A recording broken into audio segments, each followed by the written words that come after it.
Your own priority, your hopes and dreams, your needs and wants. But what about his, hers, theirs?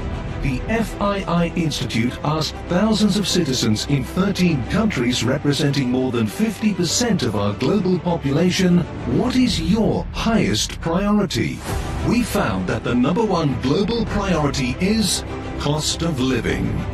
In a world suffering from the shocks of inflation, supply chain disruption, the Great Resignation, unstable banks, and looming fears of a recession, the top 4 global priorities are all related to financial security.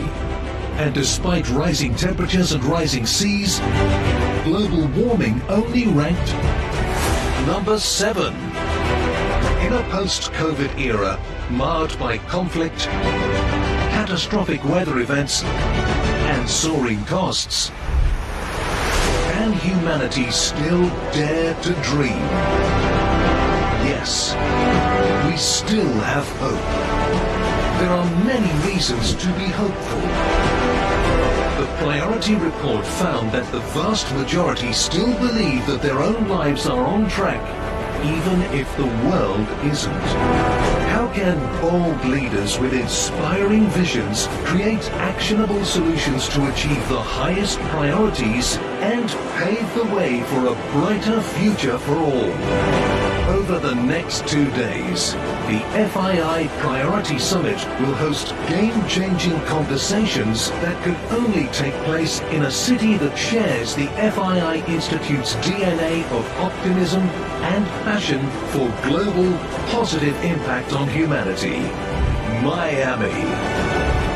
Guided by the data from the Priority Report, together we will build a roadmap to navigate these challenging times and to ignite the opportunities of the new global order.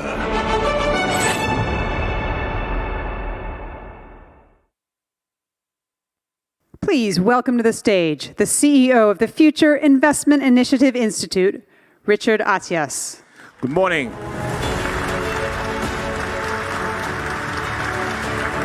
Good morning, ladies and gentlemen. Let me start, if you allow me, with 2 questions. So, who has ever attended an FII conference? 30%. And who has ever visited Saudi Arabia? Oh my God, almost 80%. So now that I have a better understanding about who is in this room and who you are, allow me to start by telling you in return who we are. So we are a not-for-profit foundation with an investment arm and a lab of ideas born in Western Asia, and more specifically, in a country where the most impressive transformation in decades is happening, Kingdom of Saudi Arabia. I can say it. I can say it because my first trip to Saudi Arabia was in 1995, 20 years ago. And because we at the FII Institute believe strongly that dialogue and in-person meetings could solve many issues and help to build trust, we curate and host multiple platforms under the brand FII, where we play the role of a catalyst. We produce indexes to keep moving and help leaders see how their countries are moving forward or not.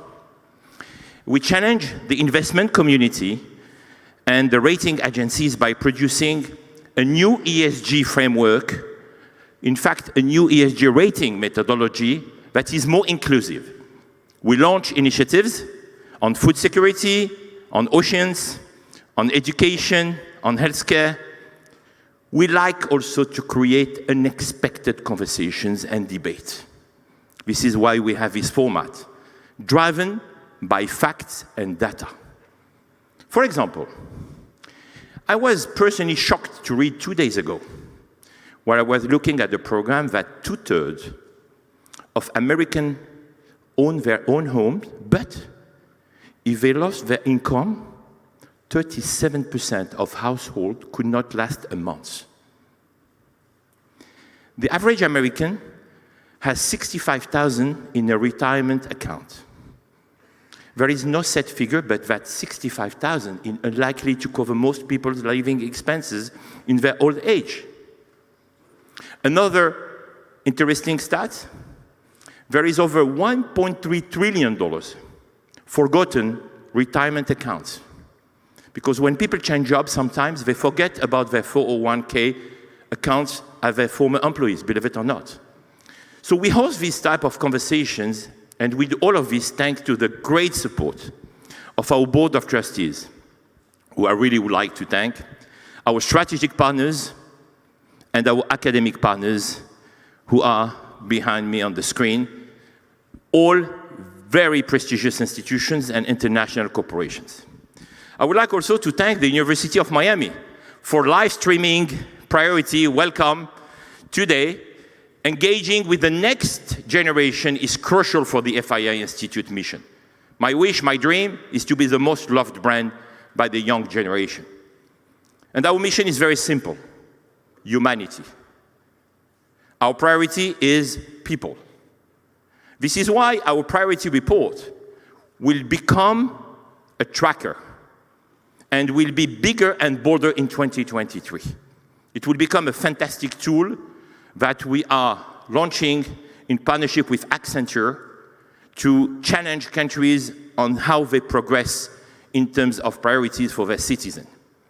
And this is why, to make it all the more obvious, we have launched a specific, unique, new generation of summit, Priority, in a country where so many innovations, so many great disruptive ideas, so many entrepreneurs were born.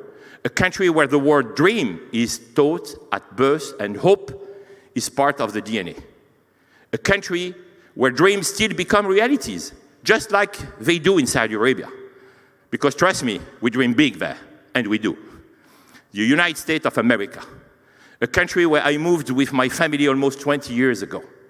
And where is America today? It seems to be that America is in Miami. So on your behalf, family and new friends of FII, until you become members of our institute, because we just launched a membership program, I would like to thank our dear friend and partner, Mayor Suarez, and his dream team for their great hospitality.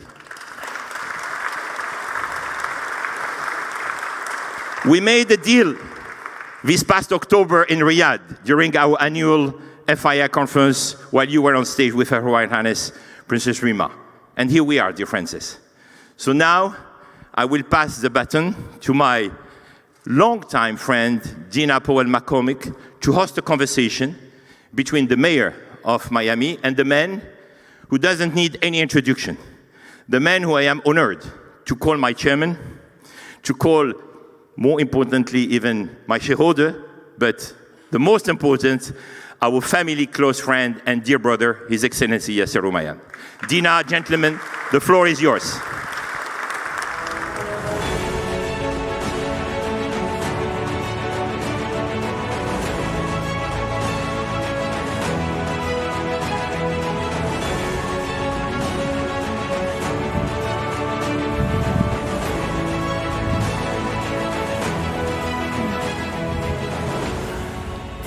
Wow, what an audience. Do I get to say welcome to Miami or only you? No, you can say it. Go ahead. We are so incredibly excited, as Richard said, to be here. Thank you all for joining us. I have the privilege of welcoming two very distinguished guests here to the stage. And even though you need no introduction, I'll say a few things to get us going. Today, we really are gathering to talk about challenges. And I think when you first talked to Richard about hosting FII in Miami, we couldn't have imagined some of the global market disruption that we're seeing, and certainly so many of the national security and geopolitical issues we're facing. So to have the chance to open this up, this whole summit, with two leaders that have been in the throes before of challenges. The first is His Excellency Yasser Al-Rumayyan. He's, of course, the governor of the Public Investment Fund of Saudi Arabia, chairman of the FII Institute, and chairman of Saudi Aramco. I've had the privilege of working with His Excellency for many, many years. We're also privileged to have the first locally born mayor of Miami, Mayor Suarez, who likes to maybe refer to the city a little bit the magic of Miami, and we'll get into why that is. Mayor Suarez has watched as Miami's economy has increased and has focused on so many policies that have championed economic reform and opportunity throughout the city. Both of our panelists have had a tremendous vision for both their cities and the country, the Kingdom of Saudi Arabia. So, Mr. Mayor, I'm going to start with you. Thank you. I have to say, seeing Jeff Blau and a few other New Yorkers, we're a little envious of all that you're doing in Miami. You should be. Everybody wants to move to Miami. You've really prioritized focusing on new sectors, fintech, medtech, and really focused on entrepreneurship. Yep. So what's the secret sauce? You know, the secret sauce is actually quite simple. And first, I want to thank His Excellency, Her Royal Highness, people like Jared, who are new Miamians and have been a big part of me coming to Saudi, and being John as well, inviting me over to the Riyadh office of our firm. The formula for Miami is simple for success. We keep taxes low, we keep people safe, and we lean into innovation. Shocking, right? We've lowered taxes to the lowest level ever, and we had 12% growth, the second most in recorded history. We never got into the nonsense that other cities got into with defunding their police. We increased funding for police. We gave them the technology they needed to do their job. We supported them. And they have the hardest job in America, by the way, right now. They're constantly under attack and under tremendous scrutiny for very little pay. And shocking correlation. We increased budgets for them, and crime went down. We had the lowest per capita homicide rate since 1964. Wow. Okay? It was safer to be a Miamian per capita last year than any year between now and 1964. If you remember 1980 in Miami, we had 220 homicides. We were one of the murder capitals of America. That's an 80% drop. This year, we're 30% below last year's record. And the third thing is we lean into innovation. We've created one of the most dynamic economies in the country, if not the world. We've moved about $2.5 trillion in assets under managed companies to Miami in the last 24 months. Increased our venture capital pipeline by about 500%. And when you juxtapose it in terms of trend, we just had the biggest deal flow year ever with about $5.8 billion worth of deals. It's an 11.6% increase. And New York, not to pick on New York, lost 15% of its deal flow, and other cities lost 25 to 40. So I think our trajectory is up while many others are suffering. And what are you concerned about, though, in terms of challenges that could stunt some of that growth with some of the economic conditions you're seeing? Well, mayors never sleep. You know, it's not in our nature. Obviously, we want to make sure that our educational system is on par with that growth. We want to make sure that climatic events like hurricanes and things like that don't disrupt our economy. We want to make sure that transportation infrastructure is in place for the growth that we're inevitably going to see. We have 30,000 residential units in the 2-year pipeline, so we're going to grow by 18% physically over the next 2 years. And so, you know, those are the big challenges. Of course, affordable housing is another major challenge for urban America, not just for Miami. So those are the major, challenges that I focus on. You know, it's interesting, Your Excellency, as I hear the mayor describe both the challenges that he faced and continues to face, but also the opportunities. Many of the areas of focus are very reminiscent of Vision 2030. And many of the things that you have invested in over these many years since the launch of the blueprint. So there's some parallels, aren't there, Miami and the work that you're doing in the kingdom? Totally agree. I mean, what Miami did is amazing. I mean, to grow a city from really horrible numbers and homicide and many other things to become one of the safest places to grow the ecosystem and the infrastructure. And I think that's exactly what happened in Saudi with the birth of the Vision 2030. So Vision 2030 started with a full diagnostic about the Saudi economy and the Kingdom of Saudi Arabia. After that, we looked at the benchmarks that we have globally. And then we came to materialization of the things that we would like to achieve, and we put it in numbers and targets and key performance indicators.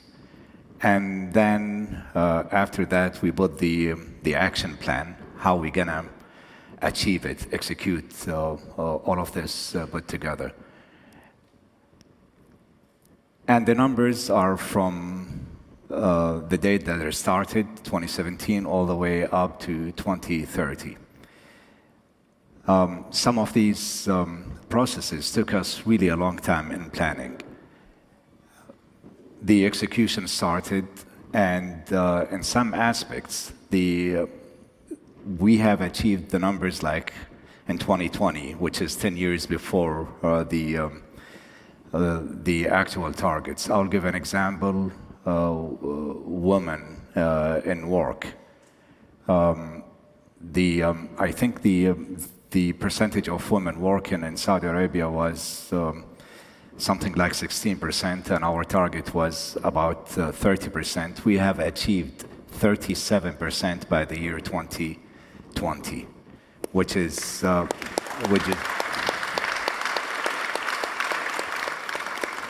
something that we were really excited about. The engagement of women, the workplace, the ecosystem, the whole thing. And if you look at the Saudi economy, it's a thriving economy, and I think the IMF was expecting that we will be growing in 2022 by 7.5% on the GDP. We have achieved 8.7%, making us the fastest growing GDP in the G20 countries. We looked at the unemployment. We lowered the numbers from about 12.5 in 2016. Now we are below 9%. It's not only the employment numbers, it's the quality of these numbers, and that's something very, very important. So it's not only the jobs that we are creating, but how good are these jobs? Because that's one of the main things that the economic numbers doesn't show you. It shows only the top line numbers without digging into the quality of these numbers. And I think we've done all of this because of many things. First, the great leadership that we have through King Salman and the Crown Prince. We put the Vision 2030 very well planned, very challenging, but yet achieving targets. And we got the right people working around it. So you have the political will, you have the right processes, and you have the right people. And that's what made it work so well so far, and hopefully we will achieve all of our targets by the year 2030. Well, you're always very focused on measuring those targets, and I thought it was interesting, as Richard was describing the new index and the things that you're going to follow. Tell us a little bit about how that's tracking, really from a PIF perspective, the kinds of sectors you're interested in investing in, the kinds of things over the next few years that you're really focused on. Because I think you've actually taken a little bit more of a vision towards what's happening in the world, investing in renewable, electric, some of these other things, really from a PIF perspective as well. Yeah, PIF is the main economic engine of Saudi Arabia. We have disclosed our first vision realization program document back in 2017, all the way up to the end of 2020.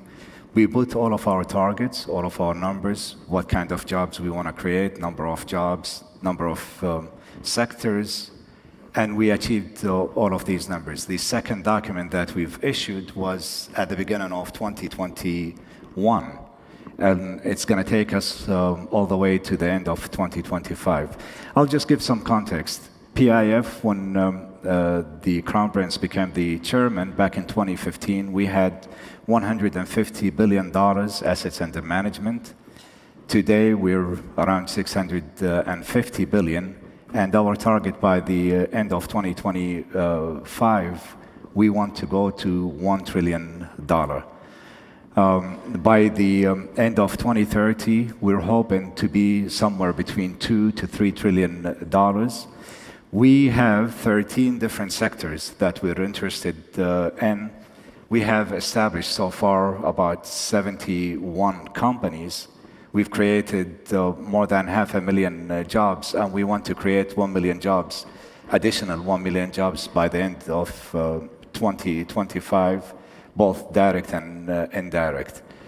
So the PIF is becoming the enabler for achieving the main KPIs of the Vision 2030. So the country said by the year 2060 we want to have zero emission. PIF came and said by the year 2050 we want to have carbon neutrality. And to do so, we started investing in renewables and green hydrogen. In fact, we are the largest investor in the world today in both renewable and green hydrogen. Saudi Arabia wants to have about 50% of its power generation through renewable.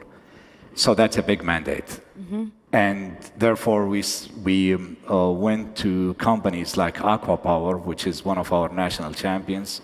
We now own about 40% of that company. And we have a mandate to create about 75% of all the renewable energy in Saudi Arabia. And these are really big numbers. I mean, you hear a lot about the numbers and aspirations worldwide, but we started executing these projects. Green hydrogen, I'll give an example. The largest project in the world today is in Saudi Arabia. It's a venture between NEOM, Air Products, and Aqua Power, about $5.5 billion, and it's going to make us the largest green hydrogen producer in the world. Aramco, and I'm going to be talking about Aramco maybe afterward, they have a lot of great initiatives. If you put all of these things together, we are result-oriented, we have the political will, and we want to achieve what we're saying. And last question before I ask the mayors a similar one. You're also, you have a few hats, as we say, you're chairman of Aramco. Yeah. And I do think one of the most interesting things is how many years ago Aramco started to think about moving forward on clean energy. And I don't think that story is as understood. You know, today people are a little bit worried that the energy disruption caused by the war in Ukraine may take the focus on green and climate transition a few steps back. And we do have to be realistic today that obviously energy and national security are remarkably intertwined, and each country has to think about protecting their energy sources in a way that I think we may have missed along the way a bit as we were trying to pursue a great goal in climate transition. But you've really embedded that a bit in the business strategy at Aramco. Correct. Aramco is the world's largest company when it comes to both the revenue and the bottom line. We just announced the 2022 net profit was $161 billion. We have $148 billion of free cash flows. And we don't consider ourselves as a utility company. We want to grow the company. Currently, it's one of the largest, if not the largest company in the world. And I'm not talking about oil and gas, I'm talking generally. We want to grow this company even further by going to not only to the oil and gas. And by the way, oil and gas and fossil fuel is not such a bad thing. And I can talk for days about why we should really invest in exploration. And we should have long-term views and not only, going by a certain ideal or an ideology and not thinking about the consequences of that. Aramco today is the lowest emitting oil and gas company in the world, by far. So I'll just give an example, and I gave this example many, many times.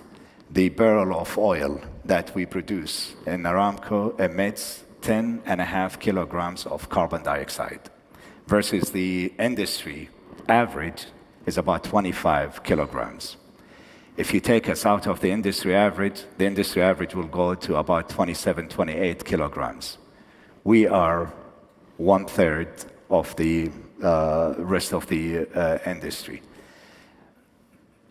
So that's one thing that we're working on, how to reduce the emission. Then the next thing, of course, that's in scope 1 and 2, which is the actual extraction of the oil and the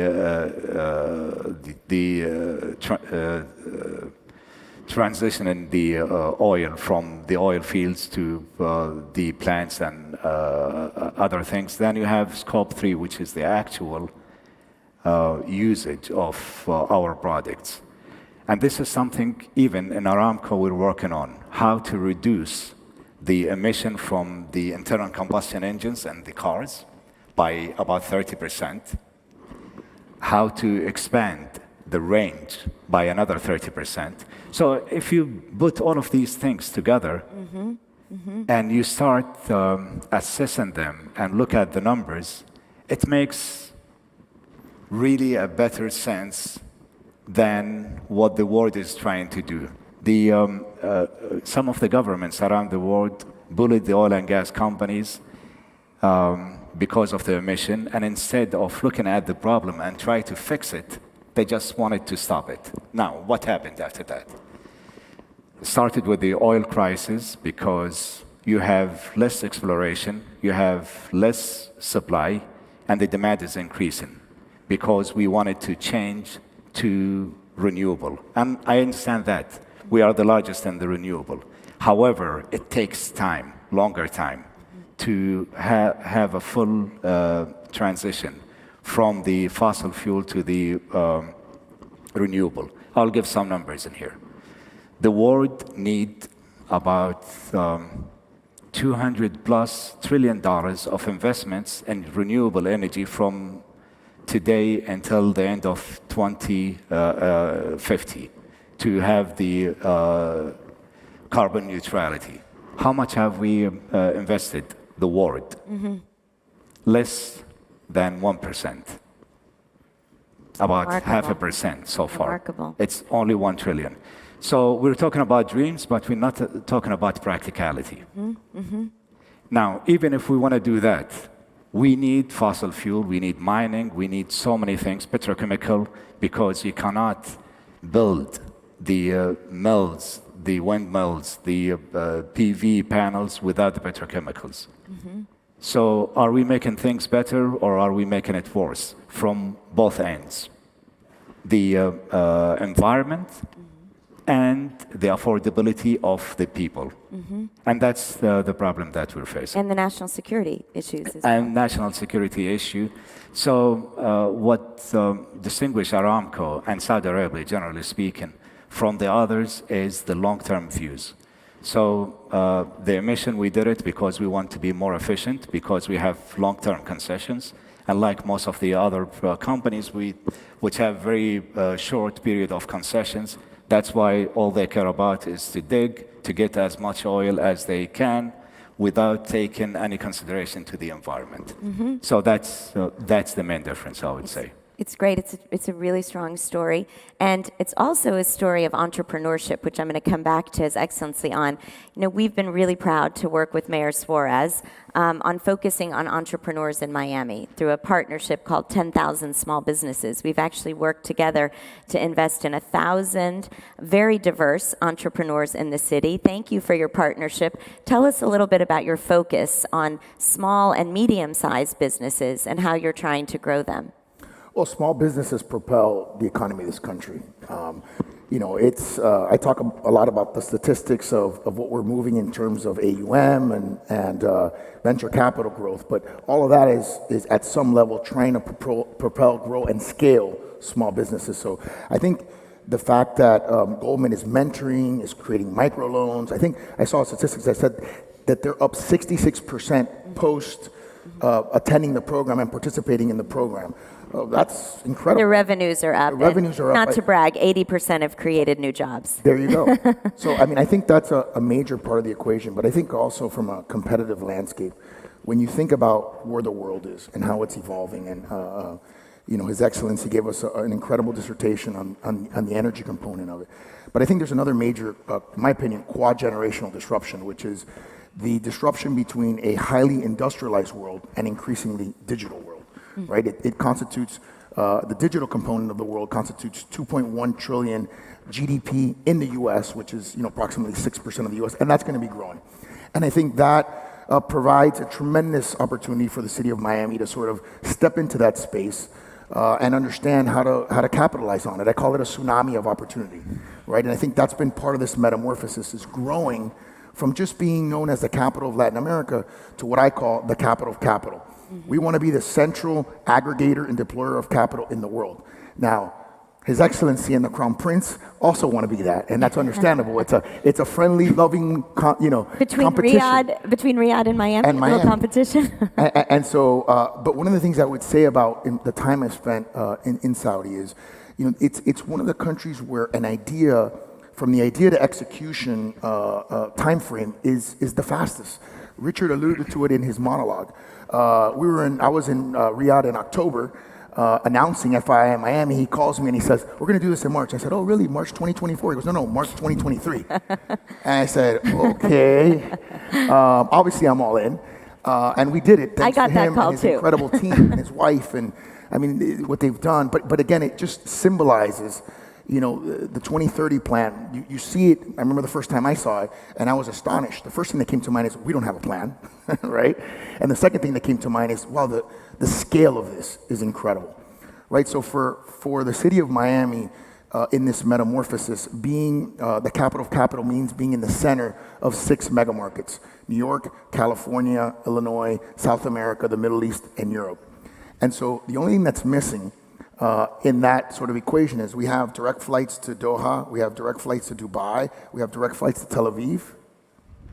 Is Riyadh on your list? Direct flight to Riyadh. So, not that I'm making a pitch or anything, but I think it's imperative. We're looking at direct flights to Tokyo, looking at direct flights to Seoul. We want to be connected to Asia, right, to make that the 7th mega market.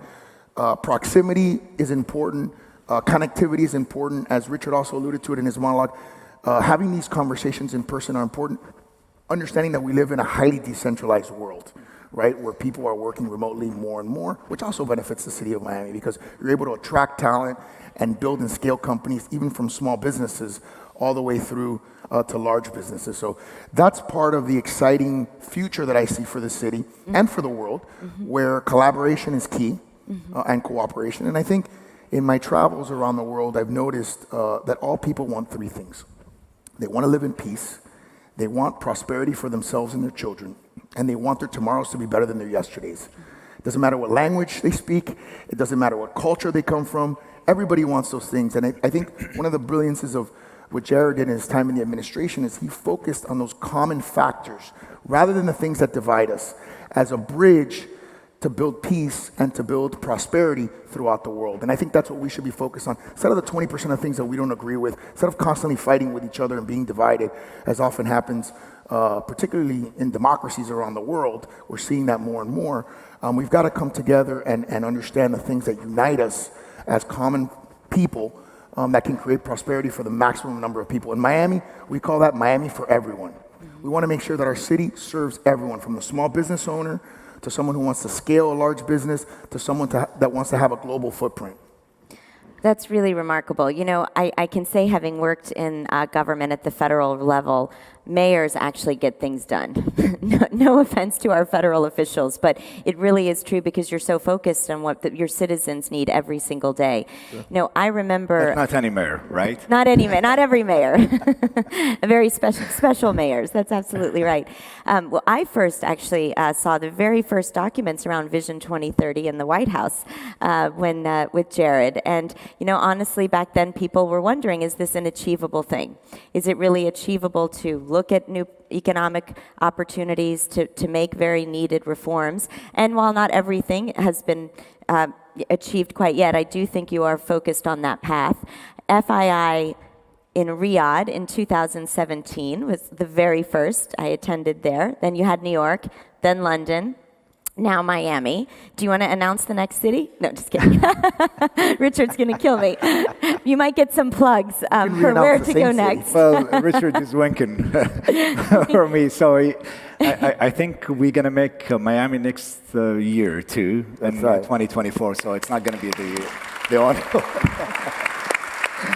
So we discussed this yesterday at the Board of Trustees, and we think, you know, with what we're seeing right now here in Miami, with the excitement, I think we should do more. So that's why it was decided for next year too. Even FII, when it started back in 2017, you remember, Richard, when I started talking to you, we wanted to make something really big and impactful. And we did, right? Initially, the thinking was, is this a regional thing? And the Crown Brands told me, no, this is a global, this is not about Saudi, this is about the future investment initiatives. And even if you see, I mean, of course, we'll be talking about Saudi, but we're talking about the world as a whole.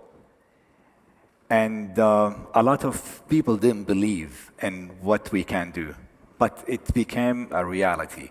Now, the FII, as Richard said in his opening remarks, not only the Institute and the conference, but we have the Think Lab and we have the investment arm, that we're looking at certain things that would benefit humanity, and we go there and invest in very early stage.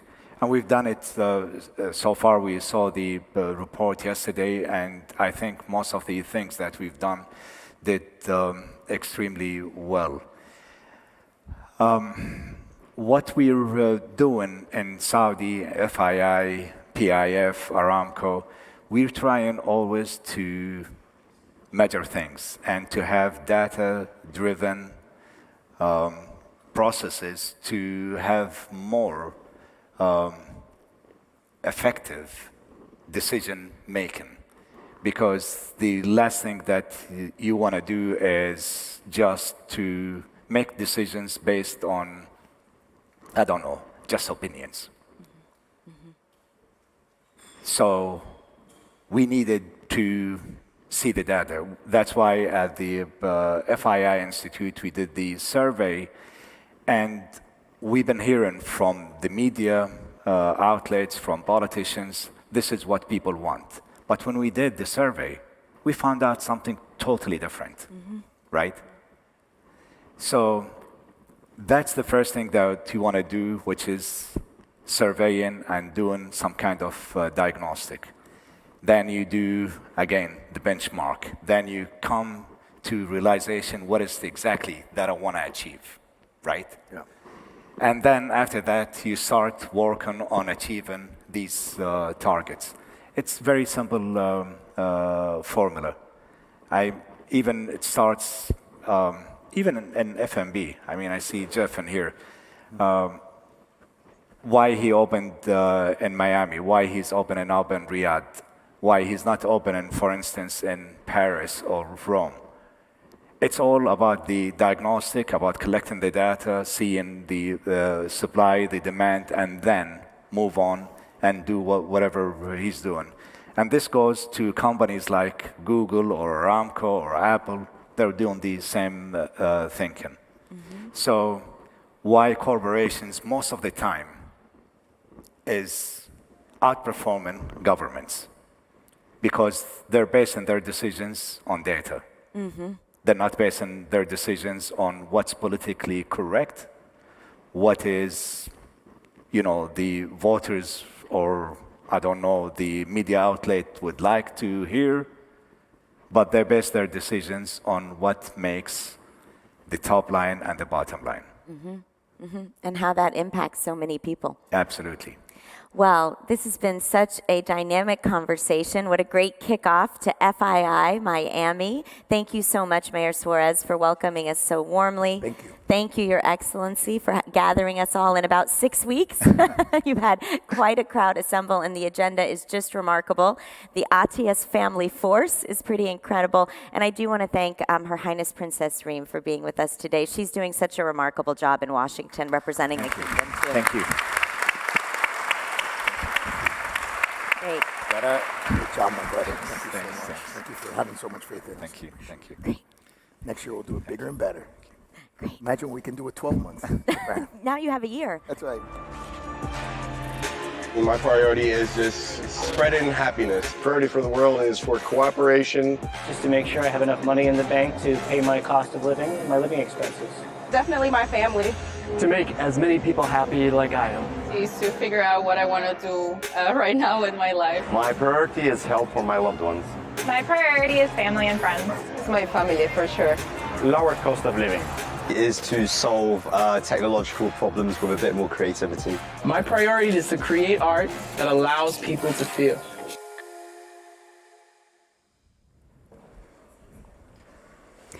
Well, good morning. Good morning from me. Good morning. How are you? I'm so pleased to be here. Thank you so much for being here with us. We've got such a packed agenda, and I am really excited to be here to help lead you all through it. Now, the mayor mentioned that one of his secrets was keeping people safe. We will do that, but we also know that one of the secrets to a great event is to not let you go hungry. So if you do get a little bit peckish, you can find refreshments towards the back, also a few downstairs.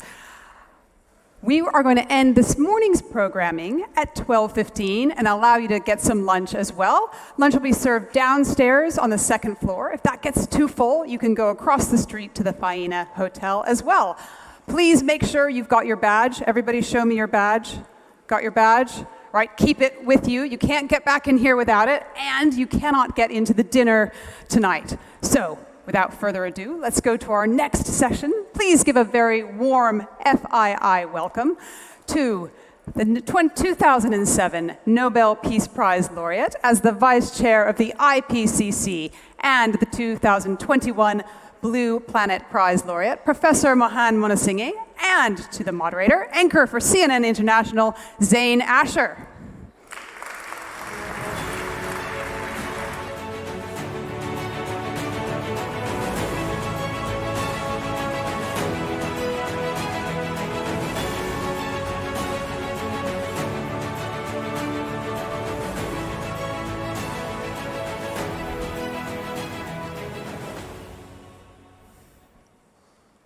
All right, thank you so much for being with us.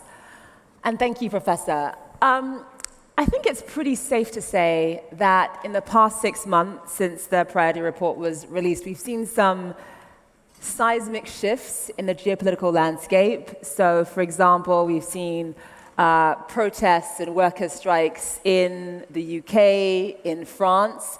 We've seen demonstrations on the streets of Peru, for example, obviously Iran, Israel, of course, more recently, Kenya, South Africa, the list goes on.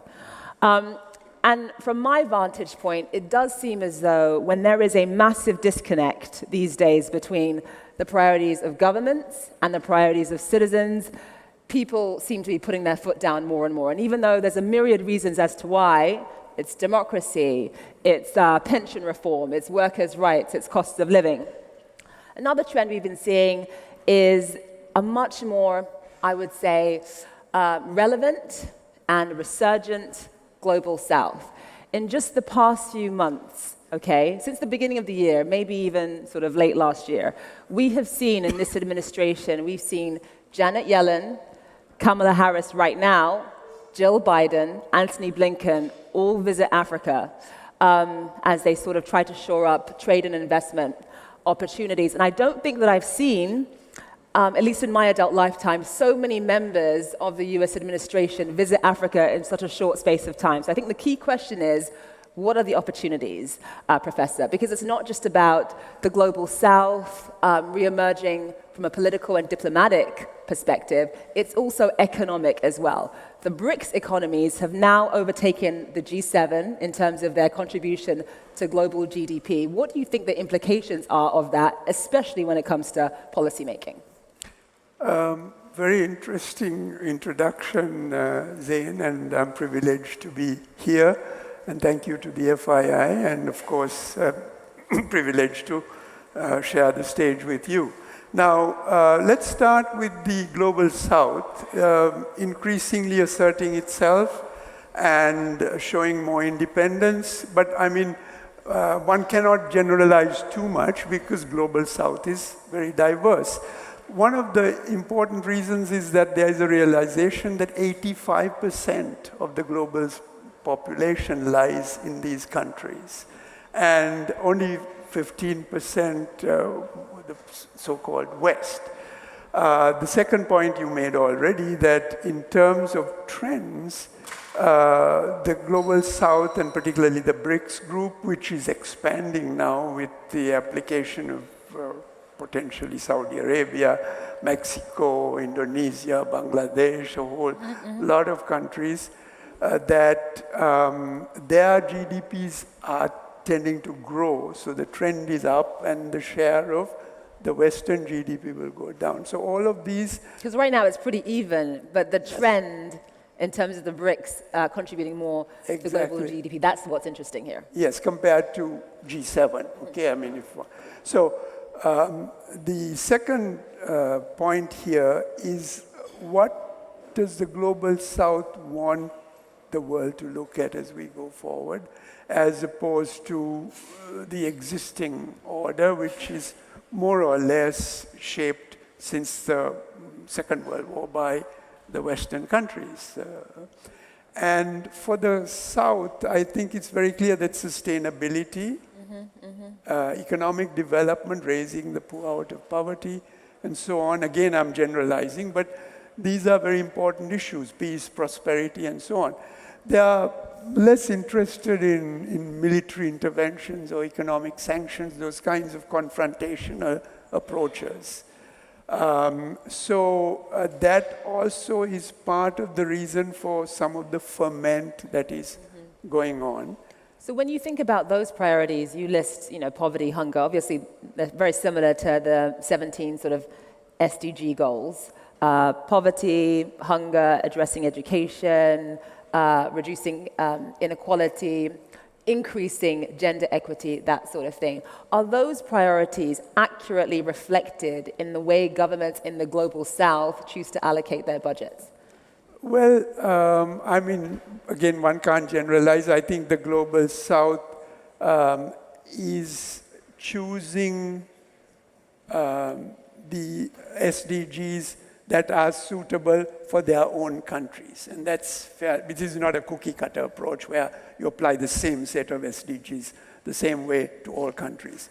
But what is important here is that, for example, climate change is an important one of the 17 Sustainable Development Goals. But for the Global South, and this is where some of the frameworks that I have developed are also shaping their thinking, is that climate change should be integrated within the curve of the Sustainable Development Strategy, so that you not only try to deal with climate change, but also poverty and hunger and health and education and all of this, and it can be done.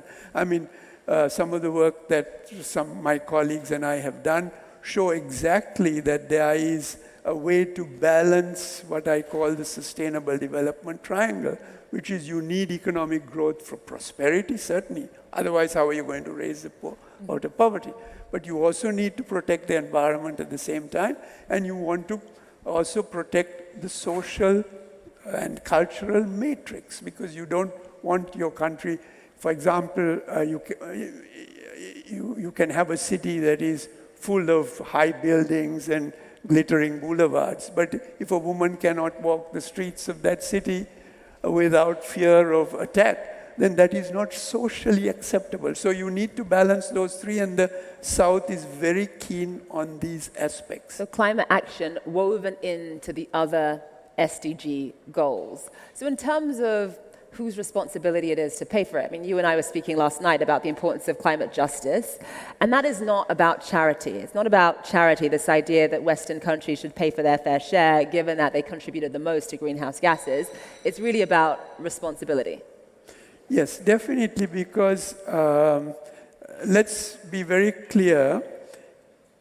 If you accept the principles of equity that every human being is should be on a per capita basis have equal access to emit.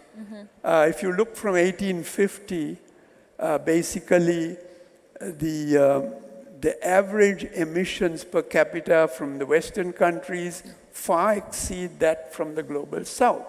But at the same time, these emissions that are already there are going to cause massive damage to the global South. So that is the issue of climate justice. Or you can do some simple calculations. How much excess emissions has the West used up? And I mean, I did a very simple-minded calculation, and I came up with something like 900 billion tons, which is, roughly speaking, about, say, $40 trillion. This is an environmental debt, which is on ethical considerations. There's nothing legal there, but this is what the Loss and Damage Fund created in the Egypt COP, the COP27, is aiming towards. Now, that 40 or $45 trillion, you compare that with the financial debt of many of the countries of the global South. That's only 10 or 11 trillion dollars.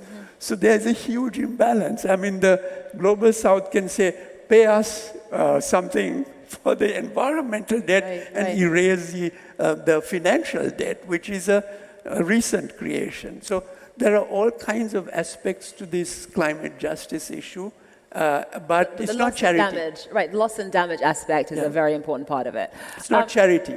Exactly. When you think about the sort of the fact that we're seeing the world order, I guess, recalibrate itself in a way, in a certain sense. I mean, I gave one small example about several members of the Biden administration visiting Africa in such a short space of time. Obviously, they're competing with Russia and China. Sergei Lavrov has been to Africa. I've lost count of how many times in the past few months. What are the implications and the opportunities in a world where it is multipolar and there are multiple spheres of influence, not just one or two? I think the multipolar world looks more attractive to the global South now. I mean, I cannot speak for the entire global South, okay? Yes, but it's not a monolithic entity. Yes, but the reason is that the existing world order, which has been more, since the Second World War, more unipolar kind of, but Western-led certainly, is not doing too well. There's lots of conflicts, the economies are under threat, poverty is still persistent, and so on. The multipolar world, particularly the emergence of the BRICS countries, gives the global South more hope, and that's why countries of the global South want to join this. This is more on trade, cultural exchange, peaceful economic ties, and so on. I think they're a little tired of 500 or more years of colonial interventions, and these memories are still there in the countries of the global South, and other sort of aggressive interventions, and they want a more balanced world order. Now, there are a lot of opportunities with digital technologies and other new methods which both have a risk but also have great promise and will allow the global south to have a level playing field. They will be equal and respected, have their dignity and self-respect restored. Yeah, and as you point out, I mean, you know, the priorities are clearly different. We've seen the Western countries actually try to put pressure on some members of the Global South to pick a side when it comes to the Ukraine war, and many members of the Global South have actually stayed silent because the war in Europe or what's happening in Europe isn't necessarily a priority for these countries. They're looking at the United States or at various countries in Europe, and they're looking to see who has come to their assistance in the past and who will come to their aid right now. Now, if that means in Africa, for example, forging partnerships with the US and Russia at the same time, then so be it. Professor Monasinghe, thank you so much for being with us. We are very grateful for your work. Thank you very much. Thank you.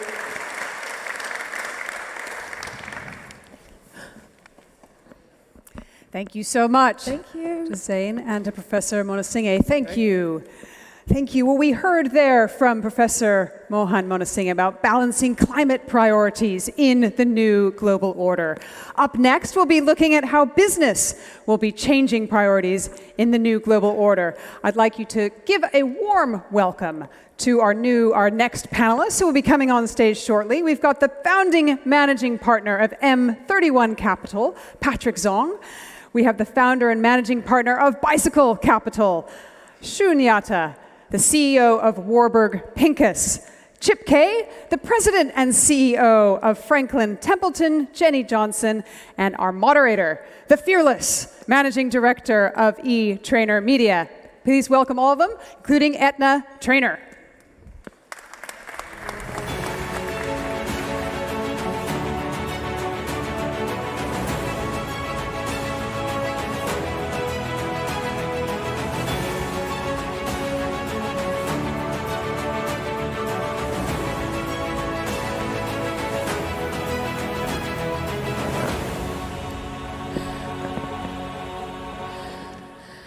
Your Excellencies, distinguished guests, ladies and gentlemen, it's great to be back here and great to be in Miami.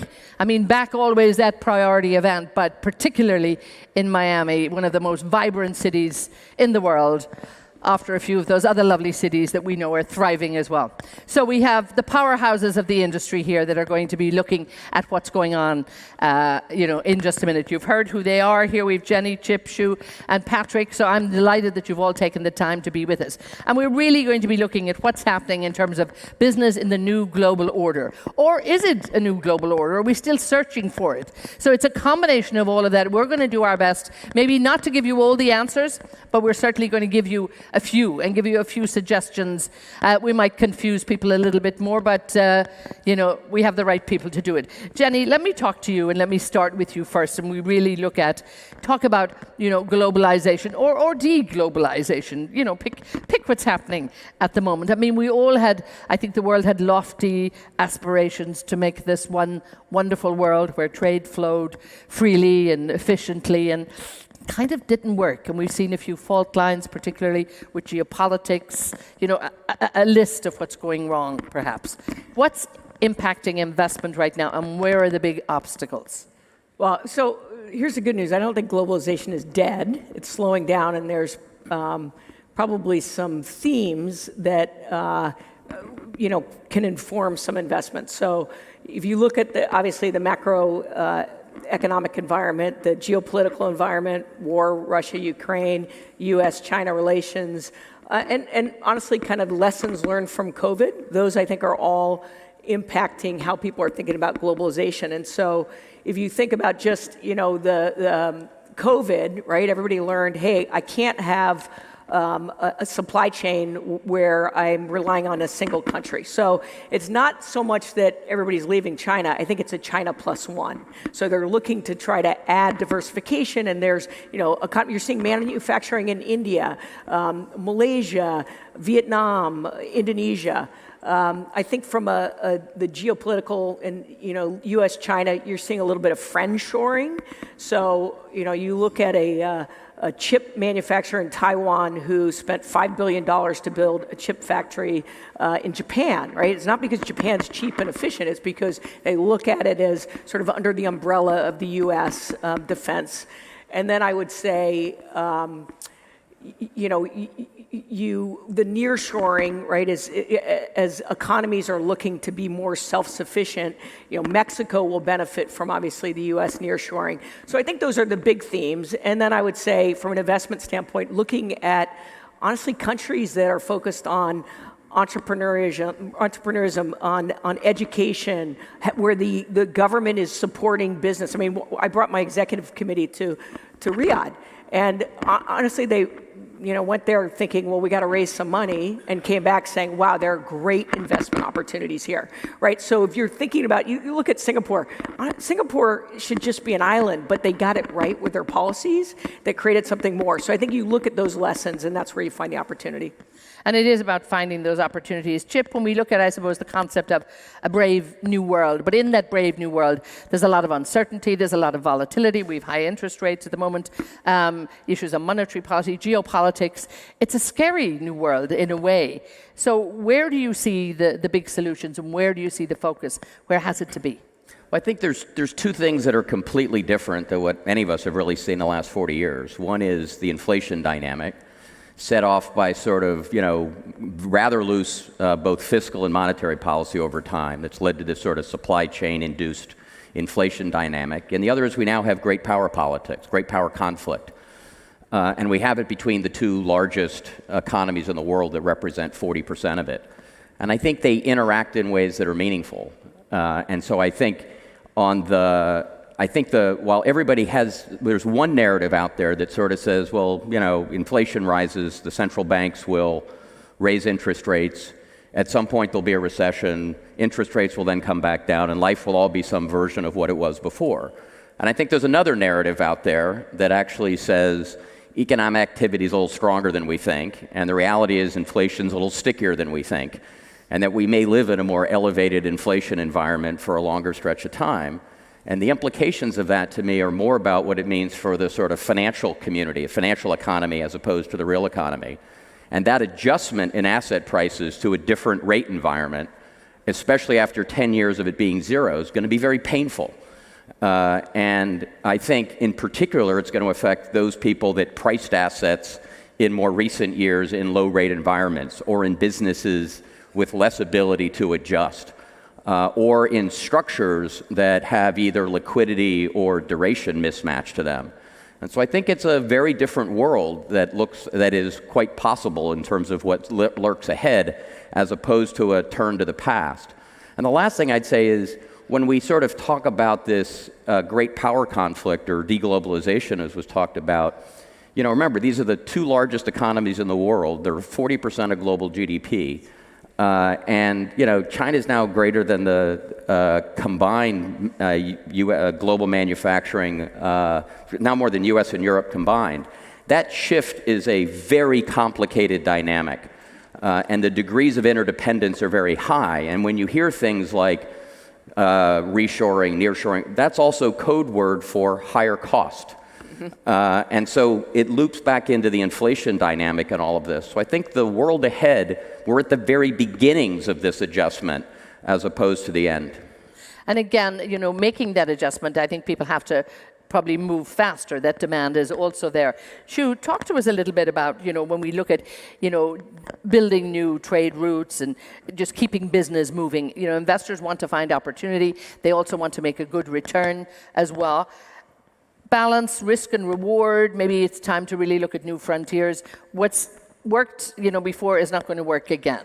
So what do you say? Where do people need to be heading to make it work? Jenny and Chip have described a world that's changing dramatically and is more risky. So it's a bit bizarre for me to say that I think the answer is we need to take more risk, because our priors need to be updated. The world just isn't the same. So whatever we thought was a safe haven is not a safe haven. Safe havens used to be the dollar, used to be US banks. There's a funny story. An executive from a big Brazilian bank recently talked in Chile, and he said a junior analyst in a Latin America financial institution would have been able a year ago to tell SVB that their strategy was wrong.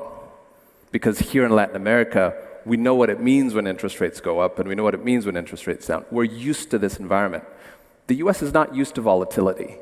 And so is the US a safe haven in a time that's unlike any previous time? Is the dollar a safe haven in a time that's unlike the last 50 years?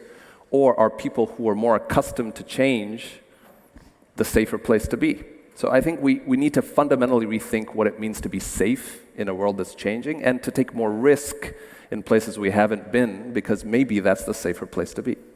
And we're going to talk a little bit more about where to go. Looking at that, Patrick, I mean, there's uncertainty, yes, the risk, indeed, the current sense of, I suppose, global market, dislocation.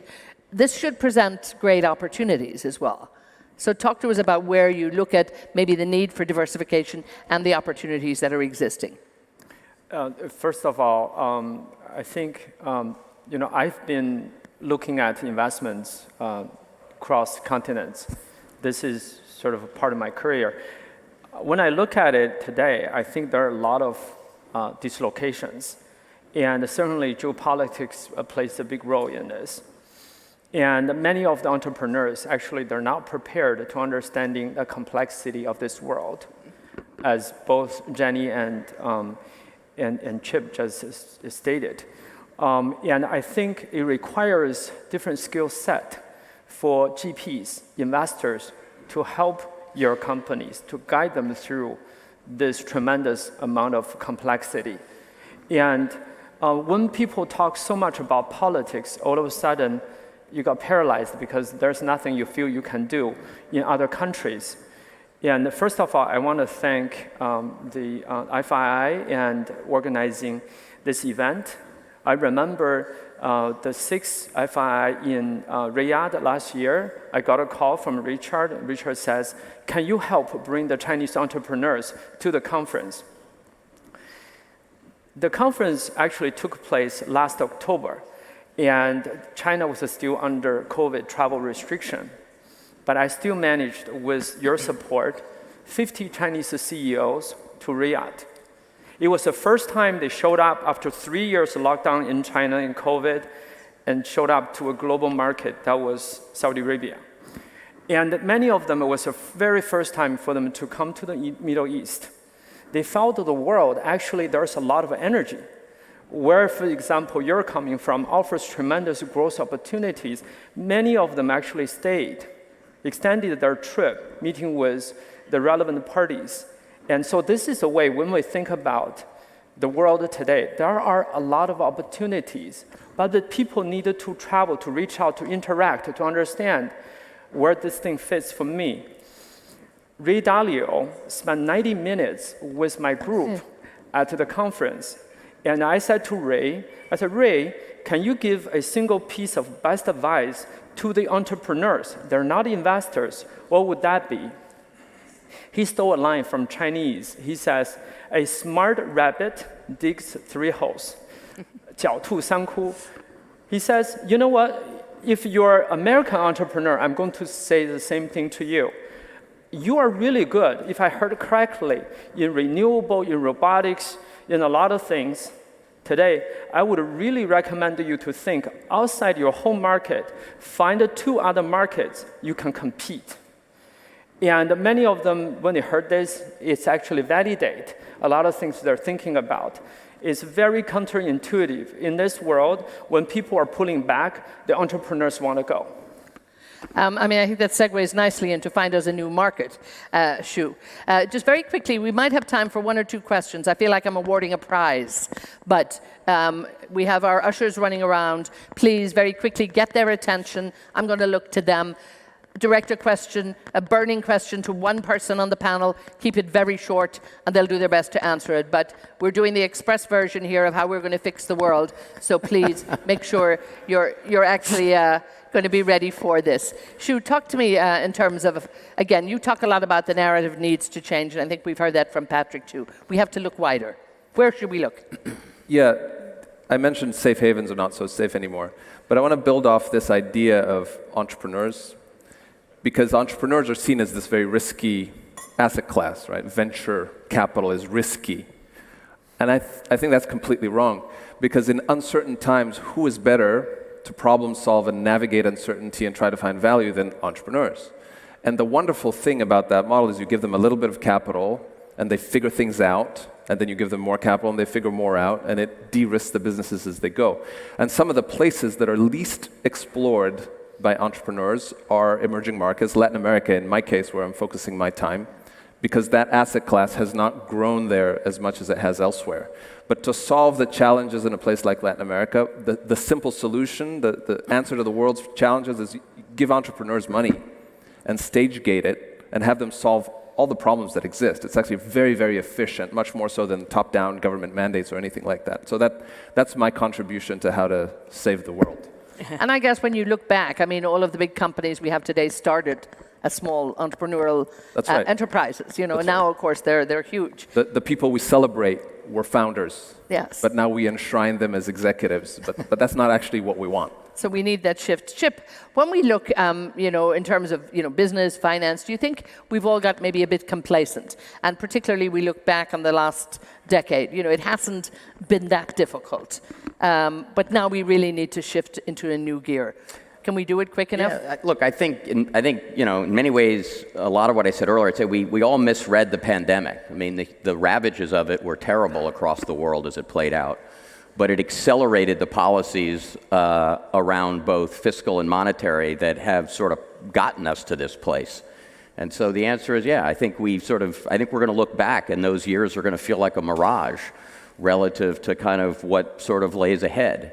And as I said, I think we're at the beginning of this process. Jenny, have you, you know, at Franklin Templeton, have you had to adapt? I mean, you're investors, I guess you have to constantly be adapting, but you need more agility, I think, in the system, what we're hearing. Well, I think this past decade, everybody was a brilliant investor, right?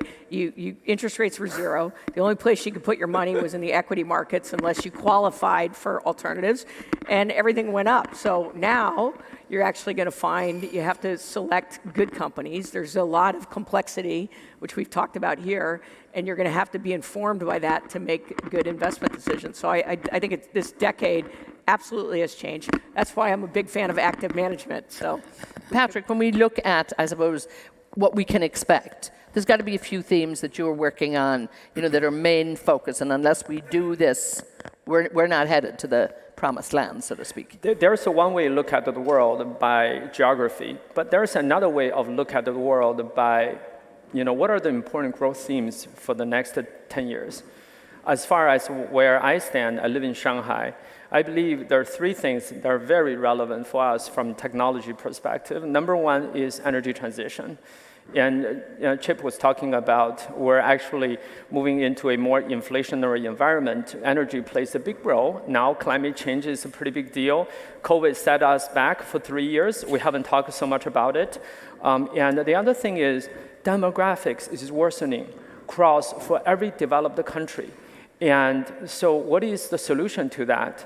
I think a partial solution to that, as far as I can see, is automation and robotics. And the third area is AI. I think AI, for me, is a lot more powerful than even internet itself. It's a reasoning engine. It's going to take us to new boundaries. It's going to add to human wisdom. I think this is a very powerful, and also when you think about China, China offers two things. One is China has the largest industrial settings in the world, still today. The other one is very large consumer population. AI has to be applied to certain areas to really become, you know, creating value. I think in these 2 areas alone, I mean, China would be a very interesting place for you to think about that. Still, I mean, in all these areas, when you think about it, it's actually the Chinese private companies that are playing a big role for the world. For example, 97% of renewable supplies are all made by Chinese companies. Most of them are private companies. So these are important themes we should be thinking about for the next 10 years. Shu, do you think we've, in one way, maybe got to stop looking at the big global solution, because it's going to be a tough one to find, and focus on regional ones, like what's happening in Asia, in other areas? Yeah, I think macro should have humbled us all at this point. Trying to make big macro predictions over the last 4 years has been a complete fool's errand, and it's a waste of time. Micro is much more reliable and controllable, and I think allocating capital on the basis of micro rather than macro is much more productive in that sense. And so, yes, I think we need to look where problems are and find ways to solve those problems at a micro level, and those will turn into good businesses because a problem is being solved, rather than try to predict where rates are going to go, which is... Chip, you worry actually about our ability to solve and resolve things. And you talk about culture wars. I mean, very quickly, we're wrapping this up shortly, but give me, your take on the issues about culture wars. Look, the thing I worry about is, there's a link between the sort of geopolitical friction that exists on the one end and the culture wars that exist inside a variety of countries, the U.S. included. We see it in Europe and France at the moment. We see it in Israel. We see it in different places in the world. And the complexity of that is the solutions to some of the big, large issues, whether it's climate or the like, or the very local issues, whether it's education or healthcare, rely on some dimension of state capacity and some dimension of political discourse that solves those issues. And that's in short supply in an environment that two sides don't understand each other at all. Last thing I just add really quickly, I think which sort of builds off a point that just got made. I think in that world, as investors, the answer is to yes, we all have to live and worry about that macro environment we live in, but the reality is it's no longer the rising tide. It's the ability to find the places that are interesting, and that is back to the real roots of backing entrepreneurs to grow and build great businesses, which is, I think, as investors, where a lot of our DNA began. There's lots of things we haven't had a chance to talk about, and we're now at that sort of call to action part. But can you give me a call to action and throw technology in there as well for me? Well, first of all, I think, as these guys said, I think actually the technology is really interesting in developing markets where you don't have tech debt and infrastructure, and you're seeing great innovation. Safaricom is a banking system all through Kenya. India has Flipkart, where you can be a seamstress or a rural farmer and suddenly have a platform to sell. Those are interesting investable opportunities with massive markets. Again, a call to action if there was one immediately, what we can do, because it looks like the big call is urgency and we've got to move quick. Well, look, the call, as I said, you always want to sort of argue for the ability to better understand and communicate with the side that you find most objectionable. Meaning that's the complicated place we live in.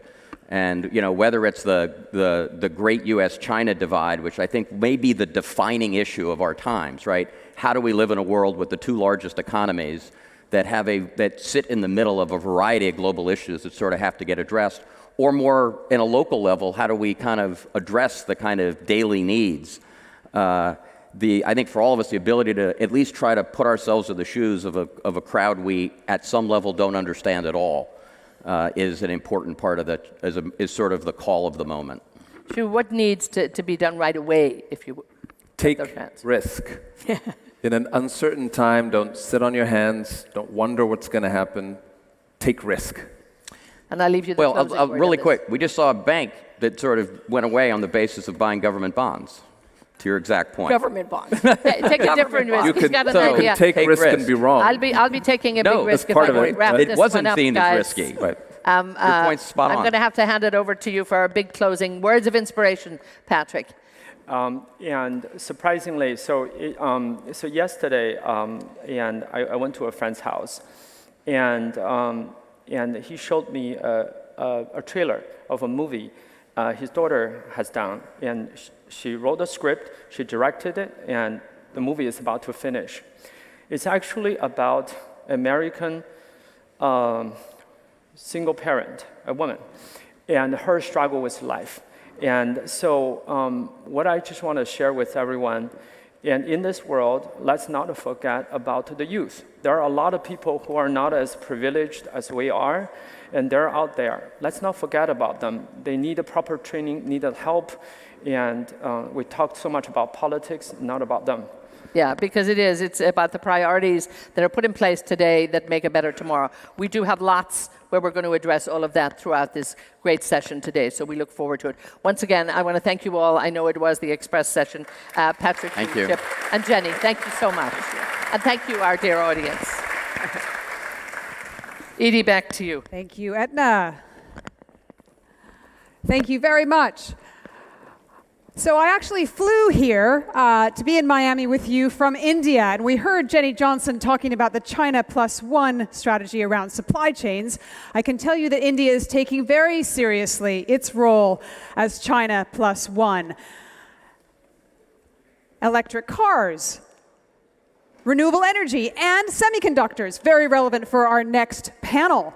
So we're going to hear now on redesigning Silicon Valley. Please do welcome our panelists to the stage, the founder and chairman of Lakestar and the chair of NATO Innovation Fund, Dr. Klaus Hummels, the managing director of Teal Capital, Jack Selby, and our moderator, operating partner at SoftBank Investment Advisors, Javier Villamizar.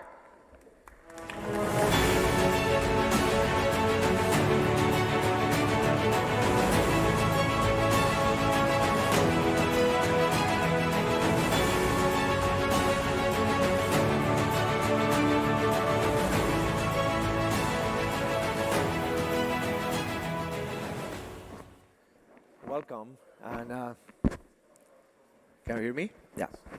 Welcome, and thank you for being here.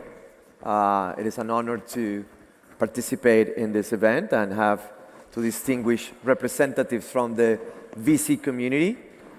We have Klaus, that has deep roots into the VC and private equity community in Europe, and you have Jack, that is one of the famous PayPal Mafia members that obviously connects with Silicon Valley, as we all know. I don't want to spend a lot of time on introductions, but it's important to highlight Klaus has a fund north of $3 billion, investors like Temasek, like Mubadala. He has been an investor in companies like Skype, Klarna, and a few others. And Jack, he not only manages Peter Thiel's family office and private fund, but he also recently started his own fund to create a new innovation ecosystem in Arizona. So this is going to be pretty interesting to see these two gentlemen talking about their experience and how we can foster innovation in places that have not been in the news or have not been historically recognized, or they don't have the same name as Silicon Valley, right? And let me do a little bit of history on Silicon Valley, right? Santa Clara Valley in the 30s, Stanford University, professor called Fred Terman that decided we need to empower our students to go and build companies, right? Because this is the way that we can convert science projects into actual enterprises. And then suddenly, after many years of that, we had something that historians call the Sputnik moment, right? And this is very relevant to what Klaus is going to tell us in a little bit. The Sputnik moment was the Russians launched the first satellite, and they basically showed us that they were ahead in terms of technology. And the United States government decided that we cannot be behind, so they put the military to start deploying capital, and the only place that they found to deploy that capital that was suitable for their mission was precisely around Stanford University, right? So we had now the combination of very smart people, professors that were incentivized to go and build companies, and students that were incentivized to do that. But now we also have almost unlimited amount of capital that was coming into this region in order to foster this innovation. And this was really the catalyzer for what we have seen in the last 60, 70 years. So let me open the panel and kind of first, there is an elephant in the room. 3 weeks ago, Silicon Valley was known for a lot of things. But then suddenly, Silicon Valley Bank became much more popular. It was in every headline, not only on the tech magazines, but it was also in every other newspaper around the world.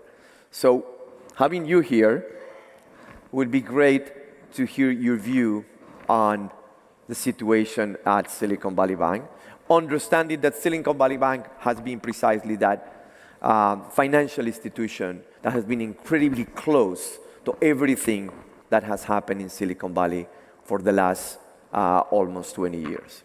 So, Jack, give us a little bit of your thoughts. I know it's personal thoughts, yes, but on what happened, and maybe you're thinking on how can the community, how can the tech sector can avoid another Silicon Valley Bank situation. Sure. So I have to disclaim at the beginning, I'm not talking on behalf of Peter Thiel. I'm not talking on behalf of Founders Fund. These are my personal thoughts. So just so I don't want to get in trouble. So Silicon Valley Bank, I view it from a fiduciary responsibility perspective, and I think there's both good and bad when it comes to this story. And I'll start with the bad in the reverse. So I think for all of us within kind of Silicon Valley circles, after the fact, shame on us for not realizing the concentration risk that we were assuming. So literally 60 to 70% of the entire Silicon Valley community had exposure to this one bank. So imagine if you were in Iowa and every farmer had exposure to the Des Moines First Citizens Bank and there was a drought. That bank would go bust.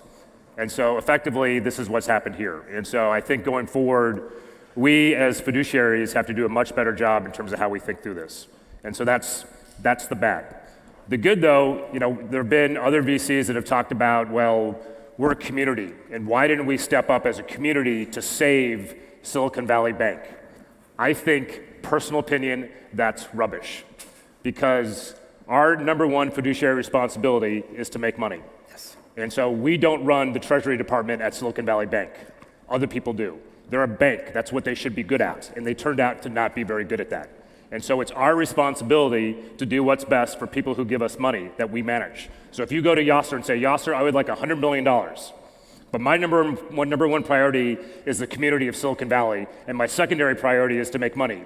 What do you think happens? No, I'll stop there. Give you the money. Absolutely. And thank you for those insights. I'm an operator. I do a little investing, and every founder that I have coached over my career always hears the same message from me, and it's all about diversification. And that's precisely what you just highlighted, right? It's incredible that the most brilliant minds in the world, the most amazing founders, that most likely in their day-to-day business, they practice diversification of suppliers, customers. They talk about customer concentration, supplier concentration. They basically make that mistake, right? And put all the eggs in the same basket. So anyway, so we're clear on that. We can move on and talk about more interesting things. Klaus, I talk about when Silicon Valley really was born, the military was the main funder, right? You just announced a couple of months ago that you are going to be the chairman of the NATO Innovation Fund. So now we have the ministries of defense of the most powerful countries in the world that are in the middle of this complicated geopolitical situation, right? It's probably similar to the Sputnik moment that I mentioned before. Is this the reason that is sparking the launch of this fund? How do you see this fund like empowering founders to build what could be a second iteration of a Silicon Valley, in this case in Europe? Yes. So I think it's right. It's one of the most fascinating things I've seen in my 20 years being a VC. And a collective decision of all the member states, or nearly all of the member states, to say we will create a fund, and the ministries of defense are the main contact person. That's a game changer, because we never had it. Yeah? So the necessity is pretty strong, because the normal VCs normally are not allowed to invest in more like dual use, where the dual is a little bit closer to the military. So and I'm also in the board of the Munich Security Conference, and there you could see the first year when the military was talking about investing, or buying stuff. Yes. It's not tanks or planes anymore, it's software. Yeah, so this all together basically for me has led to the priority that this kind of initiatives gives a real push to the entire industry. Yeah? And so this has been necessary, and I'm really excited, and I'm really amazed how professional NATO is managing that project. So it's a real fun project. Sounds pretty promising. You're then, being the new fuel for what could be a new Silicon Valley iteration, in this case in Europe.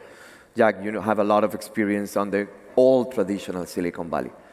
Let's talk about the things that are not necessarily in the news every day. We talk about Silicon Valley as a success story, and we talk about all the great things that made that happen, right? We talk about the educational institutions. We talk about allowing people to fail, allowing people to experiment. We talk about like almost minimal regulation. And we talk about a lot of community of mentors that generated this sequential kind of serial entrepreneurship. But we have seen it, and probably the Silicon Valley Bank situation was like a wake-up call. We have seen that not everything is perfect in Silicon Valley, right? So if we're thinking about creating a new Silicon Valley, we're thinking about creating a new entrepreneurial ecosystem that is going to foster innovation for the next 20, 30 years. In other places, could be Riyadh, could be Latin America. What should we keep from what made the original Silicon Valley good, and what should we change?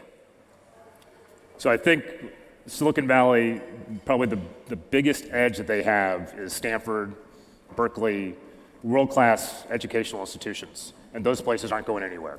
So you can't move Stanford, you can't move Berkeley. But what you can move are the entrepreneurs that come out of those places. And so if you're a young graduate, I strongly believe, you graduate from Stanford, you have an idea, you still have to do the pilgrimage up and down Sand Hill Road. Yes. That's never going to change. But what will change, and what has changed, and the pandemic has only accelerated it, is that if you are a seasoned entrepreneur and you've made money for a Sand Hill VC, and you're looking around, you're living in your little shoebox in Menlo Park that costs $5 million for 2,000 square feet, you're sitting there, well, why are we still here? Why are we raising our family in this, because California, it's blood sport in Arizona to bash on California. I won't do this, won't do that here. But California has been going through a rough patch, to put it politely. Yes. And so taxes are through the roof. There are all sorts of different kind of social ills. And so what people have been doing, again, accelerated by the pandemic, is they say, listen, let's throw a dart at the map. If it lands in Sun Valley or Park City or Scottsdale or Austin or Miami, let's move. Because you can literally move basically anywhere in the United States, and the cost of living will be significantly lower than it is in the Bay Area. And the good news is if you're a serial entrepreneur, you're the golden goose. So you don't have to worry the fact that Sand Hill is not around the corner. You're the golden goose, the money will come find you. And so I think the pandemic has been fantastic for the US in the sense that it's democratizing talent in what had been a very dense place in Silicon Valley, and now it's spreading it more universally across the entire country, and that is a good outcome. Yeah, absolutely makes sense. Klaus, in the case of Europe, right, do you see this new initiative that you guys are launching, obviously as the foundation for this new concept of a Silicon Valley there, but do you see maybe some of these issues that Jack mentioned that are byproduct of having this high concentration and having all of this amount of money in the same place? Do you see them in the future of what you're building, or are you doing something in order to avoid that?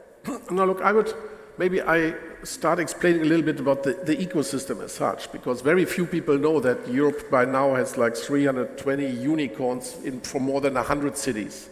Yeah? And there was a long time when it took off that universities play a similar role that they do in the US. Why? Because in the US, the universities are private. Yeah, so they need to market themselves. So the marketing is part of the integral way of thinking. So, and how do they market themselves? By creating good startups. The alumni are proud and put money into endowment. In Europe, 1st of January, Kashing, 1.5 billion from the state to the ETH, and has been a way or a desire to market yourself. So this has changed by the fact that they have hired professors from the US. The US. And then you have the Professor Andrea, who sold his startup, robotic startup, Kiva, to Amazon for $1 billion. He comes and says, but I always had my equity in the startups from my institute. So, and this basically changed the whole mentality in the universities to go to a commercializable science and not an ivory tower science.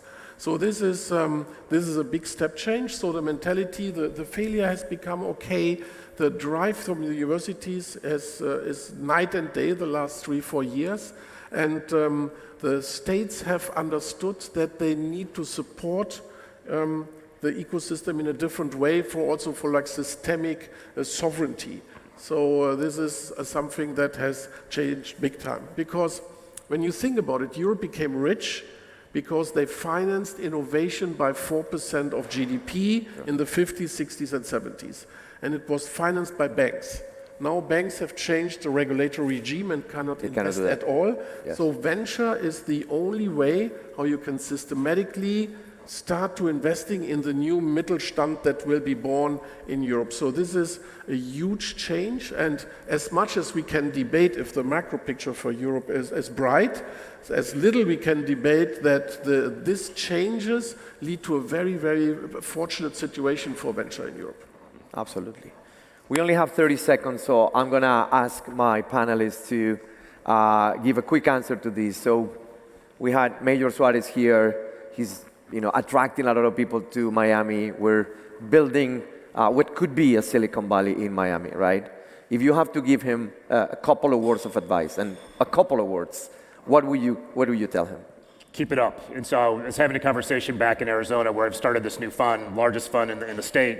The one ingredient that we're missing, we need a Mayor Suarez in Arizona because he is the best promotional, I mean this in a complimentary way, the best promotional mayor in the United States, hands down, and we don't have one yet. Got it. Klaus, 2 words. Yeah, look, I'm not even sure if I'm in a position to give a recommendation because they are usually ahead of us in Europe. So I think, it's admirable how everybody of the stakeholders sing the same song. Yeah, so in other regions you're more critical. Everybody is over teaching somebody, and here with this enthusiasm that everybody is driven by, this is something that I admire, and that is something you can be very proud of because maybe it is not not having it you feel it, but having it you get accustomed to it. So I think it is pretty cool to see how it is flourishing here. Congrats. Excellent. Thank you for the advice. Thank you, everybody, for your attention, and continue enjoying the show. Thank you very much, gentlemen. Thank you. Well, we've heard the case both for taking more risk from Shunyata a little while ago. Financing innovation is such an important part of what banks need to do, while keeping in mind the cautionary tale of Silicon Valley Bank and everything that has happened in the 3 weeks. Hence, we're going to be taking that further in our next session, Banking on the Brink. To discuss this, I'm very pleased now to be welcoming to the stage the founder and managing partner of Liberty Strategic Capital and the 77th Secretary of the Treasury of the United States, Stephen Mnuchin, and the managing director of Allen & Co. and former president of the Inter-American Development Bank, Luis Alberto Moreno.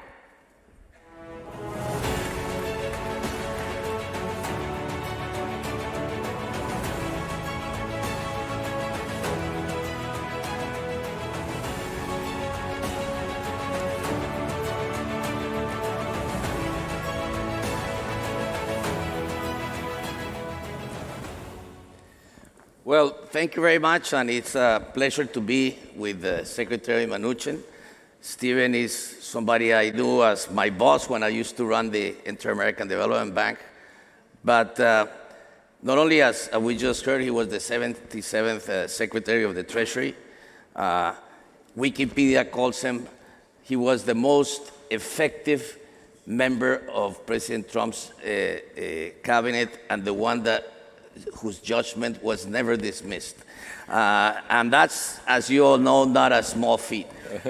He has a huge career in finance from Goldman Sachs, working in hedge funds as a film director and an investor, and as you heard recently, in a new fund that he's created. Let's begin with the question that, as I was going in, everybody asked me to ask you. I mean, this macro picture we're in. I mean, you came to the Treasury, did an amazing tax reform, got the economy back growing, and here we are. Well, I think it's not a surprise where we are, and I've been saying this for the last year. COVID was a very unique situation. It needed to have a fiscal and monetary response. You know, as I said before, I was really proud of we passed bipartisan bills 96-0 and 100-0. The first over $2 trillion we spent, we needed. The second $800 billion we needed. I think if we hadn't have done that, we would have had a global depression, not recession. We then did another $1 trillion, which in hindsight we shouldn't have done, and the ongoing spending should have stopped. So it's not a surprise. We have inflation. There's been too much fiscal response. You know, I think the Fed and a lot of economists just missed it. And as a result, we're now in a situation where interest rates have gone up a lot. And I think the Fed will get interest rates inflation under control. I mean, for a long time, the Fed couldn't get to 2%.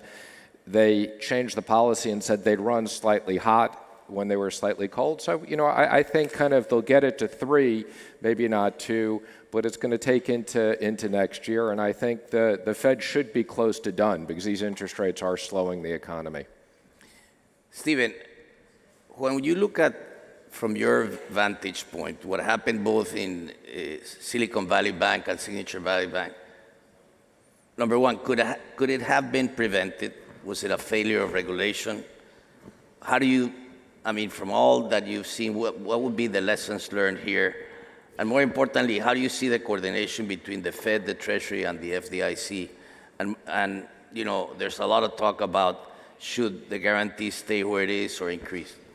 Well, look, unlike the last financial crisis, which was about credit, which is a much more complicated issue to work through, this banking crisis is all about interest rate risk. And this is simple, basic risk management 101. Anybody who's managing a bank should be looking at their assets and their liabilities.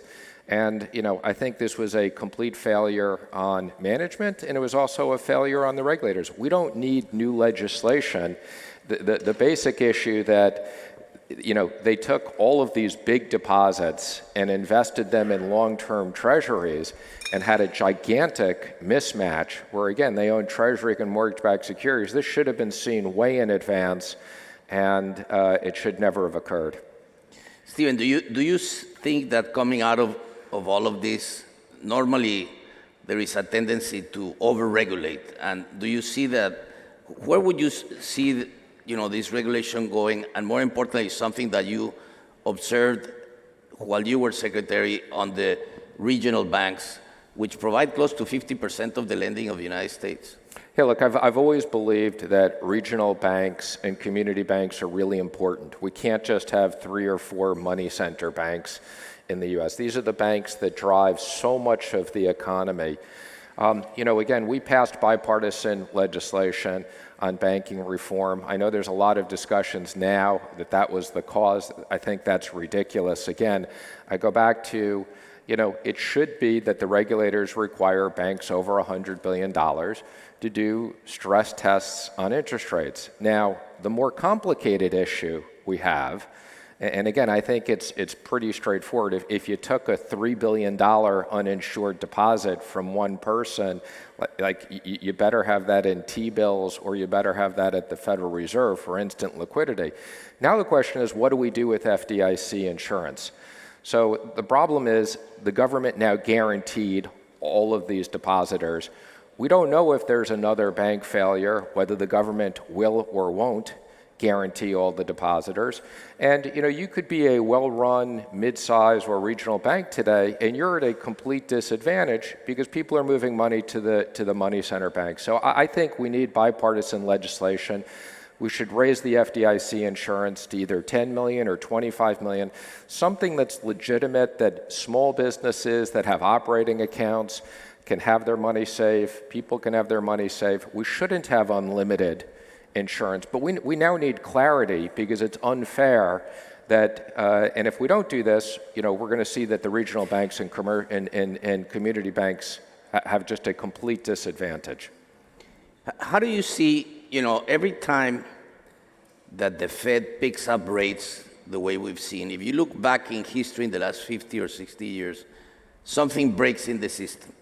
The history was, coming from Latin America, really in a period of 25 years, we had almost like 25 financial crises. And we learned a lot of these lessons in dealing with inflation.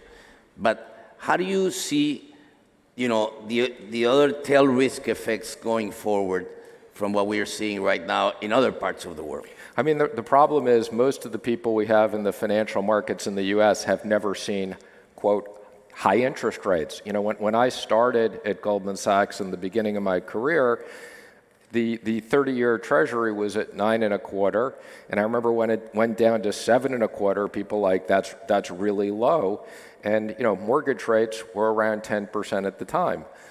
Most people have been used to short-term interest rates between 0 and 2%. So, 4%, 5% is high on a relative basis.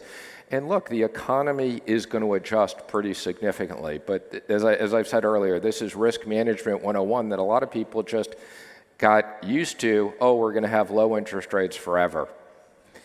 Talk a little bit about an area that you know a lot and you worked a lot on, which is China. One of the interesting things to watch is how China, for instance, in the last 2 years has stopped buying close to $250 billion of U.S. treasuries. How do you see the relationship with China evolving? How do you see the need to at least have some kind of communication that is better?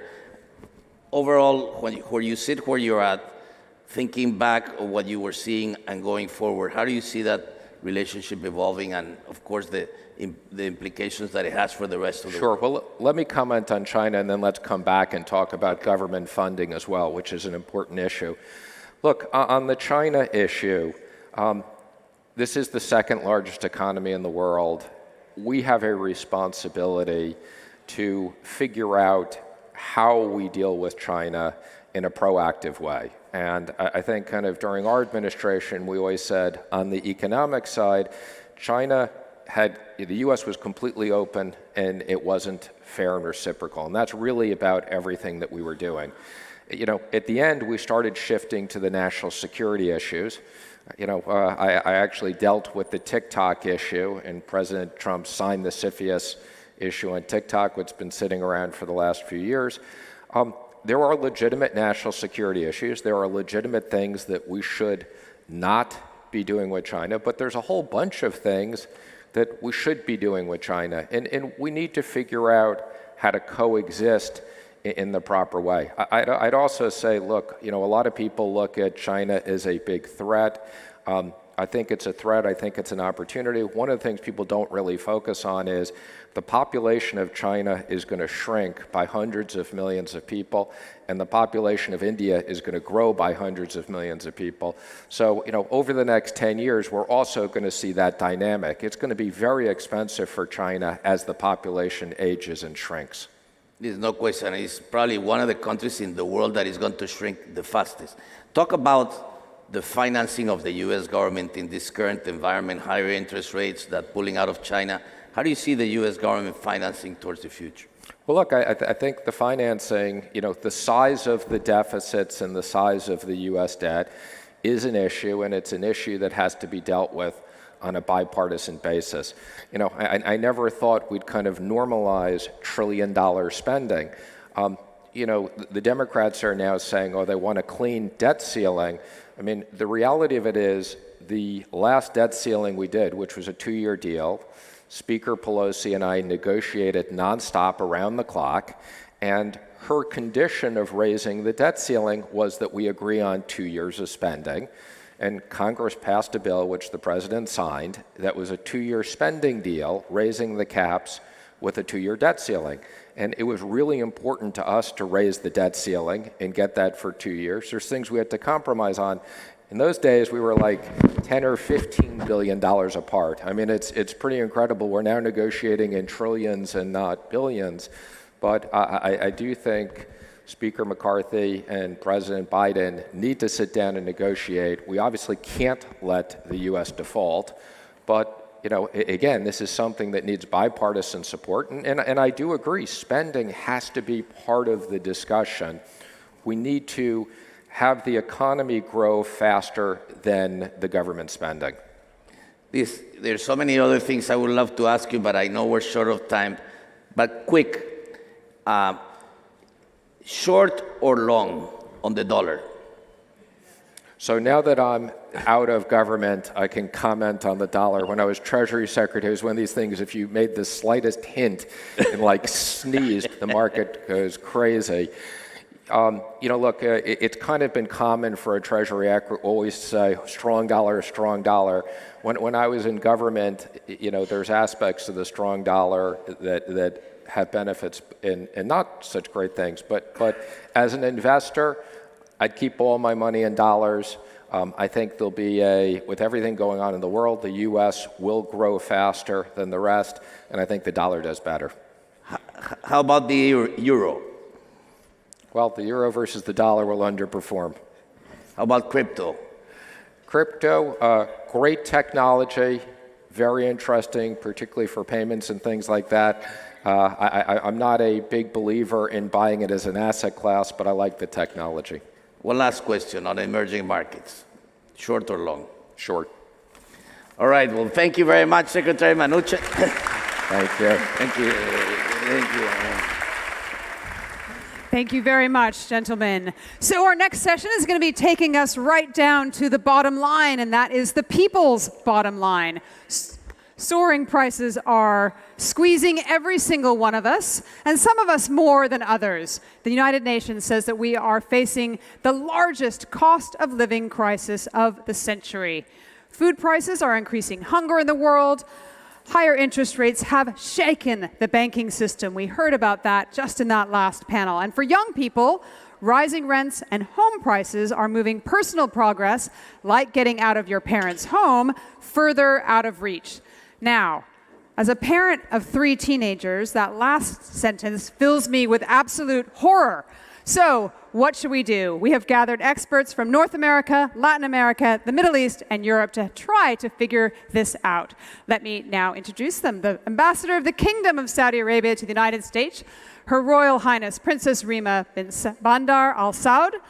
We also have the former Prime Minister of Italy and the Senator for Florence, Matteo Renzi, the former president of the Inter-American Development Bank Group, now managing director at Allen & Co., Luis Alberto Moreno, and the CEO of related companies and chair and founding partner of Energy Re, Jeff Blau. Please welcome them to the stage.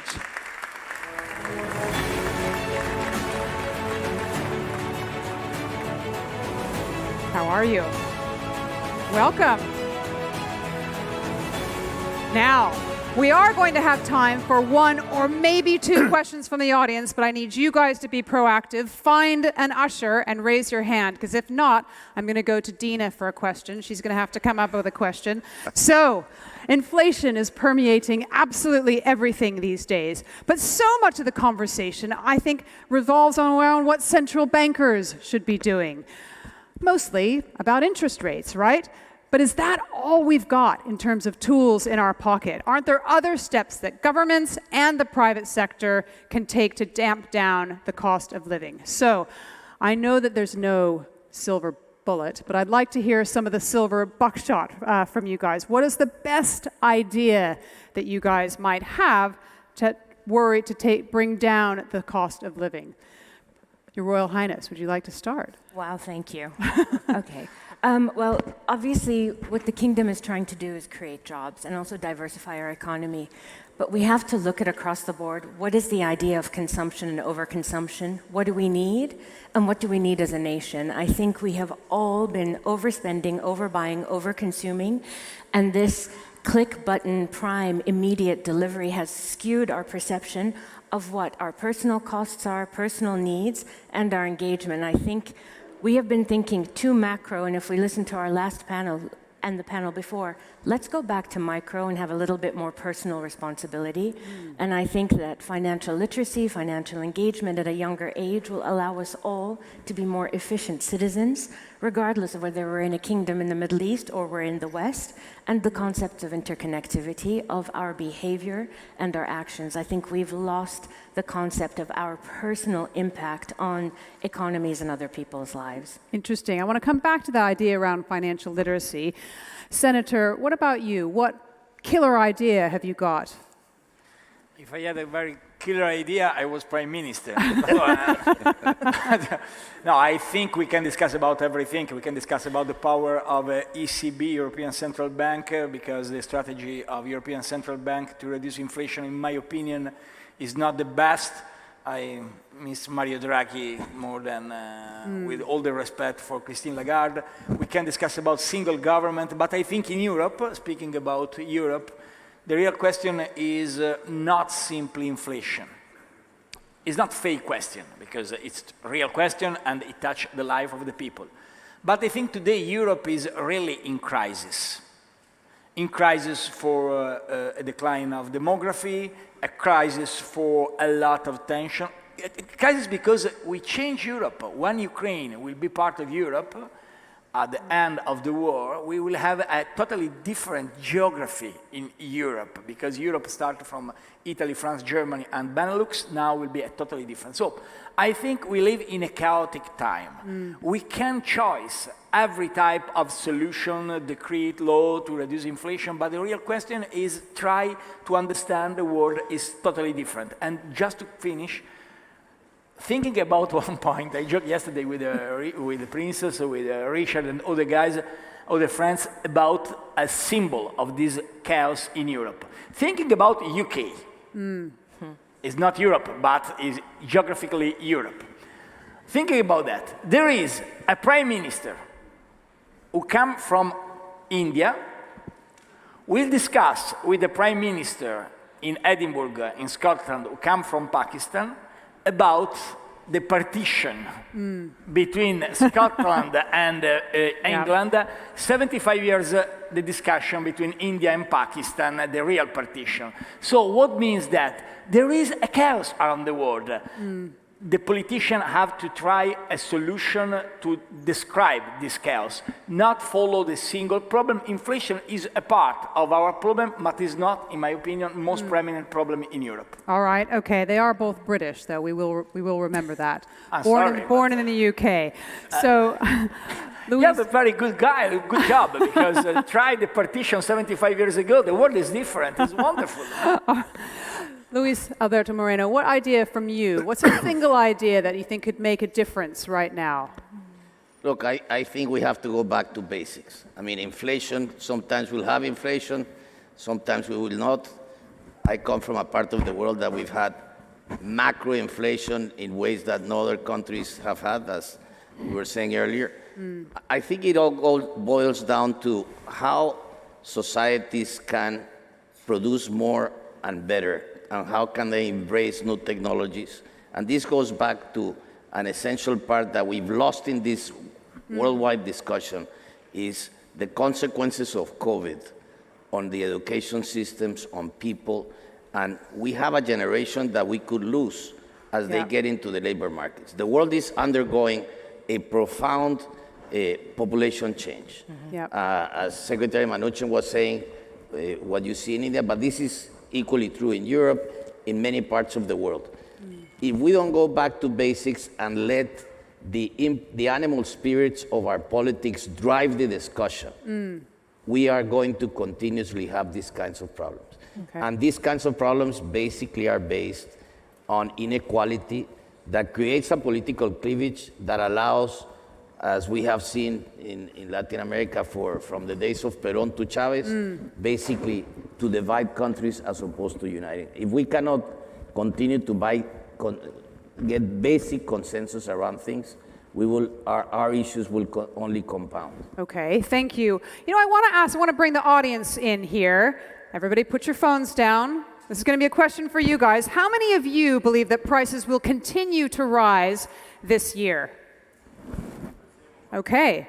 So isn't that an issue, though? Are we in danger, do you think, Jeff, of having inflation becoming a kind of self-fulfilling prophecy? So when I think about housing in the United States in particular, affordable housing is probably the biggest issue facing our cities today. And one of the things that we see happening over and over is government's attempt to try to restrict, as you called it, the rise of costs, the inflation in housing. But I believe that the right answer is not restrictions like rent control. The right answer is to encourage supply, right? And so I believe it's government responsibilities to provide incentives, provide a clear path, clear regulation, so that more supply can be added. Is there a good example of that? Who's doing that well? Well, actually, interestingly, this week in Florida, the governor passed a new affordable housing bill that will do just that. He eliminated rent control as a possibility anywhere and increased all the incentives for new production of affordable housing in the state. And I think clearing regulatory hurdles and clearing zoning restrictions for affordable housing is the most important thing that government can do. There's no possible way that you can have enough affordable housing produced by just the government. You need the private sector to add supply to bring prices down. Interesting. You know, we heard there about social unrest. It's increasing. We've seen what the pension riots in France, increases in social unrest in Latin America. People are angry, right? So I wonder if you could talk about the implications of the cost of living crisis for social cohesion within Europe. This is a symbol, one more evident signal of the problems today. If the people stay on the street in France, I think it's not simply because the pension age became from 62 to 64, because in the rest of Europe is 65, also in Italy is 67. So if in Italy we arrive to 67, my French friends could arrive to 64. It's not a problem. The real question there is, this is my view, an existential crisis. Who try to use the single political protesters to give voice to this lack of satisfaction. Because the question is not the single point. I believe it is not the single point in every manifestation today. The real question is what type of Europe we have for the future. Because Europe was the great compass in the past. Now Europe lost our credibility and our reputation. I think we need to come back to an idea of Europe able to give hope to the people, give hope to the souls. Today, that is not true. We transform Europe in a very red tape of bureaucracy. We transform Europe in a place of technical, very good thing, but without a vision, without a dream. So I think the question is not simply a single point. Then it's interesting to discuss about the crisis of democracy, because if Macron was elected to change pensions, we cannot stop this reform because the people go in the street, because that transforms the vote. We stop with the vote and we start with the like, if we decide that, if we decide the people could stop everything. But the real question is what type of Europe could change the narrative for all the continent? And I think this is the great question for the generation of leaders in Europe. The only problem today, we continue to speak as Europeans about the father founders, the people who created Europe. But we haven't son dreamers. I think we stop with the narrative about father who created Europe. We have to create a new narrative about the dreams of the new generation.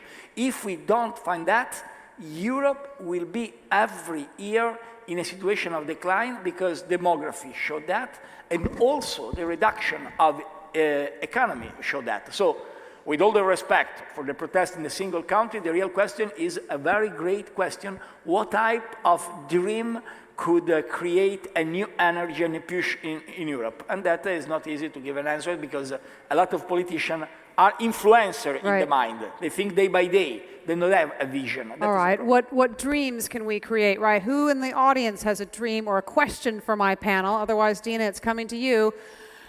Right, I want after this next question, Dina needs to have the microphone. Oh, there's one there, Dina. The day has been saved. Let's get the microphone to her.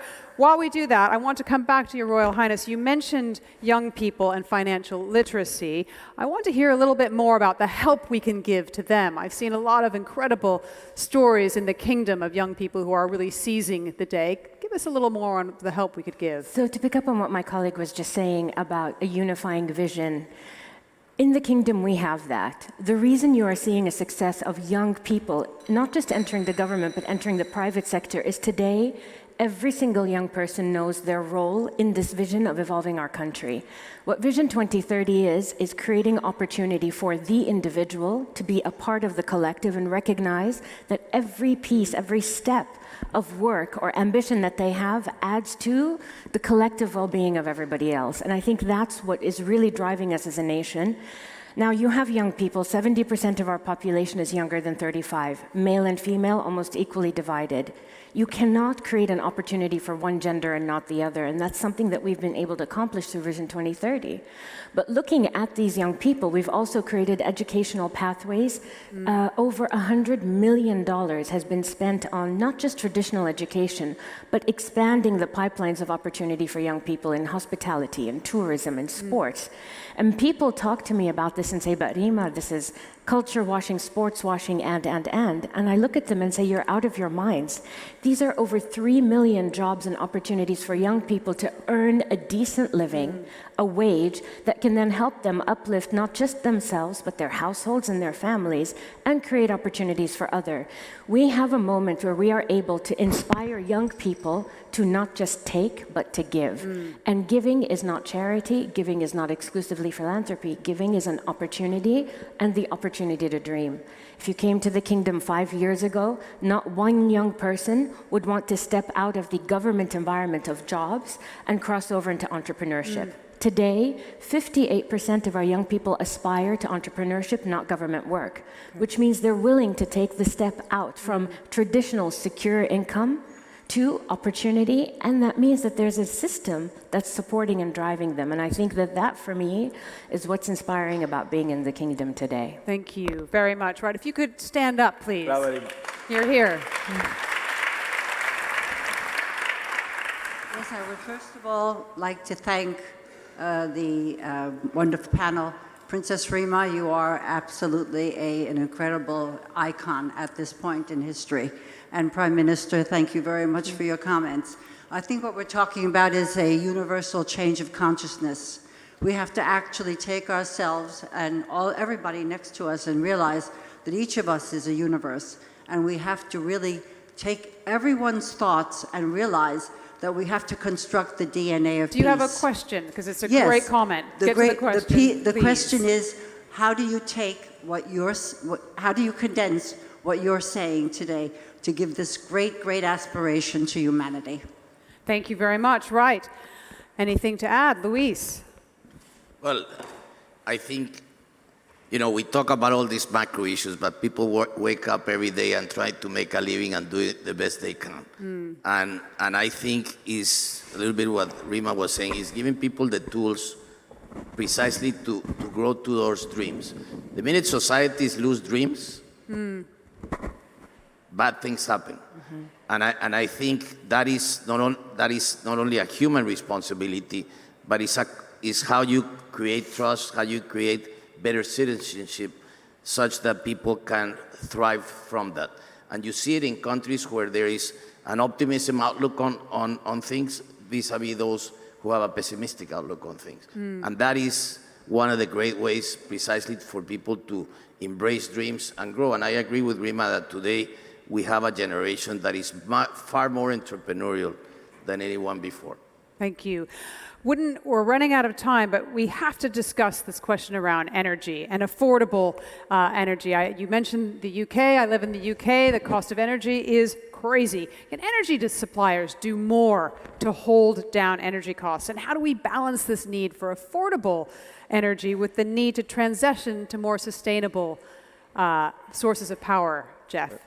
So in a similar way, it's very closely linked to affordable housing. We see this huge transition occurring throughout the U.S. from coal and natural gas to solar and wind and storage. And in order to do that, once again, the government needs to engage the private sector. And so we at Related have formed a new company called Energy Re, which is actually doing that and bringing large-scale, utility-scale solar and wind into cities. And that, again, there's bills in Congress today that hopefully will pass, and that will ease permitting and create permitting reform so that impediments to new construction are eliminated for solar and wind development. And ultimately, when regulation decreases and government incentives increase, you have more production and costs come down, and you have more affordable, renewable energy for everybody. Great. I wonder if you have anything to add from a European perspective as well. About energy. About energy costs. Okay. The real question about energy cost is we made a mistake because a lot of countries, Germany and Italy for first, depend too much from Russia. And they don't look in this part of the world, in this part of the Middle East, and they don't see what happened in Africa. And that, I believe, was a double mistake because we depend on Russia, and that was a mistake for evident reasons. But also we lost the great opportunity for Europe to become a bridge because with Africa, we cannot continue to leave Africa in the hands of China.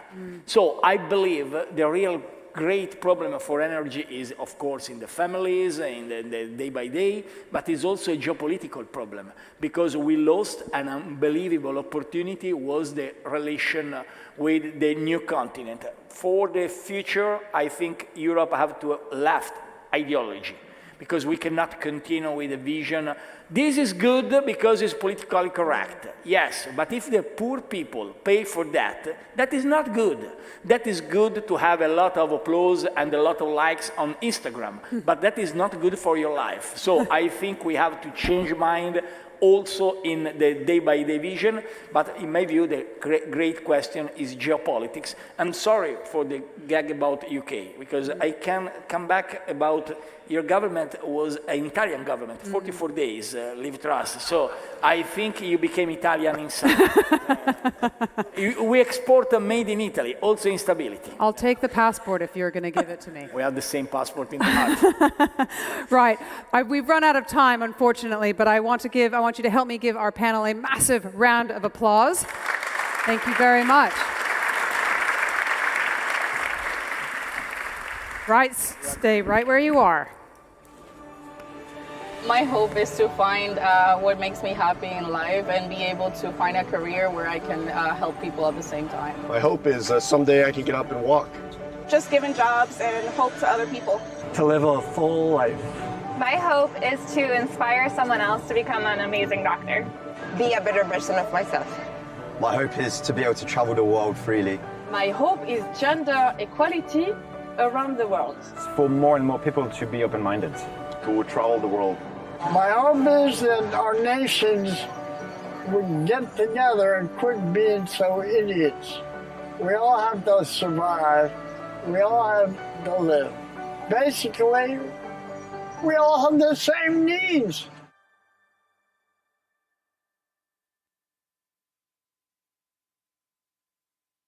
Please welcome to the stage innovator, author, and Time Magazine's first ever Kid of the Year, Gitanjali Rao, and the Ambassador to the United States for the Embassy of the Kingdom of Saudi Arabia, Her Royal Highness Ambassador Rima bint Bandar Al Saud.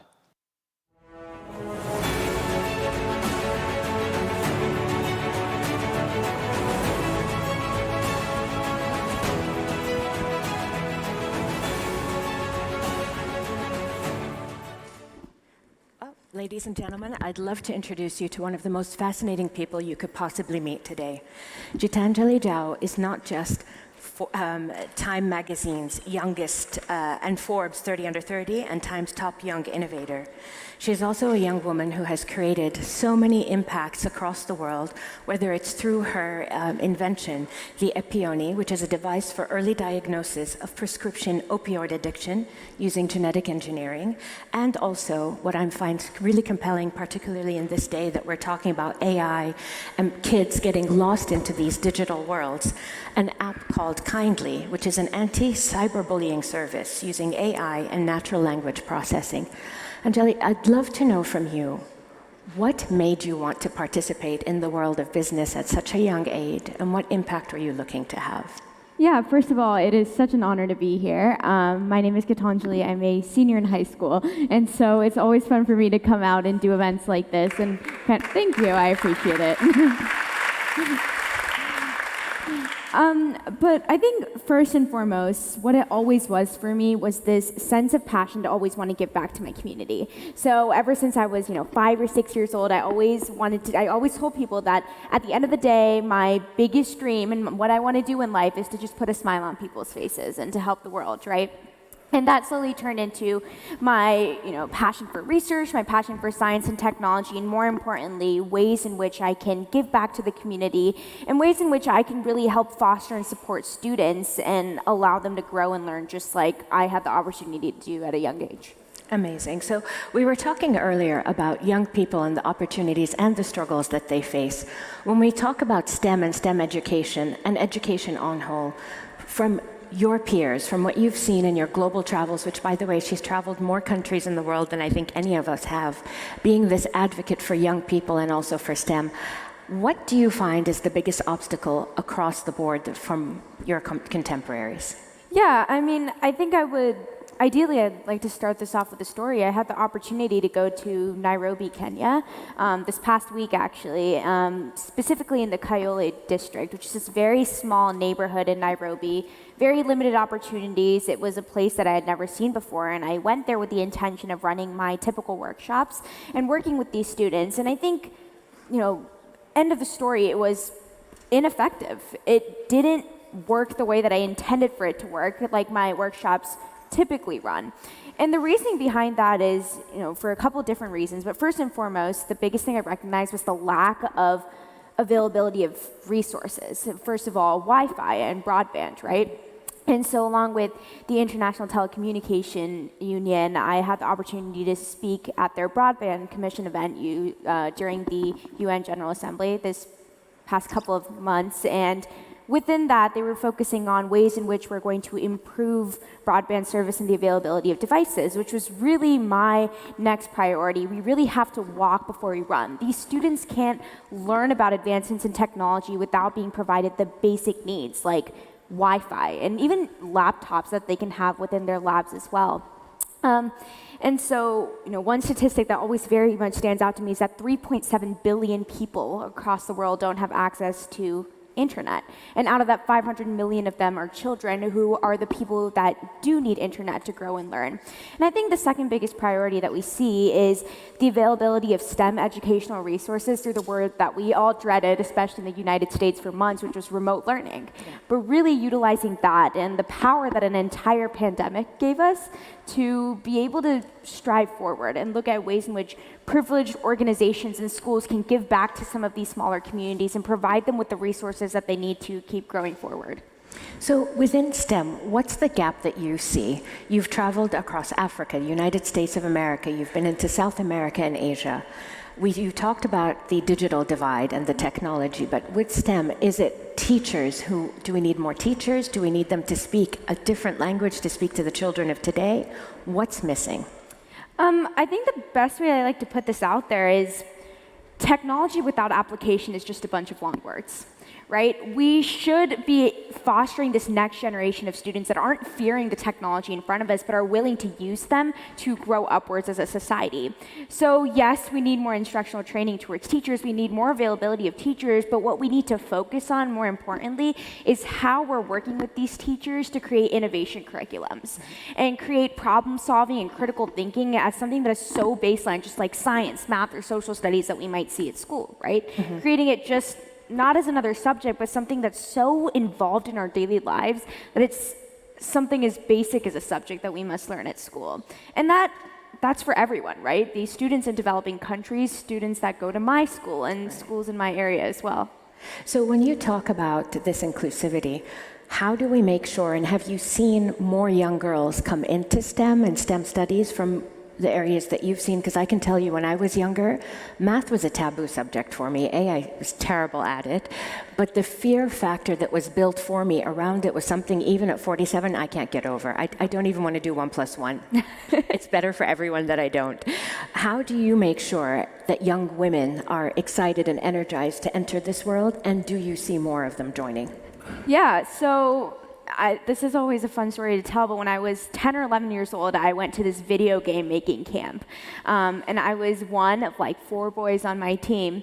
And we were building this game, and all the characters were guys. And I was like, hey, we should put a girl in it. And I've never seen a group of 4 guys be more appalled, but more willing to do something. And that was like one of those starting factors where I was like, oh, right? People aren't against this. People aren't against women being involved in STEM and diversity in STEM. It just needs to be out there. It needs to be known. And we need to recognize why that female perspective and that diverse perspective is incredibly important in today's society. But to answer your question, I absolutely think we've progressed. We've gotten to places that no one's seen before. We're seeing more and more opportunities within STEM.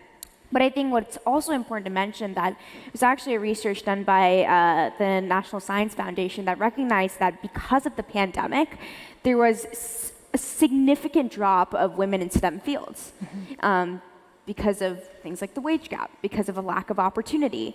And that's something that I recognize as, that needs to be fixed, especially because the male population in science fields stabilized. Right. And so that diverse perspective, that new way of thinking needs to be maximized now more than ever, because innovation isn't an option anymore. It's a necessity, and it's something that should become reality, and that means we need everyone's take.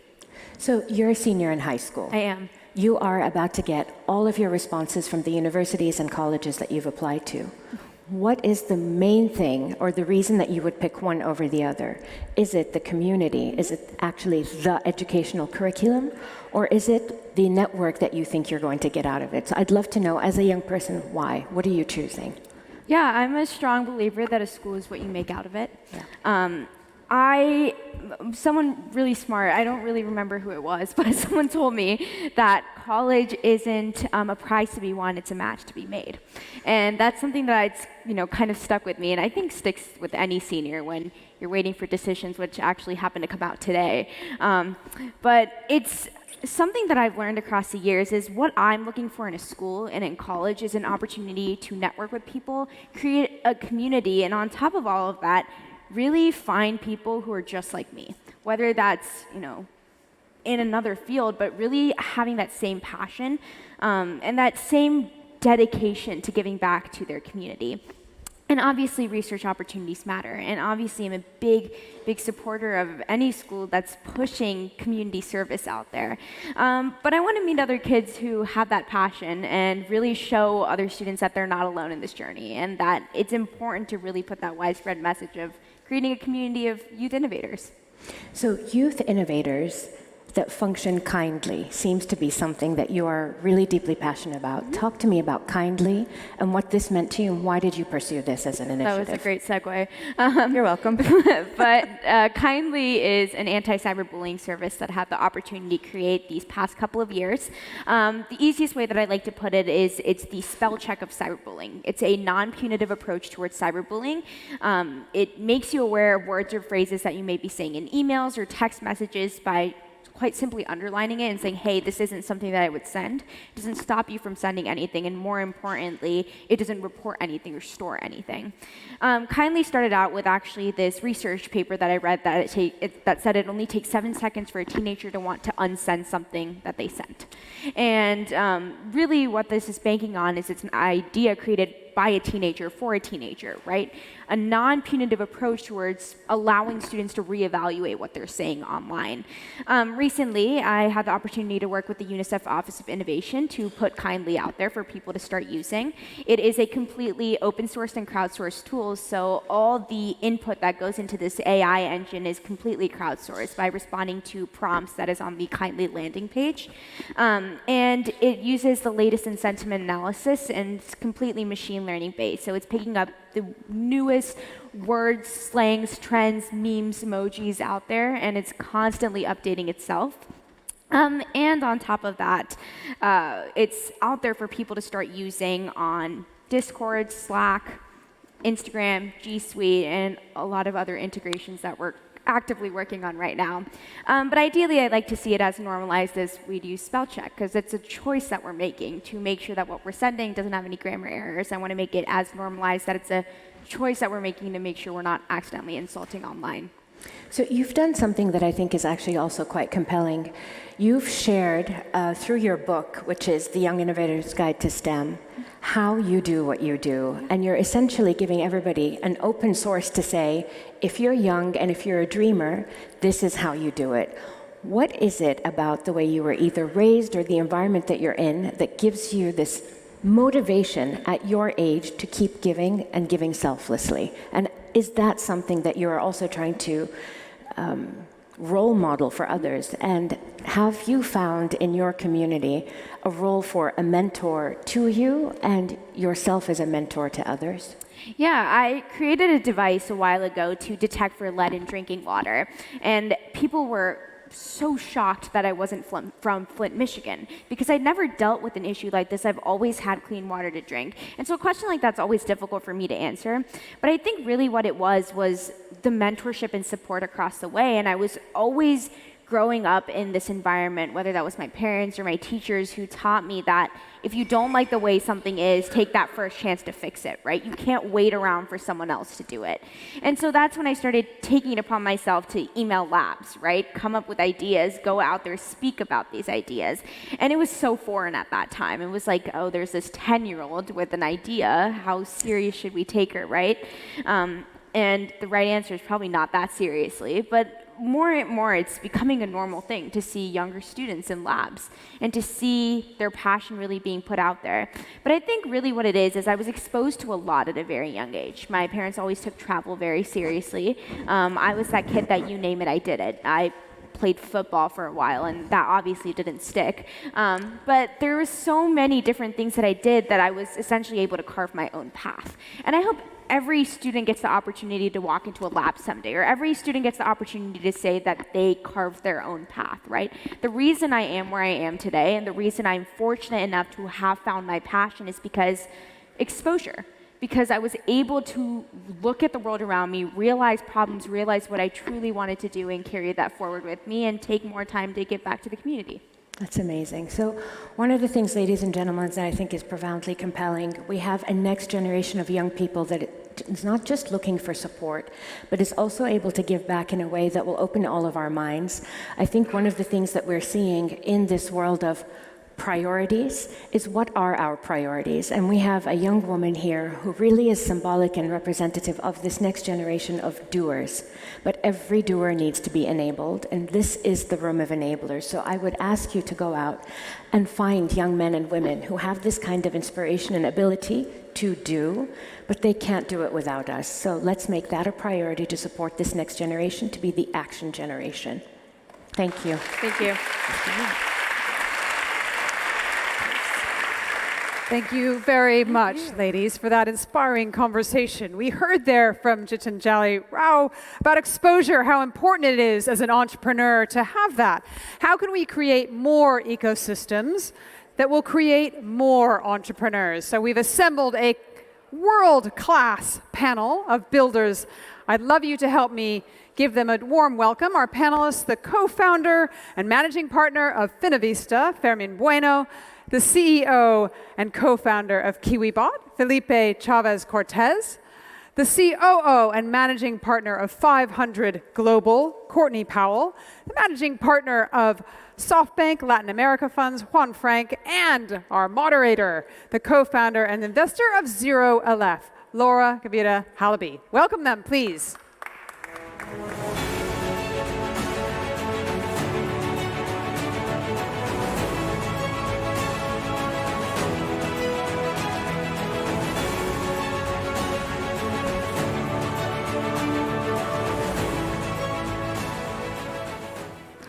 So welcome, everyone. Very excited to be here with Juan, Courtney, Felipe, and Fermin. Just last October, I was invited to Riyadh to showcase the Latin American ecosystem and how we build a very fertile ground. And to join me during that event, Sebastián Mejia from Rappi, Carlos Garcia from Kavak, and Pier Paolo from Walla share their story on how each of them built in a different city within Latin America close to a decade ago, how difficult it was, and now how they all became role models, mentors, investors to pay it forward and to actually be able to share and prove that any city can actually become the next Silicon Valley. So with that, let me first have Juan Frank, not only an amazing friend, but my ex-boss at SoftBank. So very excited that Juan is here with us. Can you share a little bit, and especially because of where SoftBank Latam is focused, Brazil, Mexico, and Colombia, how you've seen the different evolutions of each of those cities in terms of ecosystems, and specifically how SoftBank has contributed to build them? Fantastic, Laura. Thanks so much for the invitation. It's great to be here with my fellow panelists. So a bit of context, I am the co-managing partner of the SoftBank Latin America Fund, which is a fund that was started at the beginning of 2019 with an initial capital commitment to Latin America of $5 billion, of which after 2 years we extended to be $8 billion, investing only in Latin America. To put that into context, the $8 billion compares to the $1 to $2 billion that was invested in Latin America in terms of VC capital before 2019. So we really came into Latin America to transform the region. And what we saw in the region was a couple of key pillars that make for a vibrant VC ecosystem. The first pillar was a very big market with a lot of problems, right, in terms of problems to be solved. It has almost $6 trillion of GDP, 650 million people. And in terms of penetration of financial services, penetration of e-commerce, still relatively underpenetrated when it's compared to both emerging markets and also developed markets. And then the second pillar was a deep talent pool of passionate and perseverant entrepreneurs who were dedicated to solving these really big problems, right? So you had the opportunity and the scale. You had the entrepreneurs. The third pillar that was missing was the access to capital and investment funds that were willing to take on this risk, to invest in venture and growth capital, to actually allow these entrepreneurs to think big, right? And so before 2019, the average investment, again, was around $1 to $2 billion annually. That ballooned to around $17 billion in 2021, and going forward will probably be at a steady state of anywhere between $6 to $8 billion. So still a multiple of what it was.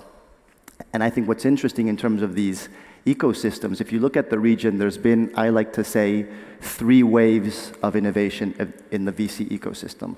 It started in Argentina at the beginning of the century with companies that have become super well known, like Mercado Libre, Globant, Despegar as well, that are all multi-billion-dollar public companies today. And the second wave came in Brazil after 2010 with the companies that we all know today as well, like Nubank, XP Investimentos, all listed on different stock exchanges. And I would say the third wave is coming between Colombia and Mexico in the last couple of years. Just as a reference, Mexico before 2020 had 0 tech companies valued at more than $1 billion, the so-called unicorns. And after 2020, they now have around 10 to 12 unicorns. The same in Colombia. There's around 2 or 3 as well. And so I would say those have been the 3 waves. And we're excited to see kind of this third wave continue to develop and close the investment cycle, as we've seen in Brazil and Argentina, with eventual public listings or strategic exit that will prove that the full cycle of investment can actually be executed. Exactly, and now we have the entrepreneurs, the capital that is added to the region, so those role models, which are unicorns, and actually the cities itself have changed. Like I remember you telling me a couple of weeks ago, you need to come to Mexico. You cannot imagine the amount of people that are there. 500 global was a major event. Vista was there as well. Like everybody is basically coming to the cities and making it more habitable, which is what we have here in Miami. That it's so wonderful. So let me go with Fermin. You are. First of all, congratulations, Vista, 10 years, that's amazing. It would be great to hear what has been the evolution of that fintech ecosystem in LATAM, and what are we missing? What's next? Great. Okay, so buenos días. Yes, so 10 years, we made 10 years, right? Just a couple of days ago. So we created Finavista with a vision to transform finance, right, in Spanish-speaking Latin America for the better, right, at the intersection of entrepreneurship and technology, right? That vision we have actually performed in a couple of acts. First, empowering the ecosystems with our conferences, with our research, and also with our startup programs, right? Empowering entrepreneurs throughout the continent, right? Second act has been partnering with startups, investors, and financial institutions, right? To unleash the power of entrepreneurship in the region through venture capital investments in the pre-seed and seed stage, right? The ecosystem has changed quite a lot, right, in the last few years. When we started back in 2013, there were barely $100 million being invested in fintech in the region, right? And there were probably less than 300 fintech startups. So today, right, the number of startups is around 2,500, right? It has multiplied by 8, right, the ecosystem as a whole. But what is most important, right, the capital has increased by 60 times, right, reaching $6 billion in 2021, right? So the growth has been amazing, right? However, we're still convinced that we are in the early beginnings, right? We're in the first minutes of the match, right? And we still have the second half to play, right? So very early, right? Still profound pains, right? Financial pain remain in the region, right? Let's remember that more than 50% of Mexicans, Colombians, and Peruvians, right? Key countries in the region still have, you know, financial inclusion problems, right? It's about 50% rate, right? So there's lots of work to be done still in the region, right? Yeah, I think we also Shunyata earlier in one of the panels, and he used to say all the time to us, like, the cool thing about Latin America is that it's not about disruption, it's about inclusion. And what you said, right, like, we need to bring everybody into technology, need everybody to the financial systems. But let's go to Courtney. You're now living in Riyadh, which is this big connection with FII right now, and 500 looks at the world globally and from the grassroots. Why don't you share a little bit more on what you have seen that it's successful and in which countries or cities more than others?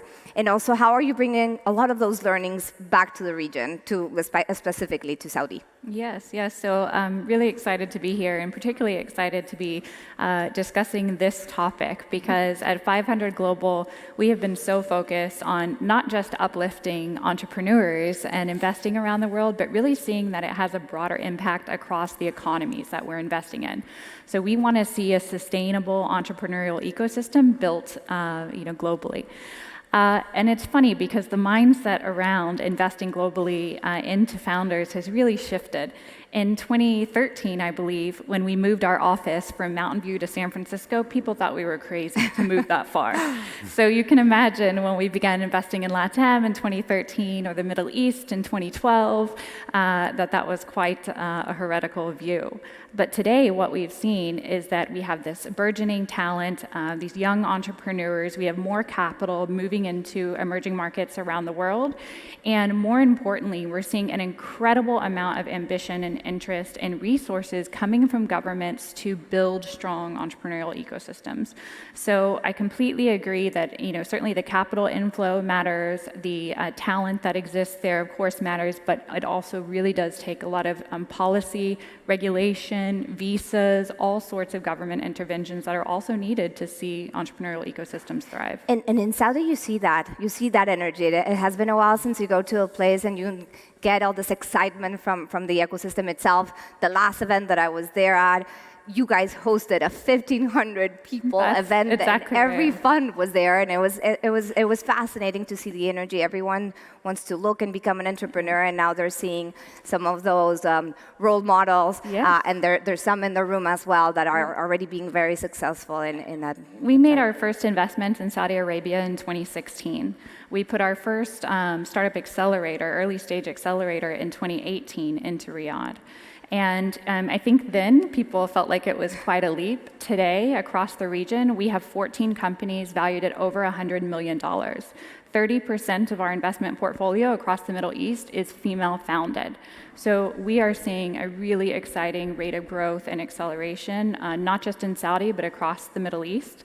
And I think this is just one example of what can happen in a global ecosystem if there's enough support and growth. And it's really exciting because there's places where the ecosystem just works without the government being involved so much, and others where the government becomes a key part of it, like places like Singapore. And in Saudi, you're seeing that the government has been involved in a very positive way on making this happen.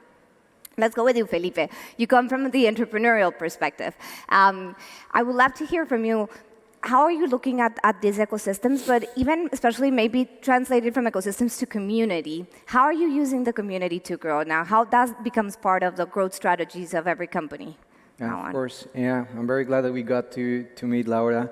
I'm very excited to share the panel with all of you. So with KiwiBot, we built food delivery robots.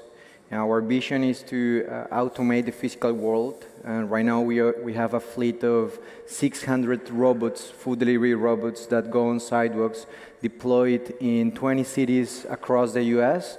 And we also have 2 deployments, one in Dubai and another one in Neom City. So there are 2 perspectives. One, the community, the people.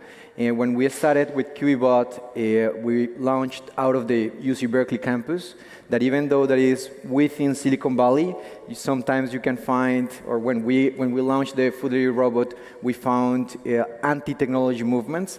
At that time, that was before the scooters, or like just before the boom of scooters. So it was very interesting because we had to modify our design, just talk with the community. At the beginning, we had a bigger robot, yes, and the community of Berkeley started to say, okay, maybe this is not going to be ADA compliant.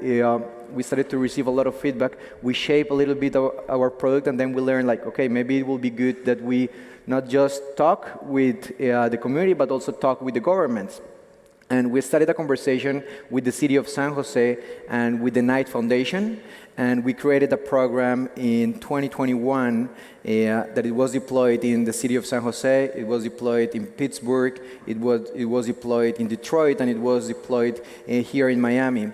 And what was very interesting is that we started to share data about the sidewalk for the cities, about the inventory of the sidewalk, if they needed to fix it or not, the Vision Zero program, for the ones that are familiar. Basically, if a pedestrian street is dangerous, if it's going to be dangerous for a robot, it's going to be dangerous for a kid. So far, we have seen that the support of the government, the support of the community, it's very important, not just from a regulation and commercial standpoint, but also to develop the product, to know how it's going to look like, and from a design perspective. Yeah. So we only have a minute left. So let me just close with a close to action from all of you to the crowd to see how each of them can contribute within their own places where they live and how they're supporting founders. Taking into account that the world is changing, AI is becoming super predominantly, the way we work is going to change. We are now more remote, completely digital. What would you give to the audience as a call to action? Let's start with you, Fermin, and then we close with Juan.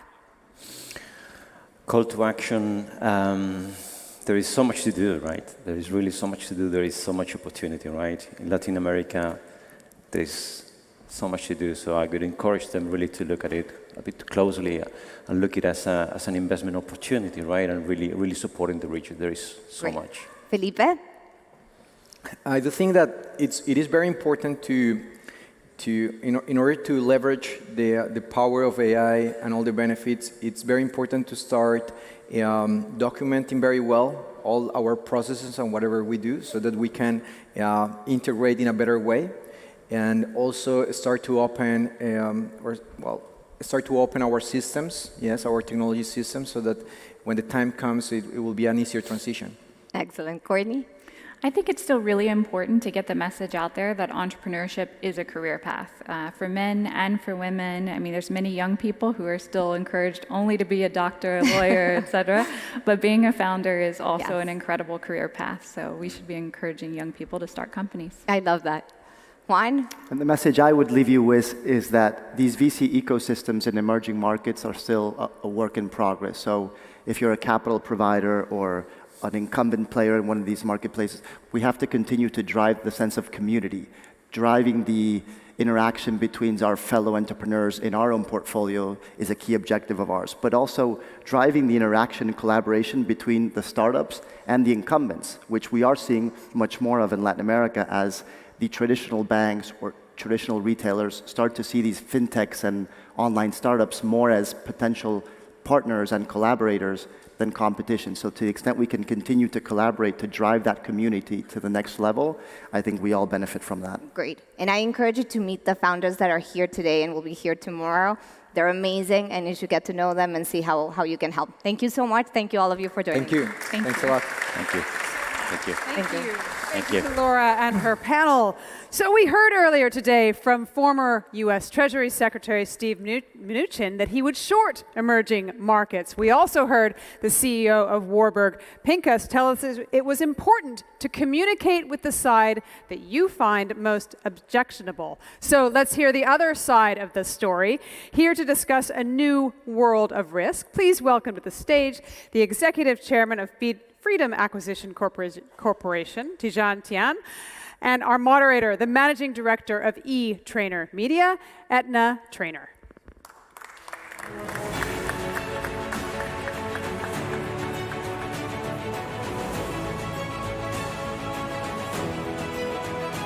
Hello again, and welcome back. And Edie, thank you so much. And it's an absolute delight to have you here. Pleasure to be here. It really is. It's so special to have you here for this conversation. And, you know, I know when you committed to doing this panel, we're going to talk about risk, and we're going to talk about things that need to be done in the world to make sure that business is carried on as best it can be. But we were probably going to go on a little different focus. We'll stay on that focus, but then last week we had a bit of headline news with that big bank that you once happened to be the former CEO. And I know everybody in this audience is just thinking, what has he got to say about it? So I'm going to have to put it to you. It happened. I read that you were stunned disbelief. The big fallout. I mean, what can we do to make sure it doesn't happen again? And just give us a few words. Okay, thank you. First of all, I want to thank the FII for having me here, and just say briefly why I'm here. There are really three reasons. First one is my love for Saudi Arabia. I think it's a wonderful country. I'm older than I look. I remember my father visiting Saudi in the 70s and coming back enthusiastic, and I share that feeling. The second is in this room, and it's Richard Atias and his wonderful wife Cecilia. I've known Richard for too long, and always support him in everything he does. And the third one is the best investment I ever made, which was buying a house in Miami in 2008. So three easy reasons for being here today. The mayor will be happy with you. Exactly. I aim someday to maybe replace him, but that's a long-term ambition. Mayor of Miami. No, more seriously, Credit Suisse, I think, honestly, you seem to have read my op-ed in the FT. So I said stunned disbelief. So I will, and I know there are a few friends from the media in the room, some of them have approached me. So I will restrict my comments to what I said in that piece, which was well thought through and summarizes my views on the situation. So I encourage everybody, I'm not paid by the FT, but I encourage everybody to read that op-ed. So that's it. Okay, so stunned disbelief, and you can read the rest. Okay, there's nothing we can do about that situation. It has happened, and what we need to do now is seriously move forward. So, you know, post the situation there, let's just look at the state of the global banking sector right now, and how fragile do you think it is, and who's driving it? Or do you think it's fragile? Do you think it's in safe hands? I think it's not fragile. First of all, you have to start with the economy. Banking is just a part of the economy. One reason why I am confident is that the state of the global economy is good. The global economy has gone through COVID reasonably well. We've seen China coming out of COVID. Maybe a slowdown, but the economy is sound, and most banking or financial crises have their roots in challenges in the real economy. So first thing is that the real economy is strong. The banks are profitable. I'm going to say this about Credit Suisse, but it's relevant.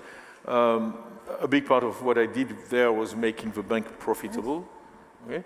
And organic capital generation is in itself a risk management instrument. Okay? Companies to do well need to be profitable. And the sector as a whole is generating very strong profits, which goes then to strengthen the balance sheet. Then you have to look at what's going on, and it's really interesting. But generally, banking crises are on the asset side. On the asset side of a bank, you have its loans and its investments. On the liability side, you have the deposits. This is a very original situation because actually the crisis has come from the liability side. That's highly unusual, i.e. people withdrawing their deposits at SVB or at Credit Suisse, which then triggered the intervention of the Swiss state, the liquidity backstop, etc. So I actually believe that that's much less threatening for financial stability than crises on the asset side, when it's about credit losses, NPLs, not performing loans, etc., etc.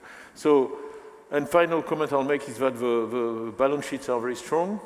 Capital is very strong following 0809, and the liquidity, because banks and financial institutions die more from liquidity events than capital events. It's really a liquidity crisis that generally leads to a failure of an institution, not capital. So overall, I'm quite comfortable. You need to understand also what's going on. You take Deutsche Bank. I was looking at the situation. Deutsche is profitable, one, my earlier point. Okay, 7% return on tangible equity, but it's profitable. And then the European Central Bank has put in place a lot of backstops since 2012, since the euro crisis, that are intact. And if you look today at whether European banks have tapped into that liquidity backstop, they haven't. So not only are the banks solid, but there's been a lot of containment measures taken around them to ensure that they do well. Now, the market speculation is linked to people, but if you want to play a bank stock, the cheapest way to do it is to go on the CDS market.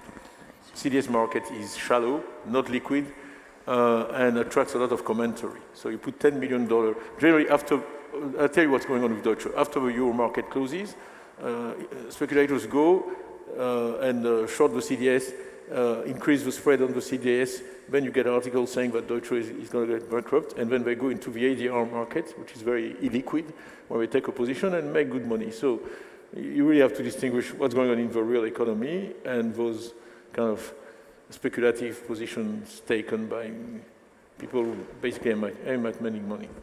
Now, as we look at the new world of risk, you know, OCC defines risk as credit, interest rates, liquidity, price, forex, transaction, compliance, strategic, and reputation as well. If you were to list, I suppose, the most important areas of risk management, so to speak, what do you think that would be right now?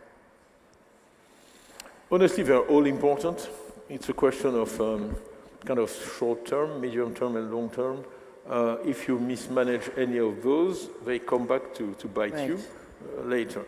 Right now, because we are in a transition in terms of the interest rate cycle, interest rate risk, and I think Secretary Mnuchin talked about it, has taken precedence.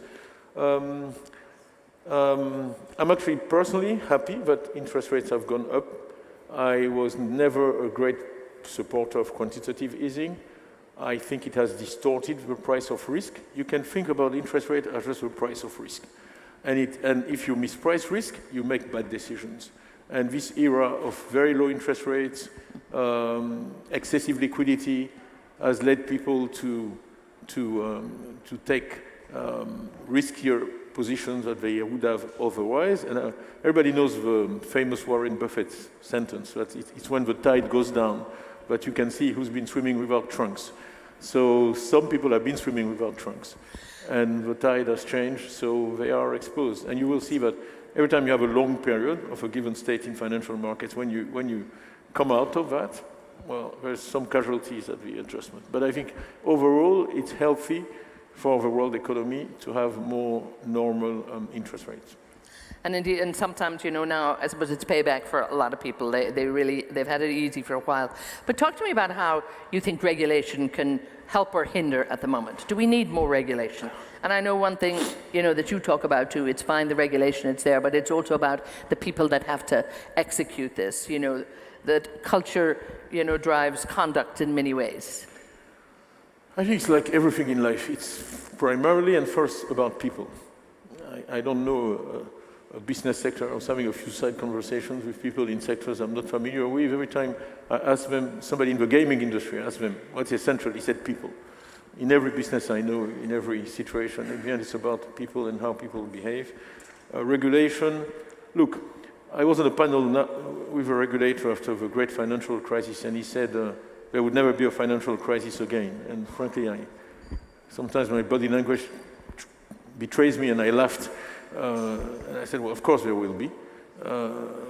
We can't say when, but our job is to make sure that if and when there is one, we minimize its social impact, we minimize its economic impact, and I think there's been a lot of work and thought going into that since 2008 or 2009, so that you can see that with the current tribulations, the impact is less. But yes, the human factor at the end is key. I have a memory in when I was CFO of Prudential in London in 2008, fourth quarter of 2008 is all those who were active then remember it. In October 2008, Prudential was created in 1848. It has 6 of its 10 worst intraday share price falls. So I would look at the screen and the share price was at 15%, 16%. And the Friday, there were rumors that Lloyd's was going down, was going to be bankrupt that weekend. We had 750 million pounds of capital left, and we had 1.5 billion pounds of deposits at Lloyd's. And I called, I remember my CEO wasn't there, I was in my office, I called Paul Tucker. The governor of the Bank of England was not there. So I said, Paul, you think you have a crisis right now? Every bank is falling one after the other. The insurance sector is holding. If you do this, we're going down. And he said, I'll call you back. And I hung up. It's probably the longest hour in my life. I just sat there for an hour, couldn't do anything. And he came back and said, okay, we'll give you till Monday. We took our deposits out, and the rest is history. So a lot of those crisis situations are down often to a few individuals, and you need to have solid nerves. You need to be calm, not panic, stay rational, think clearly, and make good decisions. And that's not taught in schools. And that's down to the individual. And back to crisis, I'm proud that we had 5 years without major incidents under my watch, and a lot of that is down to experience. Yeah, exactly, and that's what you're going to learn on the job, so to speak, and hopefully you're going to learn it from the right people and do the right thing. Talk to me a little bit about emerging markets, because things are very different there, and it's more expensive to get access to capital. What can be done there to bring the emerging markets, I suppose, into the system? I think there are a few things. First of all, I'm a long-term emerging markets bull. Okay? To be a bear on emerging markets is to be a bear on mankind. And that's something I will never do. I believe there is too much intelligence, too much talent in emerging markets with a positive demography, so that I'm always going to be a bull. Okay? And growth is about productivity. If you can infuse today's cutting-edge technology in emerging markets, you get growth. Okay? Anybody who's been to Africa has been what happens when you build a road. The village is coming, the electricity coming, the crops coming, the activity coming is so I'm positive. And I really think there is a revolution underway. If you look at the key sectors in the economy, you look at energy, and I'm getting personally involved in the solar sector and in renewables. I'm merging with a solar company. The cost of solar has gone down 300 times in the last 30 years, right? And people don't realize that. So that changes completely the economic equation. If you take places like the Middle East, I was happy to hear our Saudi friends talk about what they're doing in renewables, but it's true across the Middle East, it's true in Africa. And that will be a big boost to growth, because unfortunately a lot of emerging economies have energy costs that are too high, so it makes them not competitive. You look at logistics and transportation. Do you know that Africa has an excess of food production? What it has a deficit of is storage and transportation. Africa produces enough food to feed all Africans twice a year. It's just that 60% of the crop rots or is eaten by insects along the road. So being able to build roads, being able to warehouse, and using modern technology for that is vital, and it's happening. I know, young Africans who have started companies doing that. So you've got energy, you've got transportation, you've got financial services, banking the unbanked. I'm also involved with a company that is basically serving SMEs, and really I was invited 2 years ago to talk to the African heads of state, and I talked to them about SMEs. I really think that the missing link in their economic strategy is the development of SMEs. And I always say, if you want large companies, I don't know a large company that was not started by 2 people or 3 people, whether it's Microsoft or Apple or Google or... And we sometimes forget that. Yes, so feeding SMEs, creating an environment where SMEs can prosper is very important. So having a financial services sector that is able to do that is key, and modern technology and digital technology allows you to do that. So a quick close to this too, making sure we manage risk for the future. If there was a quick call to action, what do you want it to be? What's that message you want to just send off before we close up? Well, I always go back to the same: education. Invest in, believe in the human mind, the human condition, and invest in people, and you can never go wrong. Okay, we leave it there. It's been an absolute delight to have you here, and I'm just sure everybody really enjoyed you sharing your ideas and knowledge. Thank you, Tidjane Thiam. Thank you. So wonderful. Thank you. Very much. Thank you to Gian and also to Etna. So we heard there from Tidjane Thiam, quoting Warren Buffett about when the tide goes down, you see who doesn't have their trunks on. To make that a little less gender specific, you see who doesn't have their swimsuits on. That, of course, applies to the world of crypto, some big names we've seen going down recently. And our next panel is going to be asking, crypto, where do we go from here? I'm going to bring to the stage in just a moment our panelists, the co-founder and CEO of MoonPay, Ivan Soto-Wright, the vice chairman of CTH Group and Atlas Technology, Dr. Guang Yang, the global head of legal and compliance for Hashdex, Nicole Desant, the CEO of Galaxy Digital, Michael Novogratz, and our moderator, the founder of Lab 22C, Saif Ishouf. Please.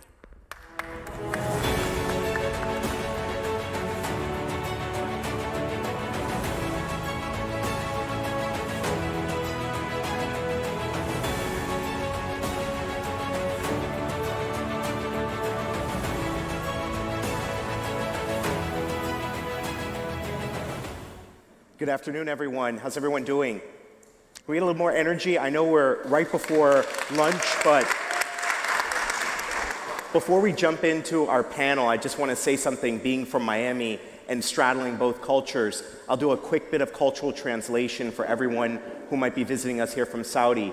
In Miami, our version of yalla is dale. So if you want to understand how to get things to move faster, you just have to say dale. That's like our saying yalla. In the interest of time, we're going to move at that clip. And for today's panel, we're very excited that we have an esteemed lineup of subject matter experts and leaders in the field of crypto and Bitcoin and blockchain. And now more than ever, it's a great time to explore this issue topic of where do we go from here with crypto? And if we were having this conversation a year ago, it would be flooded with a sense of laser-eyed fanaticism, but we've now entered in a much more sobering reality, and we're going to be exploring a little bit from each one of our panelists to understand where do we ultimately go from here. And I want to start with you, Mike, because you are somebody that has led in many, many regards in the field of blockchain and crypto, and you have a deep experience from the world of traditional finance. And I've heard you speak in multiple occasions about this notion of trust and where we are in the world with respect to deficits of trust. And I think that if we want to begin a thoughtful conversation about crypto and where we go from here, I'd love to get your sense about how can trust be restored with respect to the crypto space, with institutional investors, with retail? Well, thank you. Listen, in some ways, this is the best of time and it's the worst of times for crypto. In a lot of ways, this is crypto's moment, right? We've just had a banking crisis in the United States, right? Satoshi started the Bitcoin white paper because he saw populism coming. He didn't trust the governments could control themselves, or they would spend and you would debase fiat currency. And we just had an episode where we looked around and we were like, oh my goodness, our regional banks, our money center banks, all have been on this orgy of debt, right? Low interest rates for too long. There's trillions of dollars, not billions, trillions of dollars of bad debt out there, of people that financed, 5-year, 6-year, 10-year, 2% paper that now are being charged 5%. And so how are we going to get out of that? We're going to get out of that by, you saw the Fed's balance sheet went straight right back up. So all the quantitative easing gets erased in a week. The quantitative tightening gets erased in a week. And so in lots of ways, this is the moment. On the other hand, our industry didn't comport itself very well. We had Sam Bankman-Fried and 5 or 6 other horrible examples of greed, fraud, stupid risk management. And so now we're under assault from the US government, right? The Biden administration, the Democratic Party, really doesn't like crypto. Partly because Sam Bankman-Fried was Joe Biden's biggest donor, and he was the biggest donor of the Democratic Party, and he was engaged in a really intimate way with the SEC and the CFTC. And so the Democrats have egg all over their face and feel, oh, I got to run from this. And, there's a small cabal, Elizabeth Warren, Sherrod Brown, Gary Gensler, that really are trying to, they call it Operation Choke Point, crush crypto. It's a terrible decision for the United States, right? Because what we're seeing overseas, Abu Dhabi is making it a really friendly regime. Hong Kong, believe it or not, is coming up with one of the most friendly crypto regimes that's going to start, where even individuals can start participating. And so we're seeing overseas lots of activity, and domestic a government that's really trying to smush an industry.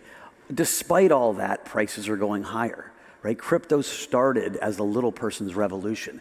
They didn't trust governments. And there's nothing that's happening in the world today, certainly in the United States and a lot of the West, that makes people want to trust governments more. And so it's almost like when they banned wrestling from the Olympics, I remember I was on TV and I was like, I can't think of anything more stupid than picking a fight with 700,000 wrestlers. You're picking a fight with a crypto community that loves this technology, that believes in it almost with religious fervor, that's resilient as can be. And so I'm bullish as can be, mostly not because all the institutions are going to come in, that's been slowed down, but because the people that started this revolution are re-energized. Thanks so much, Mike. And you touched a lot about kind of the R word, which I think, Nicole, you can give us some guidance around, which is, what does all of this mean with respect to regulatory regimes? Because there's no doubt that the moment of reckoning is upon us. Mike mentioned a number of less than transparent actors, if we want to use the sort of polite way of describing it, and the government forces, both domestically here in the United States and around the world, are looking with a very, very cautious eye and finally ready to jump into action. So you've got some deep insight on this, given your background both in governmental spaces and also the work that you currently do at Hashdex. Give us a little bit of crystal ball. Do we see actual regulatory action here in the United States in 2023? And what are we going to see a little bit further down the road? Sounds good. Well, first, it's a pleasure to be here. Thank you so much. Well, that's a million-dollar question, right? It's very difficult to see. I think despite of all the efforts that international bodies are doing for a harmonized regulation around crypto, we won't see this in the near future. So we are seeing here and there a lot of important movements towards regulation. I think the first more serious and robust movement that we are seeing, of course, is in Europe with MiCA, right? Markets and crypto assets derivative, which is the most robust regulation. And I think Europe is trying to regulate, as they've done in the past with GDPR, as a default. So all the world, maybe anyone that wants to trade and do business with Europe will have to comply with that until Q4 of 2024. But for 23 and for all the other countries and for firms that don't want to be compliant with MiCA, which will be hard for most of the firms, right? They will have to adopt their internal policies, capital requirements, depending on the license. There are three categories of different tokens, right? But for most of the world, what we are seeing right now is the virtual asset service providers license, like the money service business that we have in the US, authorized by FinCEN, which is a license that only seeks to control the AML process and know your client, which is very important. And for most of the exchanges that we are seeing this huge problems happens. I'm not saying that with the license the problem won't happen, because I don't think that bad actors are driven by regulation. They would do the same thing with the regulation that we see in the traditional financial markets, a lot of scandals and schemes with regulation. But I think definitely FTX and Celsius maybe won't have this effect, that huge effect, if they were licensed, because there will be maybe more protections for investors. Although unfortunately, bad actors and people that don't comply with their own rules and regulations, we will see always in whatever market. So I think VASP's regulation will be a trend. It is already, a lot of financial centers. Brazil also, I'm from Brazil, and we just passed our VASP regulation last year. So most of the countries are doing this. And on the other hand, we have the CBDC, which is actually not crypto, but most of the countries and US are lagging behind. I think the CBDC project, as well as the same thing for crypto, I think US is lagging behind in terms of regulation. So there's a lot on deck, and one of the sectors that definitely is in search of clarity are retail investors. And Ivan, you've built a phenomenal business with MoonPay. We're very proud that you've done so right here in the great city of Miami, part of Mayor Suarez's vision for Miami as the capital of capital. But the world has obviously changed dramatically for a lot of people that are on your platform, that are using services like MoonPay, and you're really focused at the application layer. So what does the chatter look like in the subreddits and in other spaces that are adjacent to the work that you and your team have built at MoonPay right now with retail investors? Well, first off, I take a really long-term view for this industry, right? I got involved because I really believe in this technology, and I believe in the promise that you should be able to own and control your identity, your data, your property, and your money. Really central to the theme of crypto is ownership. And what's really powerful is anyone with internet connection anywhere in the world. Crypto comes from the word cryptography. There's a private key that underpins your public wallet, and anyone can now receive value anywhere in the world. That's a revolution. And there's billions of people around the world that don't have access to banking, full stop. And so when I started the business, it was really around trying to focus on a very simple problem, which was there are going to be these wallets. We need to build backwards compatibility to the existing financial system. So we connected to legacy networks like Visa, MasterCard. We connect to the existing banking system, and we make it easy for you to top up your digital wallet. This digital economy is not stalling. It is growing, right? Every single year, you're seeing actually 20% of increase in developers year on year coming into this industry. So you have to look at that trend. When you look at the market capitalization, I think it is a little bit myopic, right? If you look at it, it's cyclical, right? And it's also driven by interest rates. I think Mike touched on, we're in a very important seminal moment for our industry right now. I think one of the most interesting things that we've seen over the last couple of weeks is with the softening on the banking sector side, you're starting to see a little bit of a decoupling, right? And that's what we've been looking for a long period of time. Is this truly an asset class that can be uncorrelated and be an overall diversifier, which I think in turn will bring institutional adoption, institutional interest into the space.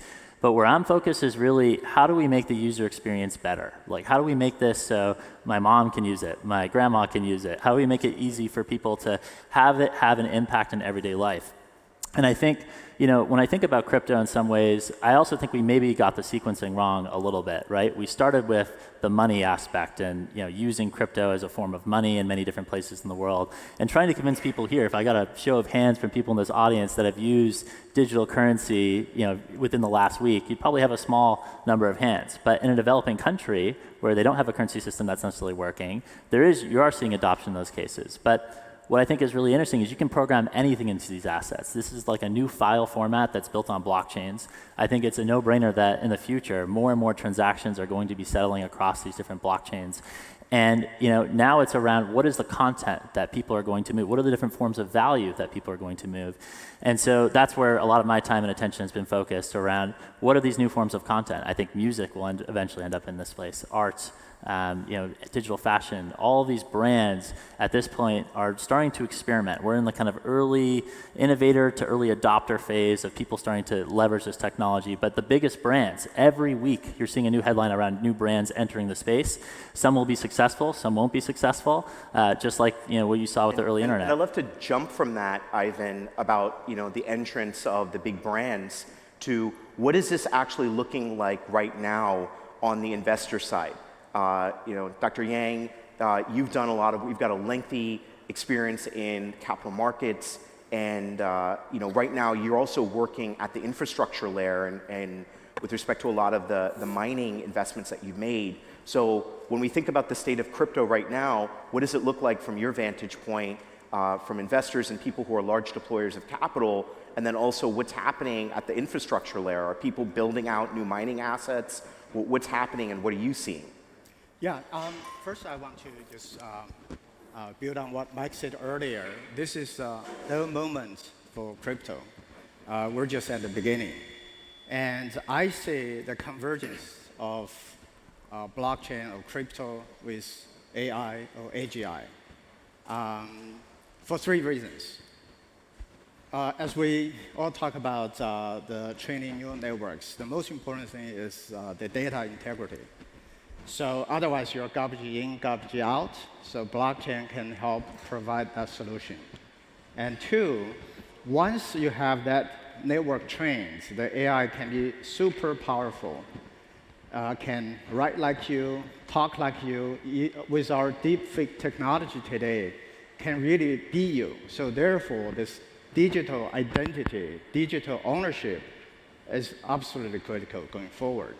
And third, going forward, when all those different models, AI models, interact with each other, transact with each other, it has to be some sort of digital currency. Because I cannot imagine all those machines talking to each other using fiat money. The reason for that is, our monetary policy or our economic models in terms of marginal cost or labor cost, inflation, doesn't mean anything to those machines. So it has to be some sort of digital currency. So I think we're just at the really, really beginning to see this huge adoption of crypto going forward. But the key going forward, I think, is to invest more in the infrastructure. At all three layers, at the physical layer, and the protocol layer, as well as a compliance layer. So I think that that's a great segue, given the expertise we have on the panel, to open up the floor for any questions that we might have. We've got great insights that are represented across a lot of different sectors here. Do we have any questions from the floor? I know that. Great. So I think we're a little bit late on time. I want to thank our panelists for giving us some quick insights on the state of crypto and appreciate all of you. So thank you all. Thank you. Thank you so much. Thank you to our panel. And thank you to you in the audience for staying with us. You're already out the door. I can see it. I want to tell you, come back for 1:30 when we will be getting our programming absolutely sharp right then. Lunch is served downstairs. on the second floor lounge. So see you back here in the plenary hall at 1:30 sharp.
Welcome back. Welcome back, everybody. Hope you enjoyed your lunch. I'm very pleased to start off our afternoon proceedings. We've got an incredibly packed agenda, so do stay with us. We'll be looking for some more questions from the audience. I've already identified some of you that I'll be looking for questions from. In a moment, be delighted to welcome to the stage the CEO of TAE Technologies, Dr. Michael Binderbauer. Before that, let's have a look at this video.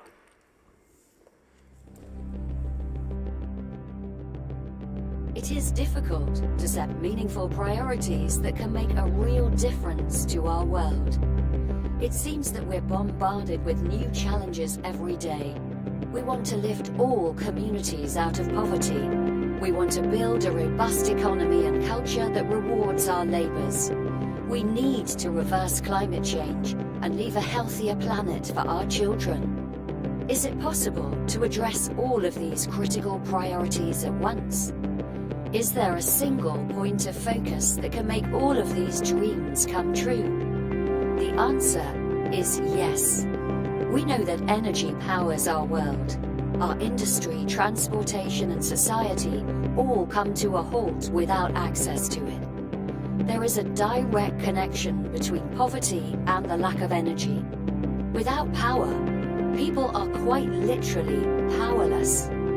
However, our ceaseless demand for more and more power has come at a cost that is impacting the entire planet. Is there a solution that can help us manage the transition to good, clean energy?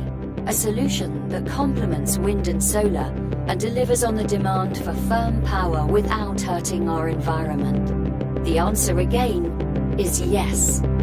Fusion is nature's preferred source of energy. Fusion is what powers the sun and stars. Fusion energy can deliver thousands of years of carbon-free, non-radioactive power to the entire planet and erase global conflict over precious resources. Fusion can spark an economic and infrastructure transition worth trillions of dollars. At TAE Technologies, we have unlocked the science required to harness the star's energy on Earth. We are embarking on the grand engineering effort required to bring fusion to the entire world within a decade, to deliver a solution that can safely power our planet for millennia, to move from a mindset of scarcity to one of abundance. The time is now to make fusion our priority. Thank you. So I want to talk a little bit about something that's probably esoteric for a lot of people, but I think is something that the world desperately needs, as you saw in this video. Priorities are a big deal. We have to figure out what our priorities are as a species as we go deeper into the century. As you saw in the video piece, energy sits at the nexus of quality of life, healthcare, food, water, all these things. And we also know, statistically speaking, today, that electricity is going to be the driver of most of that energy. And when you look at electricity today and at the forecast forward, we're going to double our demand by mid-century, and that's going to mostly come from the underdeveloped part of the world. So we're looking for a solution that can scale, and that can do it carbon-free, if we can, and ultimately be benign in every aspect accretive to our life. This be economic, this be free of sort of any kind of radioactive byproducts, in terms of course, carbon output zero. That's what we're all about. As you saw in the video piece, take a clue from looking at the heavens. There's about 100 billion stars in our galaxy. There's about 2 trillion galaxies, as we basically know. So we're talking an astronomical number of fusion reactors in the sky. That's what permeates the universe with energy, and that gives us all of our life energy. It also makes all the products that we're made of. All the atoms come out of nuclear furnaces, and in fact, what stars do, as does our sun, they take hydrogen and the light elements and fuse it together and build. It's the great builder of the universe, right? And it sets free in that process an enormous amount of energy by Einstein's famous E equals mc squared. Now what do you need to do fusion terrestrially or anywhere? What do the stars do? They operate in a vacuum. The space is the ultimate vacuum. We don't quite have that here. We have to make vacuum containers. We need fuel. Fuel are the light particles. Think hydrogen. Think variants of hydrogen, deuterium, tritium, heavy forms of hydrogen, and so on. We also need heat. We need a very hot environment. The interior of a star is about 15 million degrees. Turns out terrestrially we need about 100 million degrees to cook fuel. So it's extremely hot. So heat is one input. But more importantly is confinement, which is once you have the heat in there and you've got the soup of super hot material, how do you keep it hot? And one of the things I can tell you, what makes it so hard, however, makes it so safe. Confinement being the problem with this material being hot, but touching a wall of much denser, cooler stuff, it cools out instantaneously. So fusion reactors have one big advantage over our nuclear cousins: they won't suffer a meltdown. Everything stops when confinement ceases to function. And so our big problem, our gap today from having fusion and having an economy built on great contributing fusion reactors is confinement. And this is basically where, call it naive or not, we have created a company 25 years ago, the first private company to do that out of the University of California, to follow this quest. What you see here is, in fact, our 5th generation machine. We call it Norman. It's in honor of my PhD mentor, who was an absolutely brilliant physicist in the space. And we are one clock strike away from actually making net energy in our next machine. In fact, if you look at our journey so far, you see a cadence of devices with ever more ambitious objectives. We're currently operating the one in sort of the middle that we call Norman. I tend to call this the prototype. What's prototype mean here? This has proven that the science can work. We can actually make confinement today, believe it or not, at about 75 million degrees in a facility in California every day about 60 times. We fire this up. We create the fireball inside. We maintain it. We don't let it touch the walls until we turn things off and it gradually, gracefully decays. And during that time, we can create the kind of sustained conditions we need to eventually scale it up by less than a factor of 2 to get to a machine that we call Copernicus, which we hope to have up running. We're under construction right now by about mid-decade.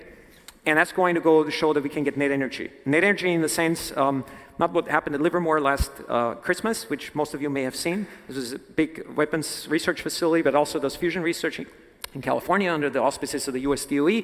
And they, for the first time, got a little bit more energy out of the plasma than what they fed into the plasma. And by the way, plasma is just sort of this hot fuel ball. Turns out in this machine, we're going to measure it much more stringently. We're going to say the power coming from the grid versus the power that comes out of the reactor needs to be net positive. We think we can do this somewhere around 25, 26. And everything that we've built so far, both on the science and the technology, says this is possible. So the question, what comes next and how quickly can that then scale and make a difference? And that's where our journey goes towards the late part of the decade in the early 2030s, where we think we can have a machine that we call Da Vinci today, that we've had on the drawing board for quite a while, to actually make net electrons. And I think this is the wonderful thing in the US, that the private sector, together with academia and the government, is now working to push that last leg of turning laboratory insights and success into functional products. Now, from there on, of course, it becomes a journey that will involve everybody here. How do you bring something like that at scale to meet the challenges that we talked about earlier? How can we create copious, reliable power out of a source that doesn't generate carbon, that doesn't have radioactivity associated with it, that doesn't have resource constraints? The light particles like hydrogen and other forms of hydrogen, boron, lithium, they're everywhere. So it's not a question of are they concentrated only in one part, they're available to everybody. That's a huge democratizing force. And one, when solved correctly, gets you into an age of abundance in perspective of energy. I think this is the exciting question to ask. What happens when you have that technologically, but now how do you bring it out to the world? And this is where I appeal to all of you to think and consider that fusion isn't sort of science fiction anymore. We're very, very close in doing this, and I'm 100% convinced within the next 5, maximal 10 years, we'll be at a point where we can make a first net electron prototype that connects to the grid. To take that from there, deeper into the century, of course, will take an effort to globalize supply chains, to create the kind of industrial backbone that can scale this up, but that's what we're about to do. And I think with that, you will get not only what the science fiction books call the dawn of the fusion age, but really a world where conflicts of resources, constraints of energy, scarcity that defines today in so many ways the have and have-nots, the access to healthcare again, food, water, all those fundamental human things, they will start to get set free on a scale that will see us suddenly struggling almost in a way with those scarcity constraints, which is a wonderful opportunity, right? And when we get to that, it really enters us into a new paradigm. And so I want you to pay attention to that as we go deeper into this decade, as you will see from us and a few others in the private space, that step happening from the lab into the actual application and eventually out, hopefully in a copiously available energy source for the future. Thank you very much. Please welcome our panelists, the CEO of Rivato, Steven Schallenberger, the Vice Chairwoman of Carbon Direct and Chair of GFAN's Advisory Panel, Neely Gilbert, the chairman of the board of HSBC Bank Middle East, Samir Asaf, the co-CEO of InvestCore, Rishi Kapoor, and our moderator and anchor for CNN, Zain Asher.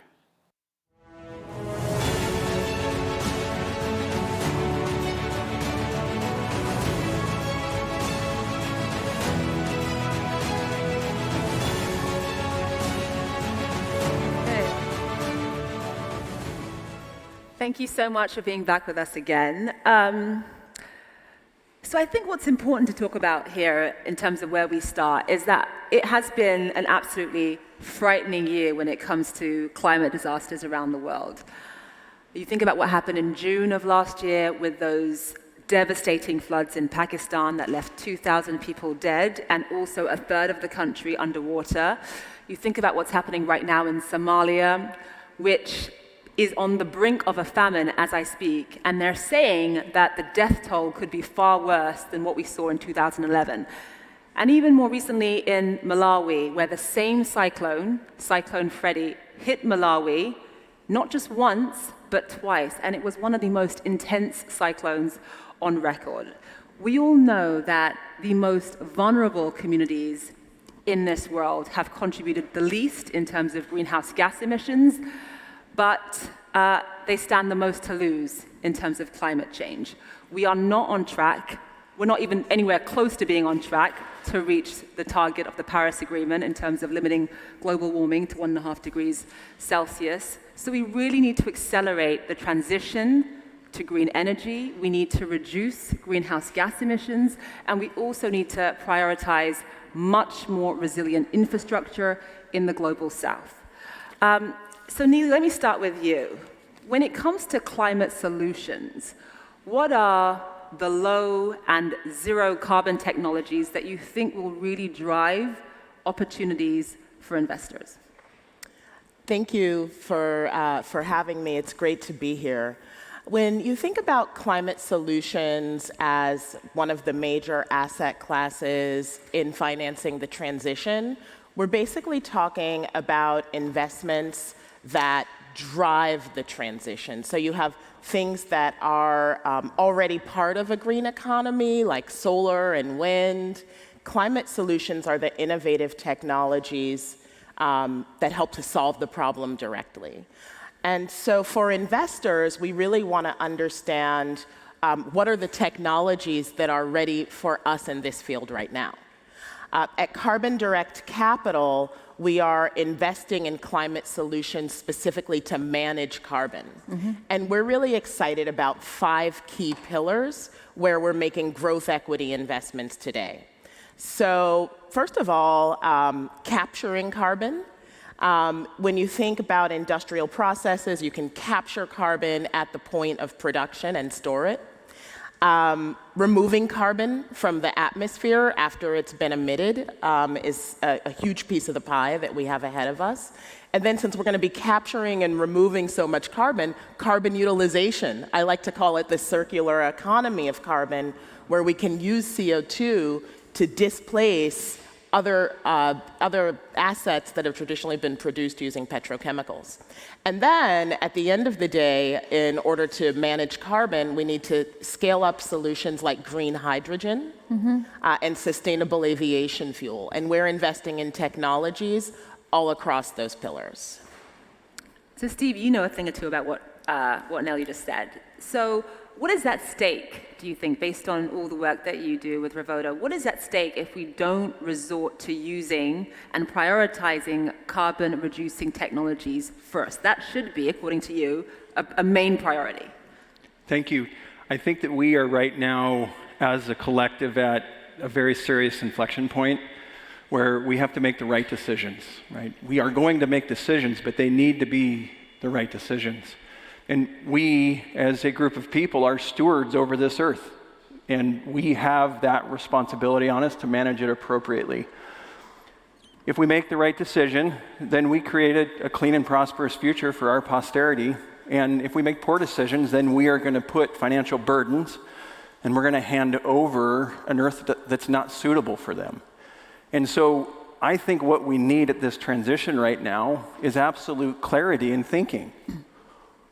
What's going to happen if we don't address the carbon situation, and what are the tools that we need to bring to bear to adequately solve that problem? And there's a lot of money right now that's positioned to go after technologies that may or may not be able to solve that problem in an adequate way, as we see that we are behind on the Paris Agreement targets right now, and we need solutions that can go after the heart of the problem. And so I think that a forum like this is very helpful in helping us get our minds around what's needed to make that right decision, to bring the right capital to bear against solutions that will be effective right now to set us on the right path, while we allow some additional technologies to mature and come up and replace those other technologies that we're so used to working with. So it's not just about thinking about the long term, you have to really prioritize what we can do in the short term. Rishi, what would you say was the role of banks in the transition to a zero carbon society, do you think? Can I, well, first of all, let me thank the hosts and the panel. Of course, it's great to be here with all of you. But can I broaden the question, if you don't mind, a little bit? I'm going to say financial services firms rather than just limiting my response to what can banks do. And there's a selfish reason, because we are a financial investment manager, not just a bank. Actually, we are not a bank anymore. So I'm going to pick up from something that was referenced earlier. As we think about the pathway to 1.5 degrees, which is what most of us have realized is absolutely essential, and most of us have signed up to. I'm not going to say 100%, but consensus is there. That pathway is going to require us to have a three-pronged strategy, right? One built around adaptation, one built around transition, and one built around decarbonization. Decarbonization, which is probably the most impactful, that leads us to a net zero outcome by 2050, is not a switch that you can throw overnight. It is essential. We have to invest in the R&D. We have to scale up the underlying technologies, as Neely was referencing, but it's going to take some time. Adaptation is needed today because of what is happening in Malawi, in Pakistan, in California, in Australia, in parts of where I come from, in India, and so on, right? And the transition is really what I think has started and gained speed the most, momentum the most, in terms of transitioning, particularly the power generation sector, from fossil fuels to renewables, increasingly solar, wind, hydro, nuclear, and so on. The role that we, as investors, as stewards of capital, if I can call it that, have to play in that is on all three fronts. Number one, the risk and return profile of those three is radically different from each other. The decarbonization journey is a little bit more venture growth stage. The transition journey is much more infrastructure-like, and the adaptation journey is mature infrastructure, right? Basically building resilience into the existing infrastructural assets within these vulnerable at-risk communities that are at risk of flooding, forest fires, et cetera, such that we can, in fact, provide them with the air cover that they need before we get up to that 2030, 2040, 2050, net zero economy. And, I'm proud to say that InvestCorp is active on all three of those fronts. We look at infrastructure as probably one of the most attractive secular long-term asset classes in terms of yield in the long run for investors. But even more than that, one of the most interesting investment theses presenting itself to us as long-term private equity investors today is the decarbonization journey. Not every sector within decarbonization, but certainly mobility, agriculture, carbon management, and the built environment, the offices and the homes that we stay in. Fantastic opportunity to deploy capital. And Samir, banks, as we were just discussing, obviously wield so much power. What is the right way for banks to wield that power? I mean, given your role at HSBC. Well, First of all, we all recognize that the target is to get at in 2050 on a net zero, and I think that science is telling us that there will be many new technologies that will happen. No one knows what and when. There will be a lot of companies investing in capturing and in compensations, but the numbers are compelling, but we don't know how much it will be compelling. And then we know for fact now, science-based, that we need to reduce carbon between now and then, in the meantime of doing all the other efforts, and we need to plan it from now. So the bank's role is to make sure that a credible transition to 2050 net zero is happening across the globe, and this credible transition will be financed by banks. So clearly, we've agreed, all the major banks, and agreed with all the public sectors and all the regulators, that we will continue to finance every single activities that is working seriously toward getting net zero in 2050. So the role of banks is to continue to finance every and all the companies that are getting into this journey. And in the case of HSBC, for example, we've committed our own net zero will be in 2030, but the portfolio of lending that we have to be net zero in 2050. And it is a portfolio of lending, and it's work that we will have to do with each sector to get there. So the role of bank is to continue finance these companies that are willing to work with us on this journey. Yeah, and I'm going to talk to you a little bit later on about HSBC's role and work in particular. But Rishi, what sort of responsibility does the global north? I mean, I was talking about, you brought up, some of the climate disasters we've seen in the global north, but I was talking in the introduction about what we've seen in the global south. What sort of responsibility does the global north have right now in terms of financing the global south transition towards green energy? I think it's a responsibility that goes hand in hand with the obligation that we have upon us, as a race, to do what needs to be done to protect planet Earth. It's almost as simple as that. This is not a choice. This is not a, let's see what the alternative is. There is no other alternative. The real question is, can you deploy that capital that is necessary to build that resilience inside the global south to allow them to transition in a meaningful way that is not going to stunt their economic growth in a manner that also generates the appropriate expected return on that investment, right? And that is really, I think a lot of the narrative today is coming at it from the perspective of, oh, it's a challenge and who's going to do it and who wants to do it and so on. Well, yeah, maybe it is a challenge and so on, but it's equally an opportunity, right?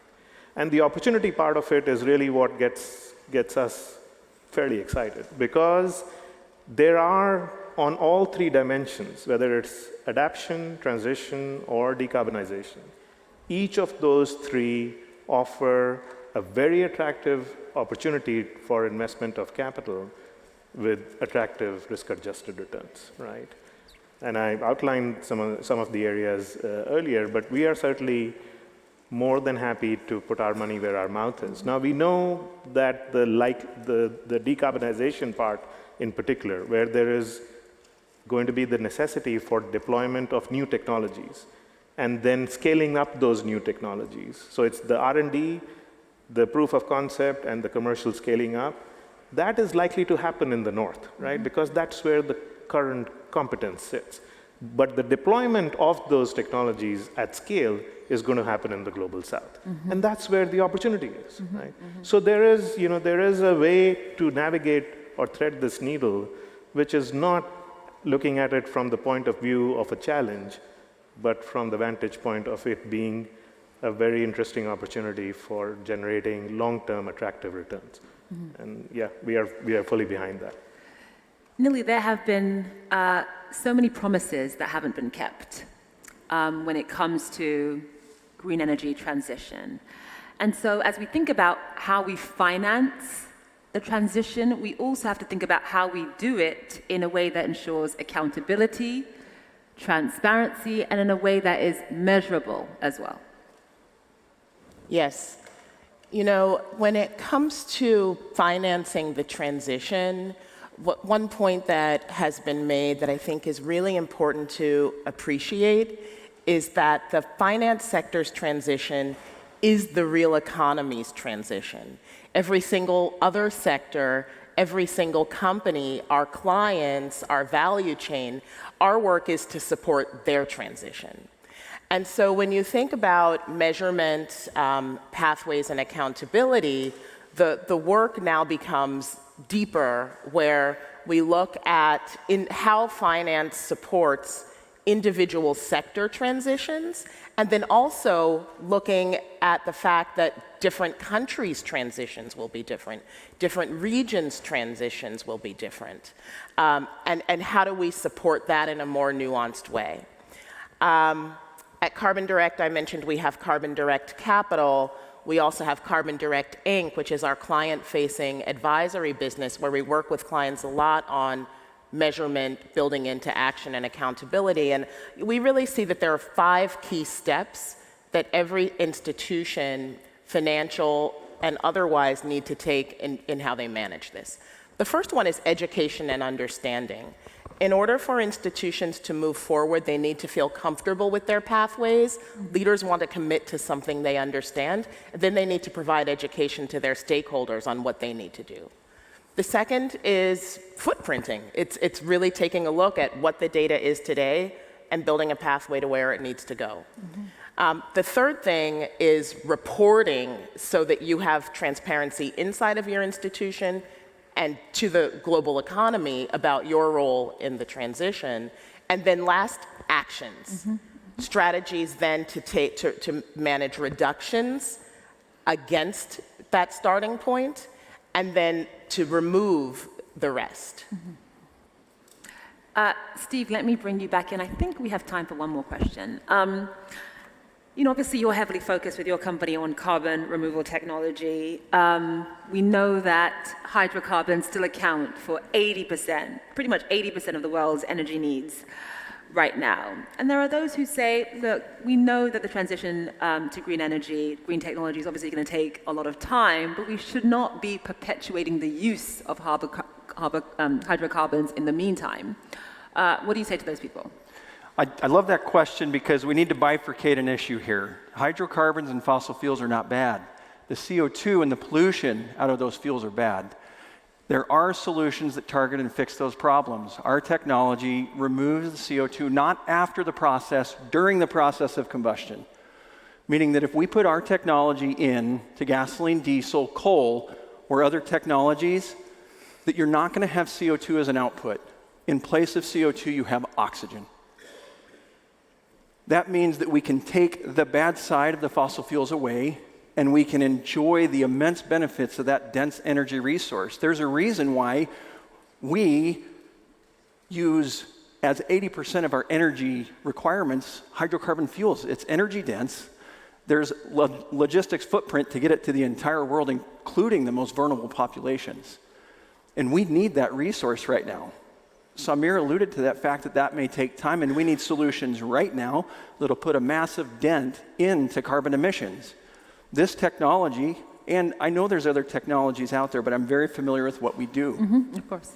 We could remove 15 gigatons per annum. That's 15 gigatons per year, and if this technology rolled out to the entire world through the full fuel supply, coal, oil, natural gas, that would put us 20 years ahead of that 1.5 degree target. And so we don't want to go after that incredibly rich resource that is benefiting the entirety of humanity. We want to go after the problem that's incident to that resource, and that's what we're targeting. We have, I think, time for one last question. I'm going to pose it to you, Samir. Obviously, Stephen is given his role at Revoto, is heavily focused on carbon removal technology, but the transition towards green energy still needs to be financed. Obviously, the return on investment can be shaky. Who do you think is responsible for assuming the risk? Well, I think that when you think about the numbers that are required to be invested, you would think that the private equity sector would be able to take part of it, but the real big topic would be the public sector, the public sector involvement in it. And I think about the World Bank, I think about the IMF, I think about all the regional banks that will have to take the first loss. And I think that PIF is giving us a great example of what is happening through the first loss, basically through the equity investment that they are doing in the green hydrogen in NEOM, for example, where banks are coming to finance, but the first loss is taken by a sovereign wealth fund or a public bank. And when you think about the reform that is happening or will happen at the World Bank, the essence of this reform is to make sure that the World Bank is deploying more toward the energy transition and taking more of the primary risk, to support financing of this energy transition. So my view is that definitely 60, 70, 75% of the risk of the equity should come from the public sector. And some may look at me and say, yes, you bankers, you'll always say that the first loss is not for us, but the reality is that we are all in this journey together and everyone is in his role. And I really have a call to public money to come and be the first loss of this transition. Right, because we are all in together. All right, Rishi, Samir, Neeli, Steve, thank you so much. Can we have a round of applause for our panelists, please? Thank you. Thank you so much. Thank you so much. Thank you. Thank you to Zain and to her panel, and great to hear some new ideas for technology that could help address the concerns around climate change. Now, earlier, Richard asked how many of you had been to Saudi Arabia. Let's remind ourselves of that. How many of you have been to NEOM? Okay, me neither, so fewer of those. Before I invite our next speakers up here on stage, let's hear a little bit about what's going on right now in NEOM. What is NEOM? This is NEOM, or here, to be more precise, in the northwest of Saudi Arabia. But NEOM is more than a place. It's a home for people who dream big. Bigger than that. That's more like it. It'll be a hub for innovation, an entirely new model for sustainable living. The vision for a new future. In fact, that's how it got its name. But what will be there? There's Oxagon, a thriving city at the crossroads of the world, where advanced manufacturing will enable industries of the future. Trojena, a year-round mountain destination. And just remember to pack your skis when you visit. Or if skiing's not your thing, there's always Sindala, one of NEOM's many beautiful islands, perfect for some R&R. And the Line, a 500-meter high, 200-meter wide, 170-kilometer-long city in the shape of, well, a line. No roads, cars, or emissions. And everything its 9 million residents could ever need within a 5-minute walk. But best of all, the entire region will offer unparalleled access to nature and will be powered by clean energy. All within easy reach of the rest of the world. I know what you're thinking. Why does the world need NEOM? That's a good question. The world needs NEOM because the world needs change. That's what we mean when we say made to change. NEOM represents a global opportunity for one, changing how the world does business by making the region a special economic zone, easing the way for entrepreneurs to blaze their trail. Two, changing the way we live our lives with preventative healthcare and the highest standards of livability. Sounds nice, right? And three, changing how we look after nature and our planet. Because without this, what use so one and two? But how will NEOM achieve these aims, you may ask? Within NEOM are 14 sectors, spearheaded by the world's best talent. Each sector has been designed to advance technology and push the very limits of human knowledge.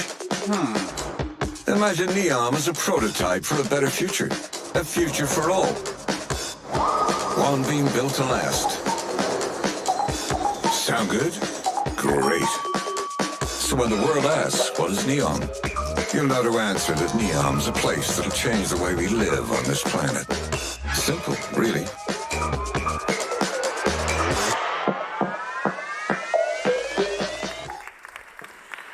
All right, well, the world needs change, so let's hear more now about the change happening right now in Saudi Arabia. Please welcome to the stage the Deputy CEO of NEOM, Ryan Fayez, and our moderator, the CEO of the Future Investment Initiative Institute, Richard Atias. Thank you, Edie. Thank you. Thank you. So, first of all, I'm very happy to be here with Ryan because he's from day one of our first strategic partners at the FII Institute. The second reason is, believe me, this session is not super important because I'm underrating it. It's super important because it will be a turning point on the way you will see what is going on in the world. NEOM, 2 days ago, was mentioned in the Times magazine as the world's largest project in the world. Ryan, before I introduce who you are, because you are too discreet, so people need to realize who are the people behind this project. How do you sleep? I don't. In charge of the crazy project like this one. Well, first of all, Richard, thank you very much for inviting us to be here and to showcase what NEOM has to the world on this platform. I think it's a pleasure and an honor to be with you. I think, as you mentioned, it is the largest project in the world, but it's very ambitious and challenging, but we get all the support to get it done. So as ambitious and as demanding the job is, my job, but as well as the rest of the organization, we are compensated by the support of the board, chaired by His Royal Highness, the Crown Prince, as well as an exceptional management team led by the CEO. And the combination of those two is really what gives me the comfort. We sleep every night thinking, what is the next problem going to come from the day we wake up? And, but knowing that we have the full support of the board, as well as our shareholder, and a management team led by some of the most exceptional people from all around the world, and you met many of them, I think that relieves a lot of the pressure and gives me a couple more hours of sleep than I could. And you are one of them. Ryan, just for you to know, Ryan is overseeing NEOM's corporate function as a deputy CEO, but as well as the NEOM Investment Office, the NEOM Investment Fund, the NEOM Development Fund. Before, just to understand the people who are behind this amazing project, prior to taking up his role at NEOM, Ryan was the managing director and the CEO of a bank, Saudi Fransi. Before that, the CEO of Savola Group. He was formerly the managing director and Saudi Arabia senior country officer at JP Morgan, senior positions at Goldman Sachs, and many more.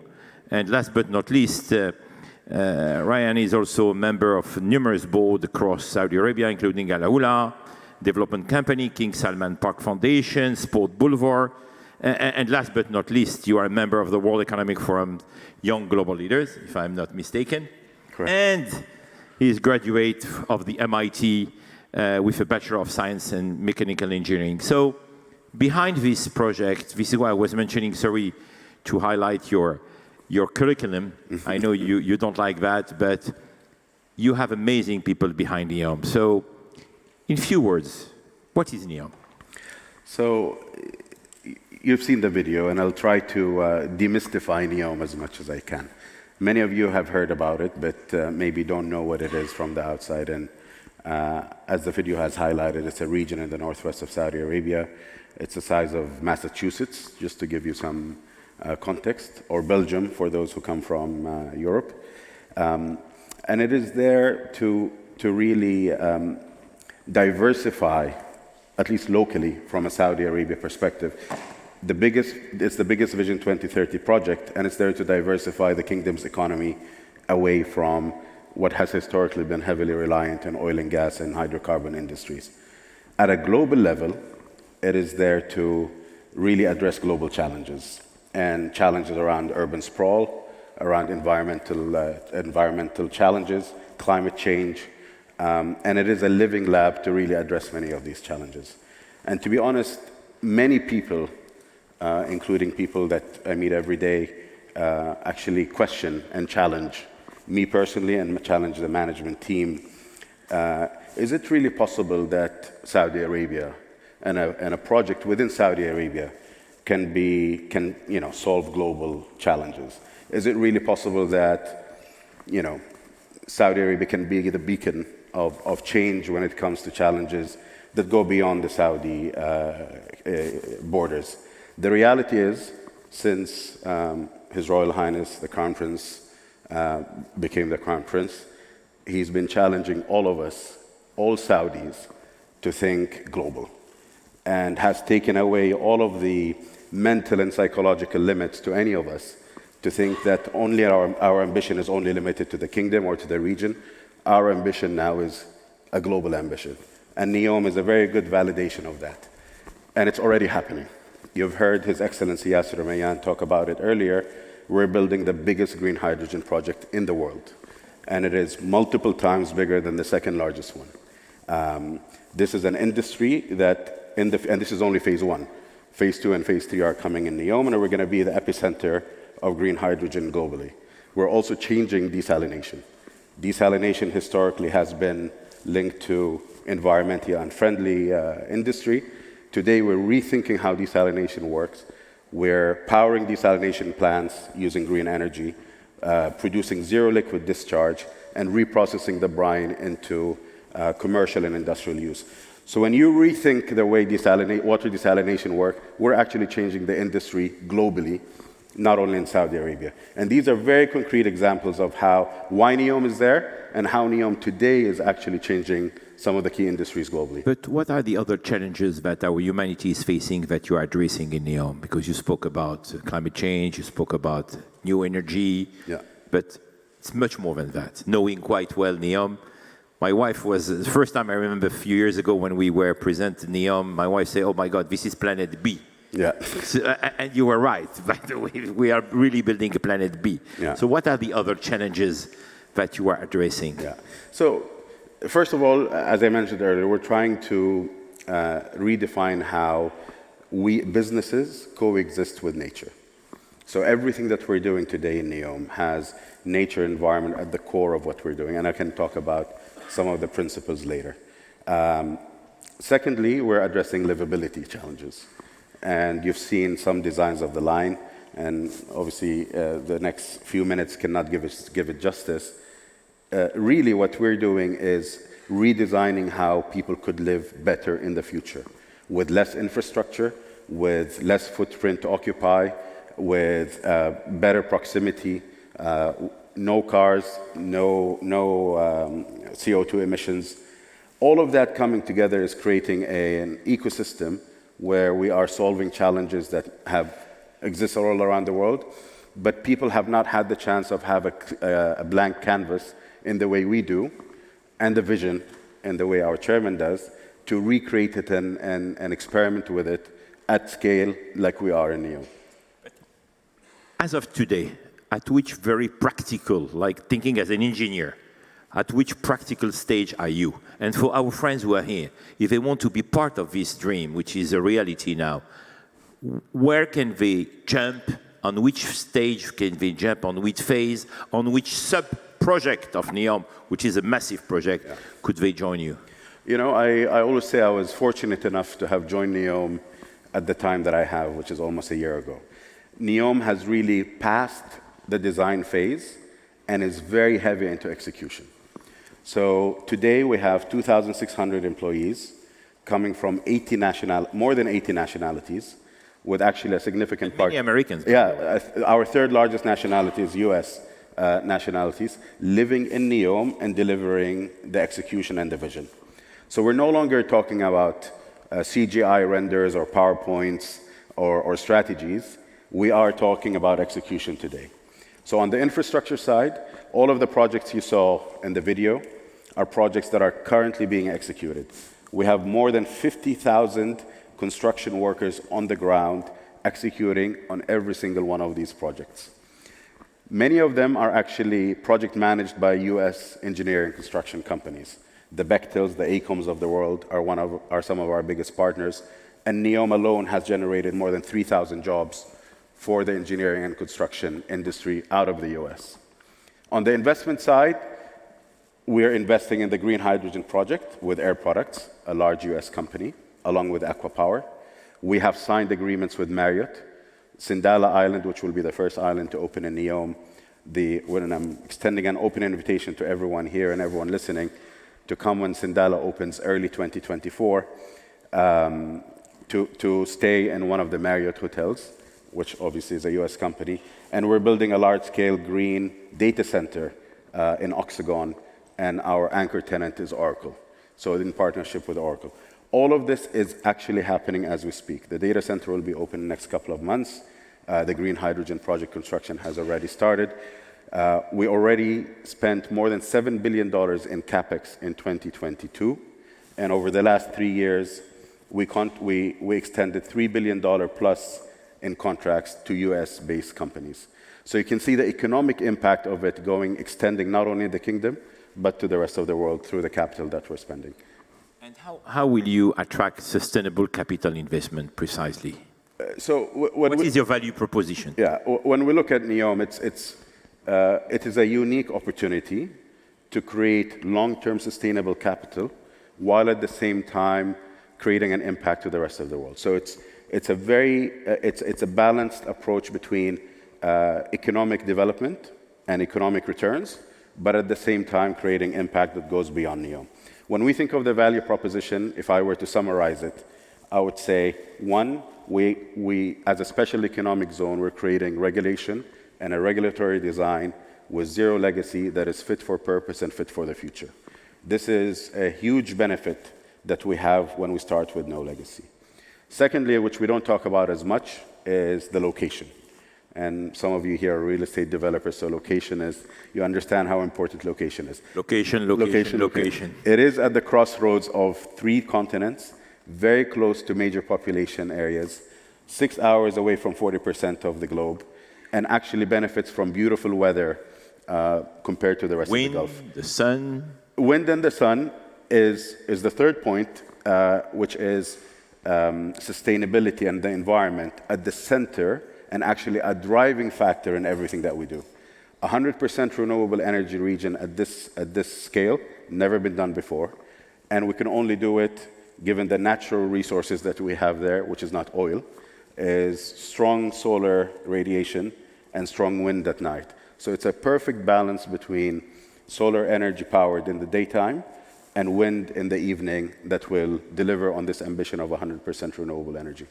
So when you think of these parameters coming together, it is a very, very unique proposition that is going to be offered to the world. It is a proudly Saudi project led by our visionary Crown Prince, but it is delivered to the world. So the population that are going to live there are not only Saudi, and everything there is designed to attract the best capital and best talent from all over the world. Each time I'm with you, I see a lot of international experts in environment. How do you address this, the impact on what you are building on the local environment? So when we, as I said earlier, how the environment drives everything that we do. Other than the fact that it's going to be 100% renewable energy powered region, 95% of the NEOM landmass is kept as a nature reserve. And in that landmass, we're re-greening NEOM with a commitment to build or to plant 100 million trees and shrubs by 2030. Already more than 1 million of those have been planted. We're rewilding NEOM with animals and species that have not lived there for the last 100 years. We have oryxes and ibexes and ostriches now released in a protected environment in NEOM. And we're also exploring the sea and the reefs. And we're building some of the most advanced reef research and reef regeneration facilities within NEOM to protect the environment that we have been blessed with. And it's one that fortunately has been untouched, at least from a development standpoint in NEOM. So in developing all of these commercial development around the environment, we are ensuring that the environment is very well protected, and then we're not destroying, we're leaving it behind much better than we picked it up. You are reinventing the future in NEOM, and can you tell us more about all the sectors? Because don't want our friends to think that you are just a big construction machine. Yeah. You are on media, you are on tourism, you are on sports. Can you tell us more about all these sectors? That's a very good point. I think we talk a lot about the physical infrastructure of NEOM and all the development that is being built, but NEOM is not a real estate project. NEOM is a new economy being created in the kingdom. And the way this new economy is going to be powered is through 15 sectors that we have identified to be the job creators, to be the sources of innovation: healthcare, biotech, financial services, tech and digital, media, culture, manufacturing, mobility, which is a big theme in NEOM.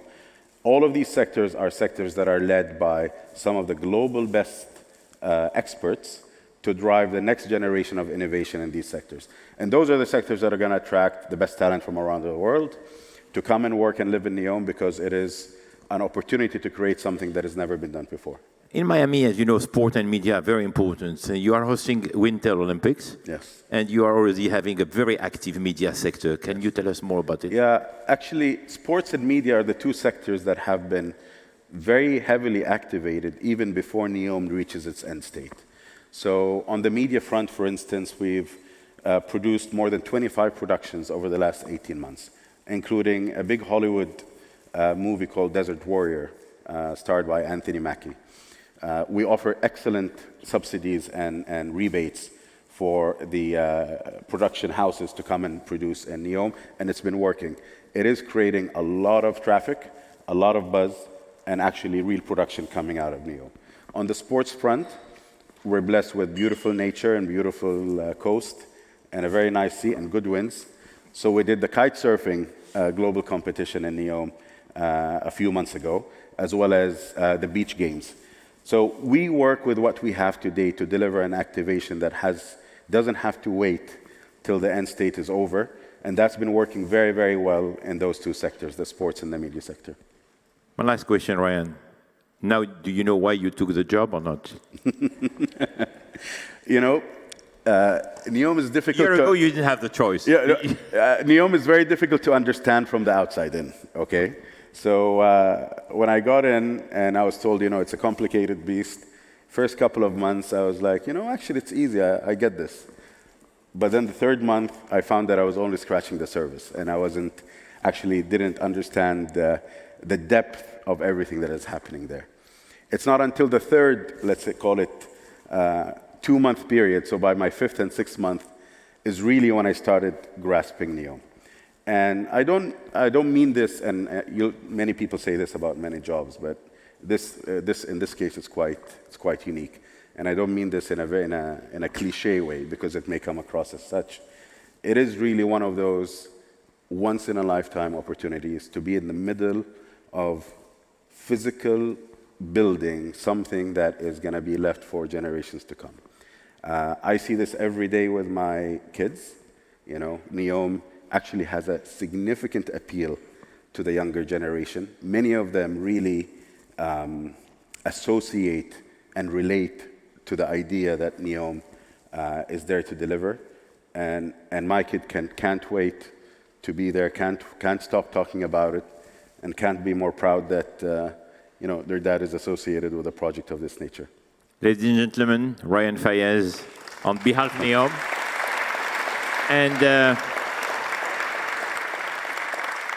And I cannot encourage you enough to be back here in this room on April 17, because NEOM has an amazing program called Discover NEOM, and they will stop in Miami on April 17, and you will really spend an amazing day by discovering NEOM from inside and from outside. This was just the appetizer. You're going to see the full main course, 3-course meal when we come in 17th. Ryan, thank you very much for your time. Thank you.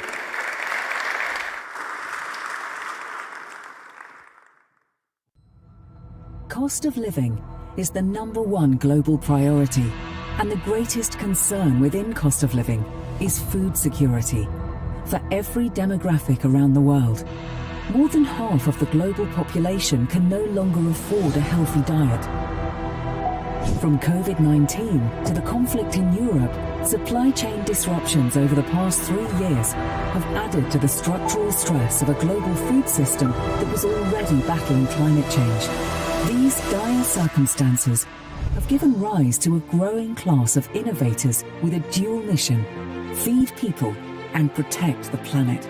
They're looking to develop alternative food sources such as plant-based, seaweed and cell-cultured meats, and scale non-traditional methods like indoor vertical farming. They're using artificial intelligence to forecast global agricultural trends and blockchain to optimize supply chains.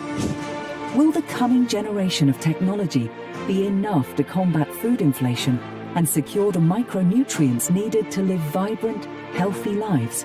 What's the future of food?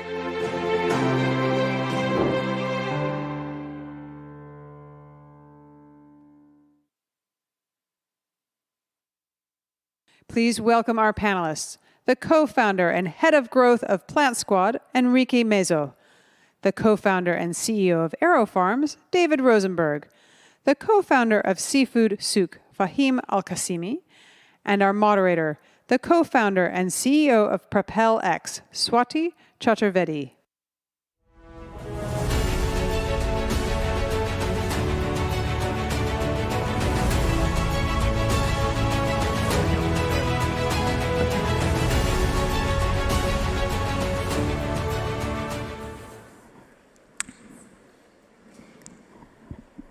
Do we get some? Good afternoon, everyone. It's a pleasure to be here, and I'm delighted to have an esteemed panel of guests here. Before we jump right into the panel, let me tell you a little bit, because you haven't seen me, who I am. So my name is Swati. I started this company called Propel X. It is an alternative investments platform. We enable ordinary investors worldwide to invest in startups and hedge funds online. Several years ago, I started the MIT Angels Group with a mission to help investors invest in deep technology startups. At that time, I coined this phrase, deep technology, which today is a globally understood thing. And the reason we need to understand this is because the term technology is often hijacked by information technology alone. Technology is not just that.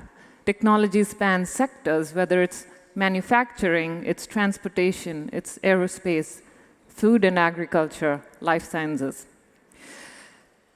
And that is why I'm very impressed with the mission of FII, which is very similar to what we did at MIT Angels and what we continue to do at Propel X. So it's a little bit of a shout out to the FII and the ACT team and Tony, who leads the team here, which is invest in technologies that matter. And food is one such area. So I'm really happy and delighted and privileged to be sharing the stage with my esteemed guests. I can say a lot about them, but I think it is best if it comes from them themselves. We have Enrique from Plant Squad, David from AeroFarms, and Fahim from Seafood Souk. So to get the panel started, I'd like you all, gentlemen, to introduce yourselves and tell us about your companies and why what you are doing matters so much in this world today. So Fahim, do you want to kick it off? Sure, thank you so much, Swati. We don't get to engage as much with you, so I'm going to have a little bit of audience participation. Who here eats seafood? Show of hands. Good amount. Who here asks where their seafood comes from? Oh, good. Oh, okay. Surprising number. Most people don't, and for the $2 trillion seafood industry, the problem we've got is very opaque supply chains. So we founded Seafood Souk 5 years ago. We're a platform that allows the seafood industry to trade finance, and for us, most importantly, trace the seafood back to the source. A third of the world still relies on seafood as a main source of protein or income, and it's a very undigitized space. So we're extremely proud to be innovating in 35 countries today, from the region for the world. Thank you, Fahim. David, do you want to talk about AeroFarms and what is it that's so important for this world today? Yeah, and I'll start off, there's a lot of exciting innovation going on in food and ag. I also chair the board at Every, which makes alternative proteins, basically eggs, but not through chickens, through precision fermentation, and Aspire, which makes insect proteins through crickets. My day job, if you will, is I've co-founded and lead Aero Farms, so we're a vertical farming company. We grow plants level upon level in warehouses as opposed to greenhouses without sun, without soil. Plants don't need sun, they need spectrum of light. They don't need soil, they need nutrients and micronutrients. So how do you give high specificity of the environment that the plants want? Instead of bringing the seed to the environment, we bring the environment to the seed. So whether you're on the equator or the North Pole, give the temperature, humidity, pH, nutrients, micronutrients, when the plant wants 365 days a year. So we have a facility in Virginia that feeds the whole country of the US, and we're building more of these. We have another one in Newark. We grow plants with 90 crop cycles a year versus 5. So incredible productivity. And we just built one in Abu Dhabi, and we just signed an agreement with PIF to build 7 projects. These are big projects, 150,000 square feet, 50 feet high, which is, this is probably like 30 feet high, and build it all over the MENA region. Thank you, David. So, Aero Farms. And now we have Plant Squad. Tell us, Enrique, what you do and why it's important. Well, I'll set the room. I'm the veggie guy, so I hope you ate your broccoli at lunch. I'm all into plant-based food. Plant Squad is a leading plant-based brand in Mexico, and we started the company with the purpose of providing better food in Mexico. The problems that we're facing regarding health, obesity, cardiovascular disease is something that is not only in Mexico, it's happening all over the place, and we decided to tackle that problem through plant-based food. But with a premise in which we created a multi-platform of proteins, in which we have the non-chicken, the non-beef, non-shrimp, non-calamari, and a bunch of other alternatives for people to have an option in every moment of consumption. And that's what we're doing in Plant Squad.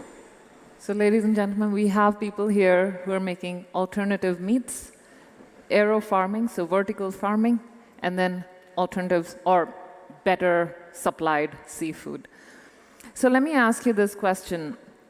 Seafood Souk, let me ask you that. You are a portfolio company of the FII, and how has that partnership been productive, both in expanding your business, but also protecting the oceans, as it were?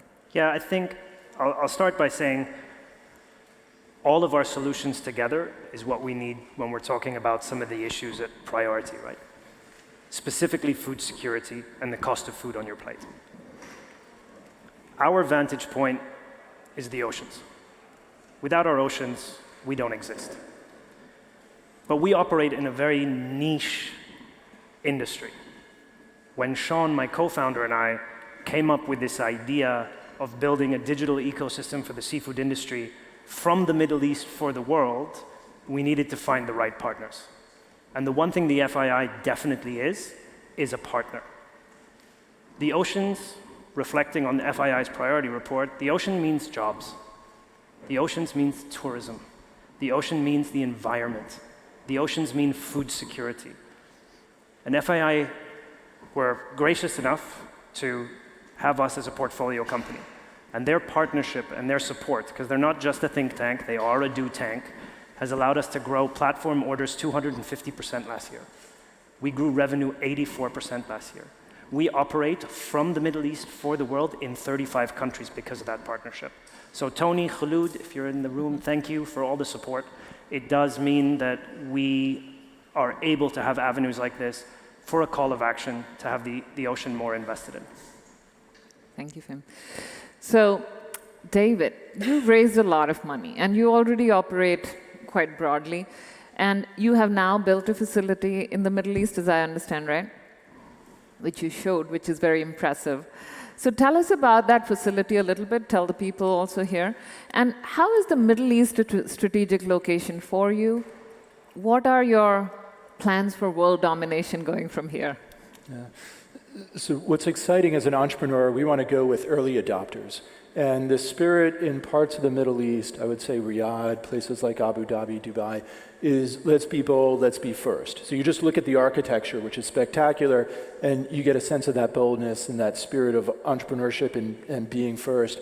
And that's, you want to be with those early adopters. So here, there's also high pain point in the sense of there's not a lot of arable land, there's not a lot of fresh water. We grow a plant using less than 5% of the water to grow a plant. We don't need any soils to grow a plant. So here, it's a good fit to help with food security and bring food production locally in the region. So we're enabling food production locally, and there's capital to help us build it. A facility could be $100 million. So the fact that we are able to partner with PIF to roll these out in the MENA region, it helps us scale in a more capital efficient way so we could take capital and figure out how to grow a new plant, how to reduce capital cost, how to reduce operating costs. We've grown about 550 different varieties of plants. We've commercialized 18. So that tells you two things. One, it's really hard, and two, our ambition's really high. So our next, here you could, for those in Miami or anywhere in the country, you could buy our product at Whole Foods, Walmart, like a lot of different retailers. And what's today leafy greens, tomorrow it's strawberries. We've grown 70 different types of strawberries and blueberries. And we're growing crops as B2B in a platform for Cargill. We grow cocoa. For AB InBev, we grow hops that get transplanted out to the field. So it's a platform that has higher and higher utility to grow more plants, both with farmers and for customers, for retailers. And the Middle East is a great market. We're building it out as a hub to expand geographically, but also innovating. We're finding, because of that spirit of entrepreneurship and innovation, we're innovating in robotics and AI there to expand in our farms globally. So, but another, just to follow up on that, in order to expand globally, you do need to bring the price down quite a bit, especially if you want to expand in emerging economies. Any thoughts on that?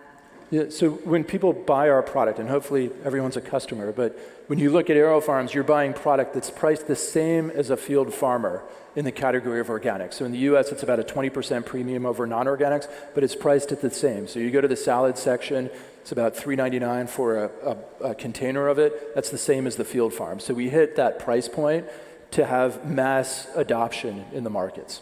And we're doing that now, our next crop, like I said, with berries, and there too, we believe we haven't done it at scale. We've done it farms the size of this room. Now it's about doing it farms the size of this building, getting the cost points the same as the field farmer. And if you think of LEDs, how many people have LEDs in your homes now versus 5 years ago versus 10 years ago, that cost point's going down. The utility of running the cycles, having 90 crop turns versus 5, the depreciation component of operating costs gets spread out much more and makes the cost work. Thank you. So Enrique, just moving on to you, you are based in Mexico. So tell us about your cost advantages, if any, and how do you intend to get plant-based meats today, which are more or less a premium product in the US, into the hands of poorer people, again, going to the price, and why is it important to get it to them? Yes, so regarding cost structure, it's part of our entrepreneurial spirit. We knew we needed to be affordable and that we needed to replicate these products of animal protein with the solutions that we have with our formulations being super efficient. But our spirit was located in being healthy food. We are the only clean label brand in Mexico that is delivering these products, and that has been the focus. But on the other hand, we know that price parity is a concept that we're looking into. So if our products are higher in price than animal protein, it's going to be difficult for more people to adopt that. So that's what we're working on. Currently, we're 40% lower in price to other plant-based competitors in Mexico, and we're in a range of minus 15% to 15% up from animal protein in Mexico, talking about premium meat, premium chicken, premium fish. That's where we are. And we know that if we tackle price, that's going to be the main trigger for people to decide to look into these alternatives, right, into plant-based food.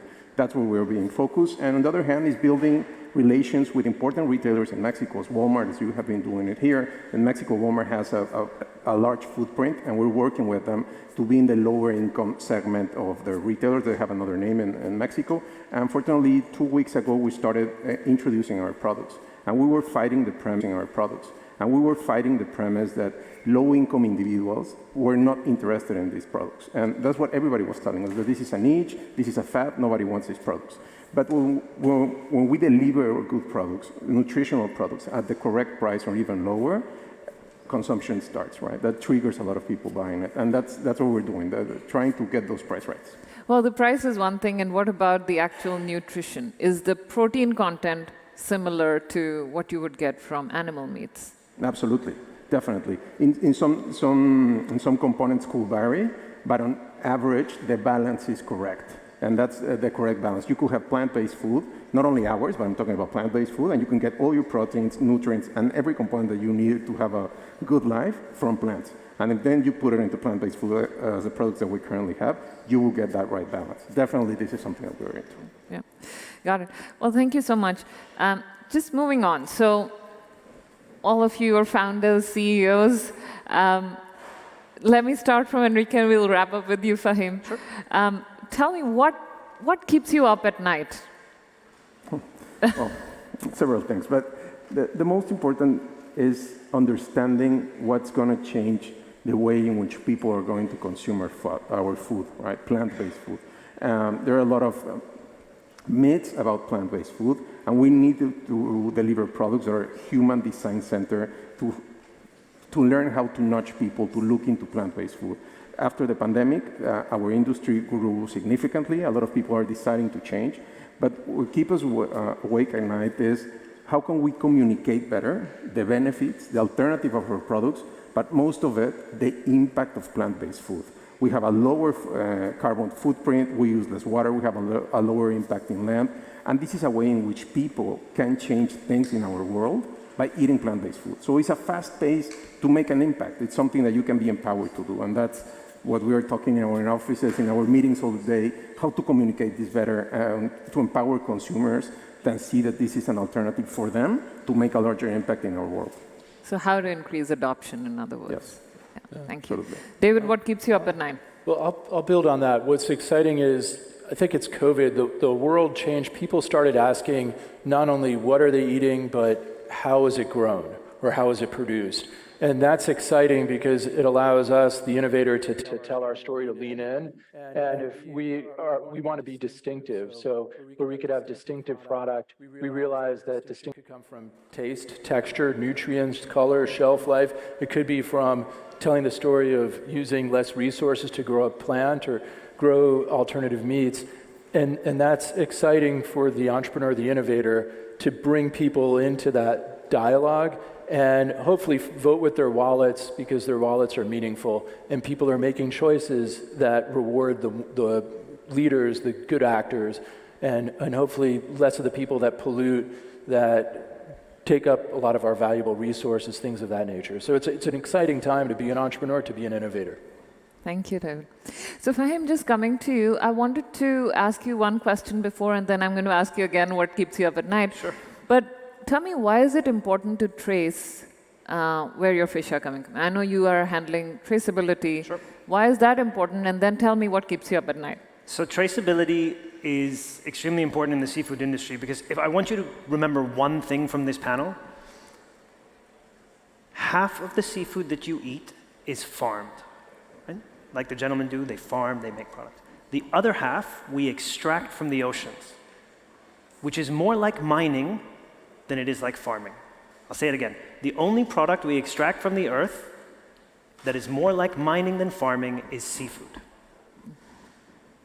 When somebody catches illegal, unreported, unregulated fish, IUU it's called, that ends up in opaque supply chains and it'll end up on your plate and you will have no idea. We launched our traceability play with a group of hotels. One hotel found out, to no fault of their own, that they were serving an endangered species. That's why I ask, do you ask where your seafood comes from? Because the more people adopt traceability in those supply chains, the more we can bring the value back to fishermen, we can make sure that we're protecting our oceans. To the second question, which is what keeps me up at night. I think our biggest concern, and with ultimate respect to my colleagues here up on stage, we work in parts of the world where the fisherman in Senegal is still going to go out and fish. No amount of smart farming is going to stop the young Vietnamese fisherman going out and fishing to make money, to put money in his wallet, to buy food. And because of that, we operate in emerging markets to bring technology to them, to allow them to sell their traceable product in new markets. Here in Miami today, you will be eating mahi-mahi that we sold on our platform and traced all the way back to hand-line fishermen in Oman, in the Gulf. That didn't exist 2 years ago. And that's why we need more technology in the seafood space. and then I can get a good night's sleep. Thank you. Well, that's all that we have time for today, but thank you, gentlemen, and I wish you the greatest of luck and best wishes for your Appreciate it. Great, gracias. Please welcome our panelists, the CEO and Managing Director of Food Systems for the Future, Ertarine Kusin, the founder and CEO of Grow Intelligence, Sarah Menker, the co-founder and managing partner of Manatree, Ellie Rubenstein, and our moderator, the editorial director of Diversity and Culture for Politico, John Yearwood.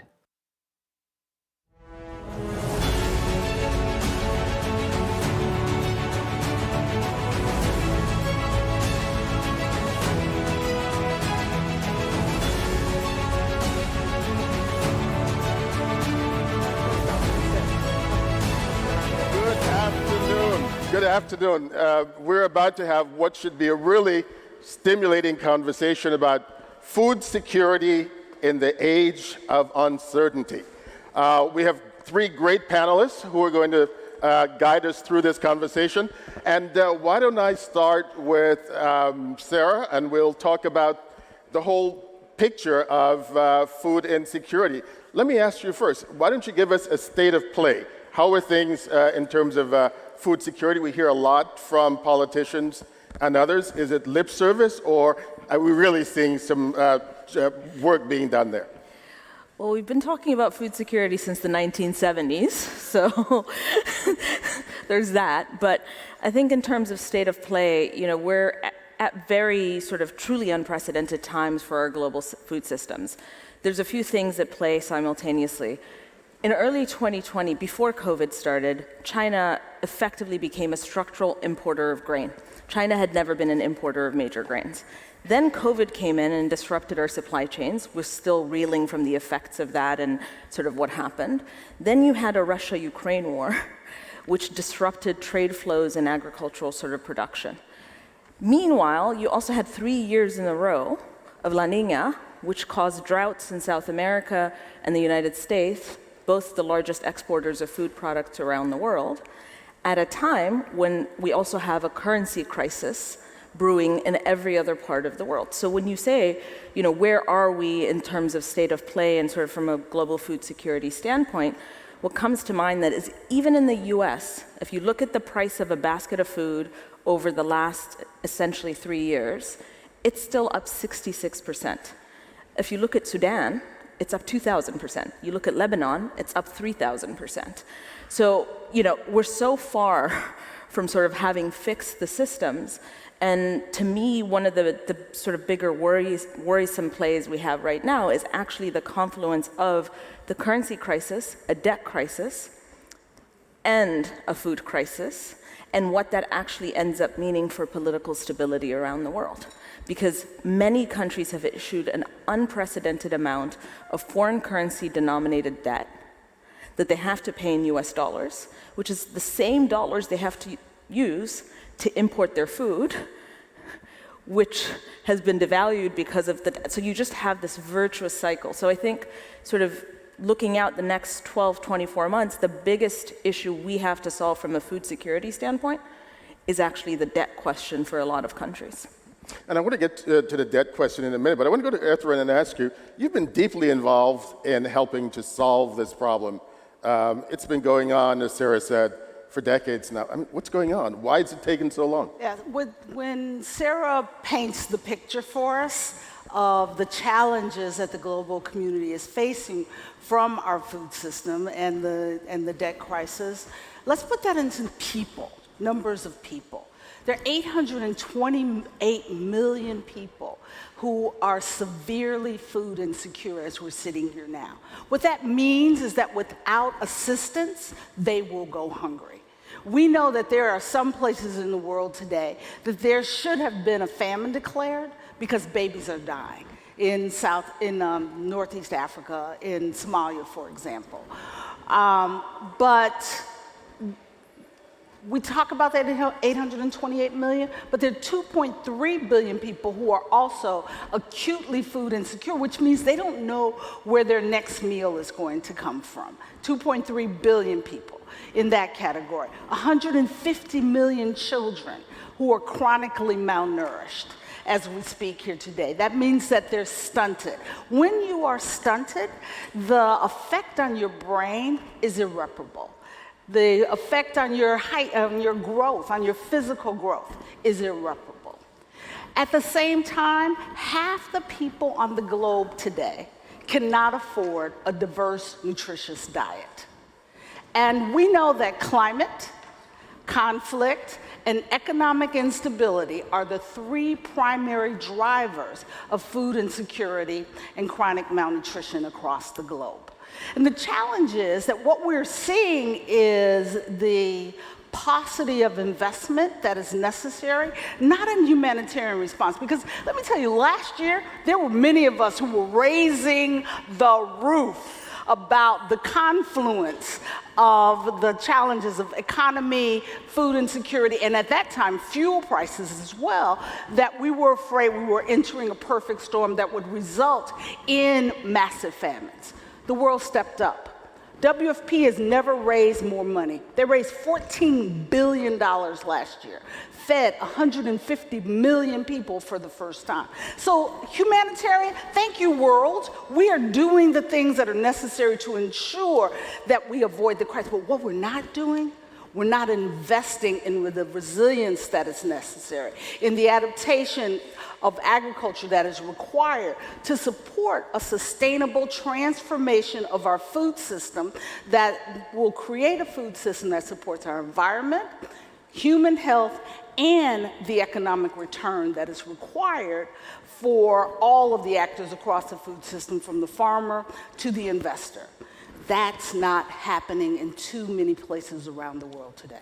Let me ask you that. I want to come back to you on a couple of points that you make. But first, though, let's have Ellie pick up on the investment piece, because you talk about the paucity of investment. Ellie, from what you said, you are very deeply involved in this space. Do you agree? Do you see the same thing? I see the opposite, and I think the issue we've had is a marketing problem. So I can say I started my private equity firm 5 years ago and actually went straight to the Middle East around this concept of food security. I'm from Alaska. Most people don't know this. Carlisle, my father's firm, was started in Alaska. We import 95% of our food. I'm the granddaughter of a commercial fisherman. Fish touches your plate 9 times before it reaches a grocery store. It should be 3. So I pioneered this concept that wasn't plant-based. It was a food supply chain global private equity firm. I'm here to tell you, we've just announced we've raised $640 million over 4.5 years. That is the largest growth equity player in the world.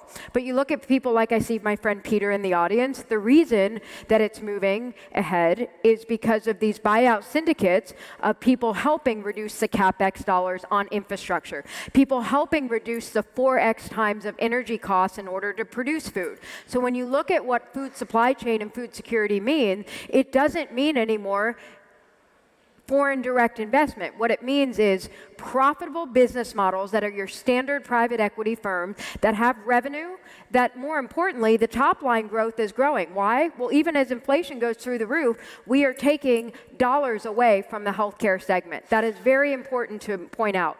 You absolutely can have human health, animal health, and environmental health. I'm fresh off of 6 hours of LPAC meeting from some of the most sophisticated Europe and Middle Eastern investors. And what we see is they're very happy that we have returns, but more importantly, they're very happy we've done this with ESG. One more note on that. I've had the honor of actually sitting on the Alaska Permanent Fund Board. We are the largest sovereign wealth fund in the US, $80 billion. I'm the sole female on it. I spend almost every day monitoring some of this ESG. And what we can tell you in Alaska, and I've been helping our governor and the state build out food security, again, we import 95% of our food, exactly like the many countries in the Middle East.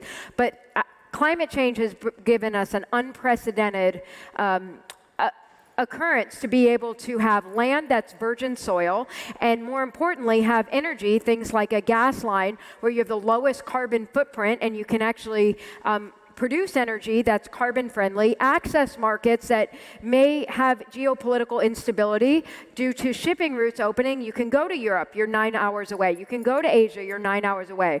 So we actually look at it as probably a once-in-a-generation lifetime opportunity where food security, just like energy security, has always usually been the dominant market powers. We see that unless you're food secure, you can't just say you're energy secure. So that's why we're very thankful to our Middle Eastern investors who have always believed in this concept and truly been some of the greatest funders in this asset class. You know, Sarah, I want to go to you in a minute, but first I want to go back to Etherin. Ellie says there's a lot of money floating into the space. How are you missing it? Here's a reality. She's right, but she's also very wrong. And where you're wrong is that there are places where capital doesn't flow, where risk is defined by investors as too high, and the lens that they use, they do not invest. Whether you're talking about some of the countries in sub-Saharan Africa that should be receiving more investment, like Ghana and Kenya and even Nigeria, where there are opportunities for investment, but the capital doesn't flow at the pace that it should.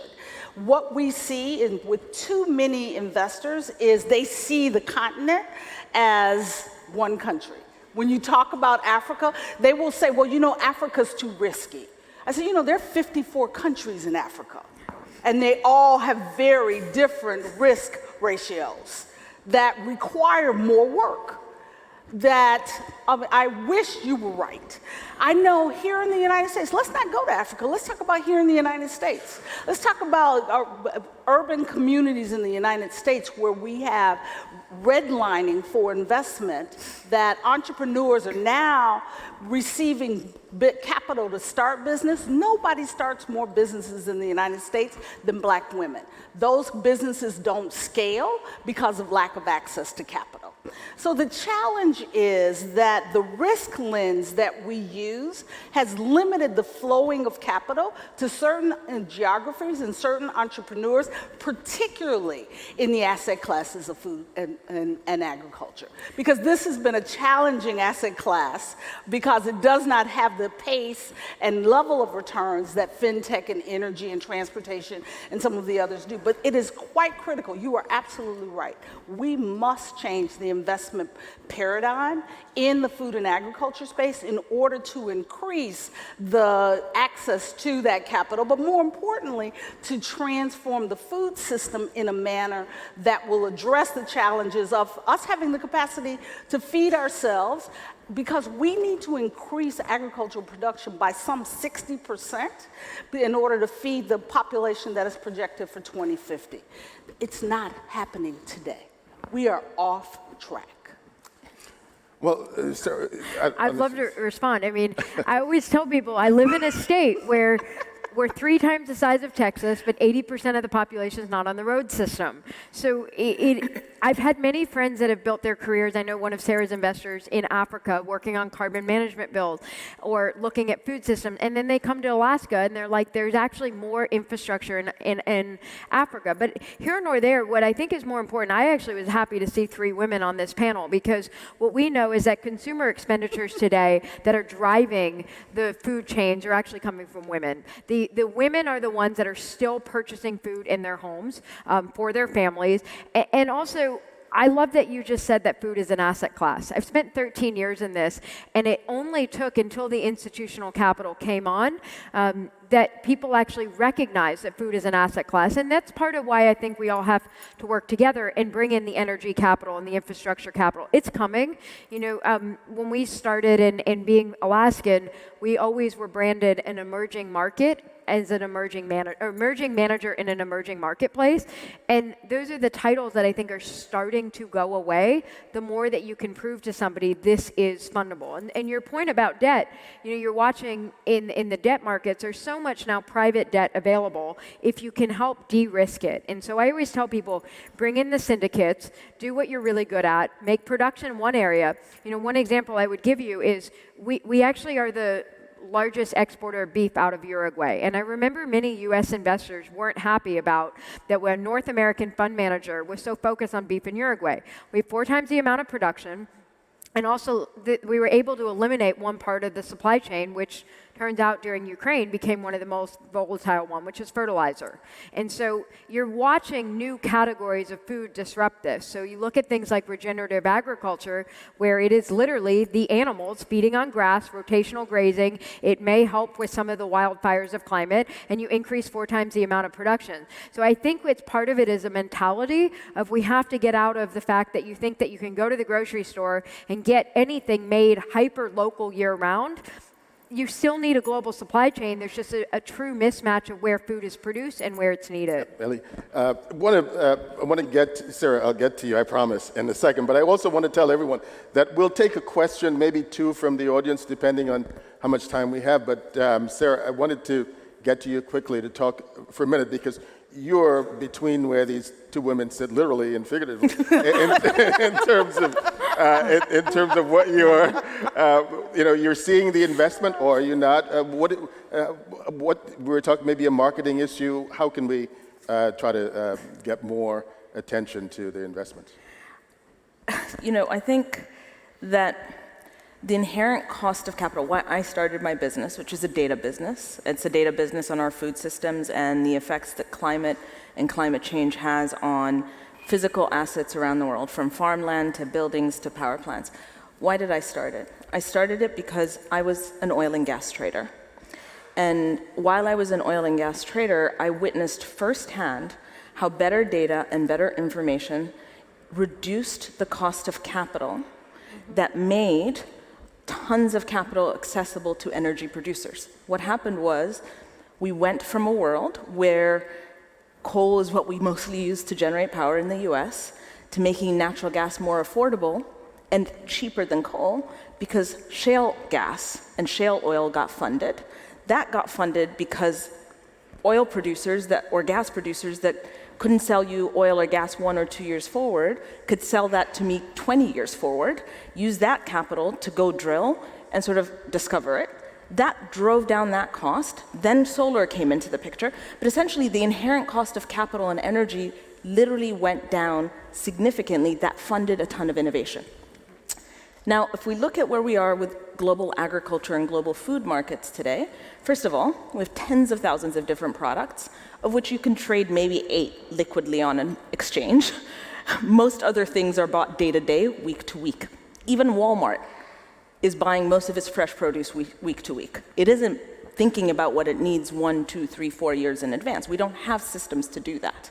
And so data becomes the enabler to drive down the cost of capital, because the most liquid commodity in the world for agriculture is corn in the United States. If a farmer can go sell that 2 years forward, it's still a miracle today in America. So in a world where we're selling oil and gas 20 years forward to fund innovation, we're not doing that in our global ag markets. We're not doing that in the US, let alone in sub-Saharan Africa. So we need to drive down the inherent cost of capital, which is just mispriced. The minute we do that, it will unlock so much innovation, different types of return profiles, and I think opportunities. But for now, I think capital is completely mispriced in our food systems, and our food systems are in no way receiving the amount of money they need to actually undergo the transformation that is necessary to feed the number of people we're going to have by 2050 alongside the climate disruptions. Terrific. Thanks, Sarah. I wonder if anyone has... Can I just add on to what Sarah just said? If we'll come back to you one quick second, but there's a question here, if we can take that, and then we'll come back to the stage. Please. There's a microphone coming. So I love that you mentioned the cost of capital and corn as a commodity, and wondering, because there seems to be an inherent disconnect between the idea of scale of a commodity like corn that you would be able to, for example, apply this market value to, when we know that the distributive factor of corn, for example, globally, means that you have to have it sitting in silos to protect the price. So what has to be fundamentally re-examined to be able to reconcile that with the regenerative agriculture movement, for example, and feeding the world, saving the climate, and protecting the asset class? I mean, I can tell you, we don't invest in food companies that have commodities. We're much more focused on newer proteins or newer innovations, such as using fermentation technology because of the risks of climate change or outdoor agriculture. So we tend to like indoor agriculture or reducing the risk of what needs to go into your food. Let's go to Ithra, because I know you wanted to, we've got like 15 seconds left, but can you...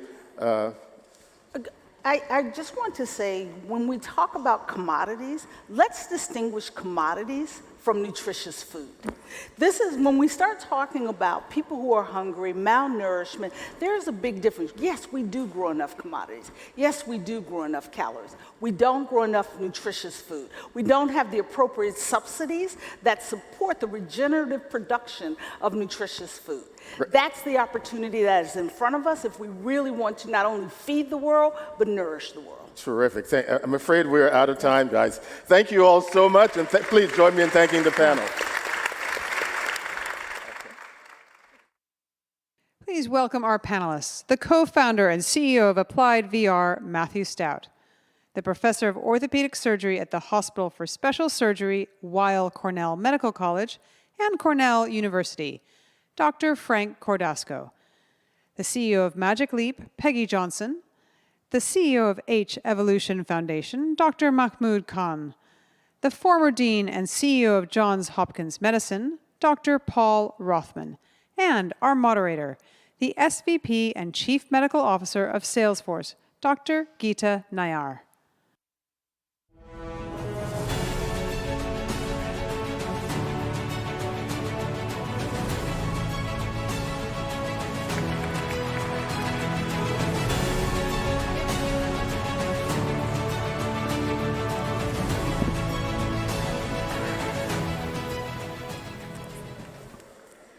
Well, first, I just want to thank the FII Institute for having me and giving me the honor of moderating what will be the best program and panel for the day. Do you guys agree? Obviously. No pressure. No pressure. It's the moderator, really. So I am so privileged to be talking to you about moving beyond the pandemic. Perhaps the only silver lining of COVID-19 were the innovations and accelerations of those that have happened in the past few years. So my first question is for you, Paul. How do you think healthcare has been revolutionized in the past few years? So, Geeta, thanks for the question and thanks for having me. So if you think about the pandemic, I think we have a lot of lessons to learn. Lesson number one, I think, is that the generation and analysis of data is key for us to take care of our populations. If you think at the beginning of the pandemic, we didn't have a lot of data, and it really inhibited our ability to follow the pandemic, and this is just the first of many infectious diseases we're going to see. So I think generation analysis of data is essential. Two, infectious diseases do not adhere to the geopolitical lines that we have generated around the world, and that we have to understand at some level we are one global world, and we have to deal with it. I think that's lesson two. Lesson three is that we have huge discrepancies in the baseline health and the accessibility of health care around the globe and within a given country. And that impacts how we can respond to the huge healthcare challenges we have around the world. I think you could begin with those, and then you think about the challenges I think will move us forward. I think, healthcare can change a lot quicker than we ever thought it could.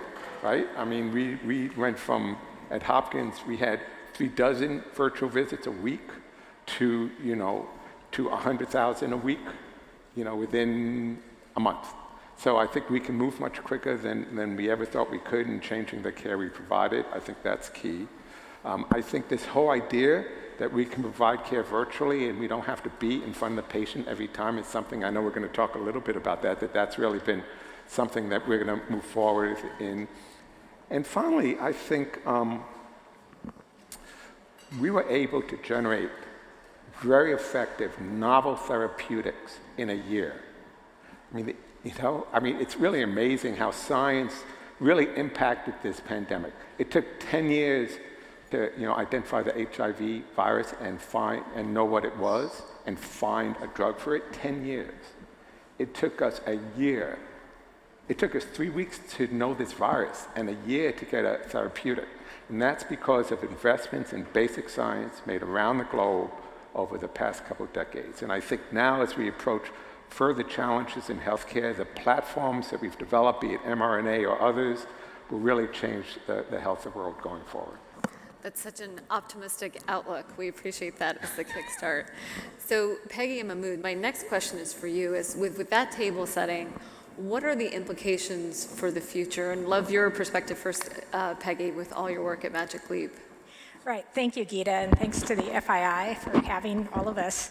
I think one of the things that the pandemic taught us is how to operate in a constrained world. And then some of those innovations that happen so quickly, like the vaccine, are continuing forward in a less constrained world.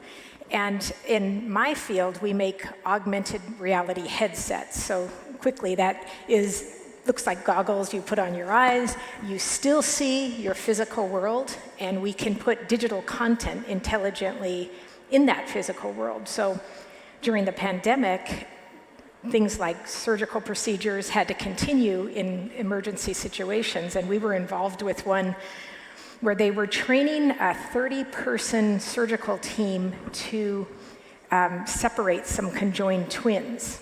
And so they had to do this somehow remotely, and they all put on the Magic Leap glasses wherever they were, and they all had the scan of the brain in front of them. They looked at, it was the same model in front of them. They were able to map the surgical pathways. They were able to do some training.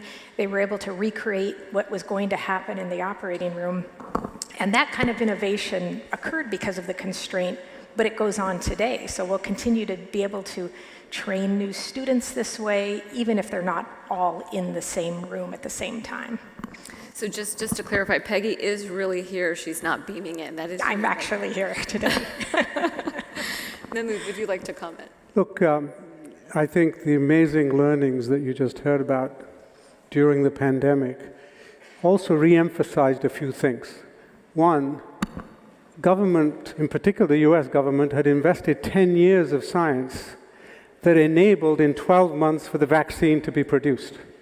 And everybody talks about how quickly we produced the vaccine. Let's not overlook the decade of investment that enabled that. And so that has reaffirmed the need for a whole of society approach. It's not an industry approach, it's not a government approach, it was that collaboration. The second is the vast majority of the deaths and morbidity from the pandemic were older people and people with compromised immune systems and disability. The reality of it is the significant majority of healthcare costs in the developed world already, which we all know as practitioners, are people over the age of 60 or those with chronic disease. If we do not start to invest in understanding those chronic diseases on a fundamental basis, and from my perspective, the aging process, then the next pandemic or any other is not going to be able to address, because that mortality occurs there. And let's not forget that something like the flu vaccine is only about 40% effective in people over 60.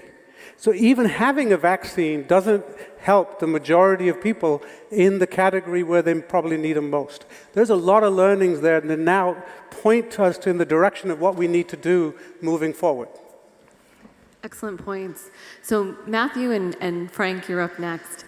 As we think about where medicine should go and needs to go, what areas do you see rapidly evolving over the next few years? And I saw Frank point at you, I think because of your yellow shoes. Maybe you start, Matthew. Thanks. Just a couple quick notes. One is the whole reason I got into virtual reality and what we're doing is we're creating an entire new category of medicine based on this was because of the work that Magic Leap was doing. And my wife happened to be on a plane and sat next to the chief marketing officer at the time, and he regales her the story of AR, VR, and how it's going to change the world. And that was in 2014, right? So she comes back and she fires me up with this whole thing. I go and I look and I realize that there was 30 years of clinical and academic history behind VR, addressing a wide variety of disease conditions, ranging from schizophrenia to depression, anxiety, PTSD, and pain. And for us, and once I recognized the depth of research that was there, and it was only the technology that was limiting us from taking it out of the laboratory, and I knew that was only a matter of time. Now we're at a stage where we can actually harness and unleash the power of VR and also AR in there, we call it immersive therapeutics, to actually create, or sorry, to treat these complex chronic disease conditions like what we're doing in chronic pain. And we're just at the cusp of this. It's going to be like the Cambrian explosion is what we call this, where we are right now, as we start to get the headsets out there. And in our case, we're the first and only company to get FDA approval as a Class 2 device. And we're treating it as a medical device in terms of how we're taking it to market. And we're getting CMS to back us, which is always a challenge you have around any time you're bringing something novel to the marketplace. So we think the area of VR and AR is going to be a massive transformational power for home health, mental health, digital health. And then the other one, obviously, is everyone's talking about what the world of AI is going to bring. And that one is we're just starting to touch the surface of what we can do with it. And then we're super excited for the potential of that. Thank you. And Peggy did not plant that for anyone curious out there. Frank, tell us your perspective. Well, from an orthopedic surgical standpoint, I think a lot of what you've heard thus far is that many of these initiatives had started 10 to 20 years ago, and the pandemic accelerated it all. So if we think about medical education alone and surgical training, particularly with remote learning during the pandemic, we had to really step it up, and we've done that. So virtual reality for medical students, residents, and fellows in orthopedic surgery now takes place outside of the operating room. All of their preclinical training takes place in that setting, and it really allows them to really hit the road running when they get to the operating room, which is very important. On the preoperative and intraoperative aspects, it's really extended reality or mixed reality, and that, with the help of giants in the field like the ones sitting on this panel, has really allowed us to preoperatively assess, for example, with joint replacement surgery, where the proximal or the upper tibia is cut and the lower femur, thigh bone, lower leg bone are cut. Those cuts are strategically important to really provide the patient with the best outcomes. And if there's a minor variation, that can have an impact on the outcomes. So augmented and extended reality allow us to really map that out preoperatively and then intraoperatively use imaging while we're performing the surgery. So that's the second part. The third part I would say is IoT has been huge in my field, which is sports medicine. So we can now look at patients, athletes, pre-injury to try and address this. This is particularly important in adolescents and the skeletally immature, to really see how their bodies move in space around the potential knee injury that might happen and really work on rehabilitation before they actually get injured using wearable technology. In my early career, I was involved in what's called motion analysis or gait analysis, and that was a very invasive maneuver where we had to use electromyography, motion analysis cameras, and now with wearable technologies, we can actually move forward on the pre-injury component. You're now seeing in leagues like Major League Baseball and the NFL, actually wearable technologies used to try and determine when an athlete might tear their ulnar collateral ligament and require Tommy John surgery, or have a concussion in the NFL. So now there's helmet technology, mouthpiece technology, where we can determine how many head hits the athlete gets, what the velocity of the hit is, and when to remove them before there's any clinical evidence that they've actually injured themselves. And then on the post-op rehabilitation phase, the same thing. Now we can manage patients who've had an ACL reconstruction or shoulder dislocation and determine when they can return to sport. Historically, orthopedists essentially were very concrete about this. You're 6 months post-op, you're good to go. We know now that it's not about chronology. It could be 6 months, 9 months, it could be 12 months, particularly in that developmental group of adolescent athletes, to really return them to sports safely before they have a major injury. Thank you, Frank. Thank you. Mahmoud, I want to come back to you for a moment. So if I had to summarize your comments, I think what I heard you say was that 60 is the new 40, right? Everyone wants to live longer. Everyone is living longer. But the question is, how do we live better? So we're very interested in this whole concept of health span, right? Very quickly, if we look at the last 50 years, life expectancy has gone from about 50-something in the developed world to 80. Unfortunately, that 30 years came at a price, 20 years of disability and chronic disease. So we made a lot more progress extending life, but not keeping us healthy. So the question really comes back to how. If we think about how medicine, when we were being trained, we talked about diseases of organ systems. At a molecular cellular level, we're starting to understand that there are common pathways that drive disease process in different organs and different tissues, but those common pathways are very frequently common to cancer, diabetes, cardiovascular disease, fibrosis in the lung, fibrosis in the joints.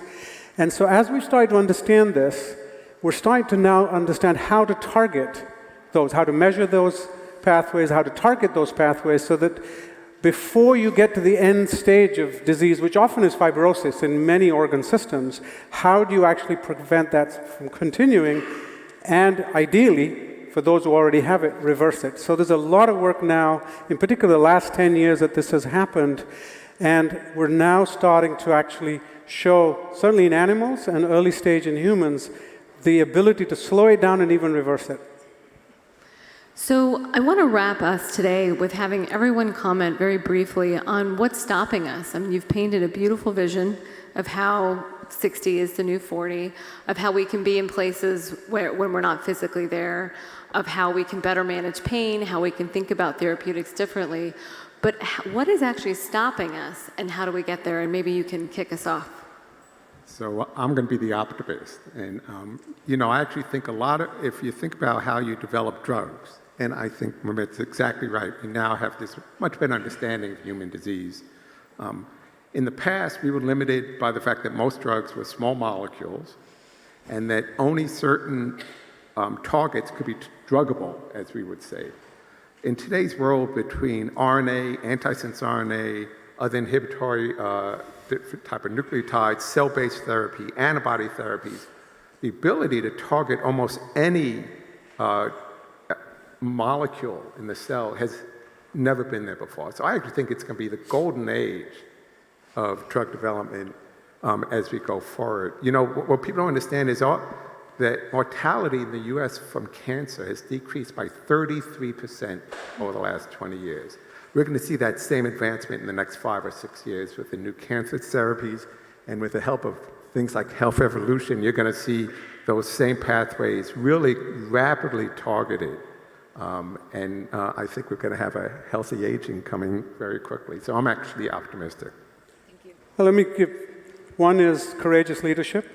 Are we willing to make the investment and policy decisions it's going to take to create the right incentives? We're talking about slowing and preventing disease rather than episodic care. That requires a whole new way of thinking about healthcare.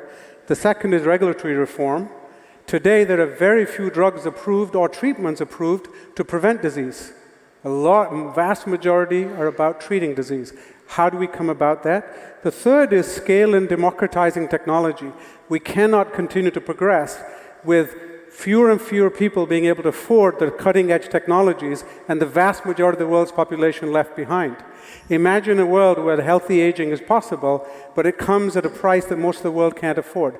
So it's very much about bringing everybody along into this. And finally, where's the investment going to come across sectors so that we can do this in a cross-sector, whole-of-society approach? Peggy, go ahead. Well, in our field today, augmented reality does have many use cases for healthcare. Going forward and talk about hitting more of the masses and having a lower cost device, that's really where we want to go. We want to have a device that looks like your glasses. You put these lightweight glasses on, they're low cost, and everybody can have that same capability. So the patient at home can have that capability without having to come into the doctor's office. But that's going to take, very similar to the mobile phone, where they were big when they first came out, and then they got very small.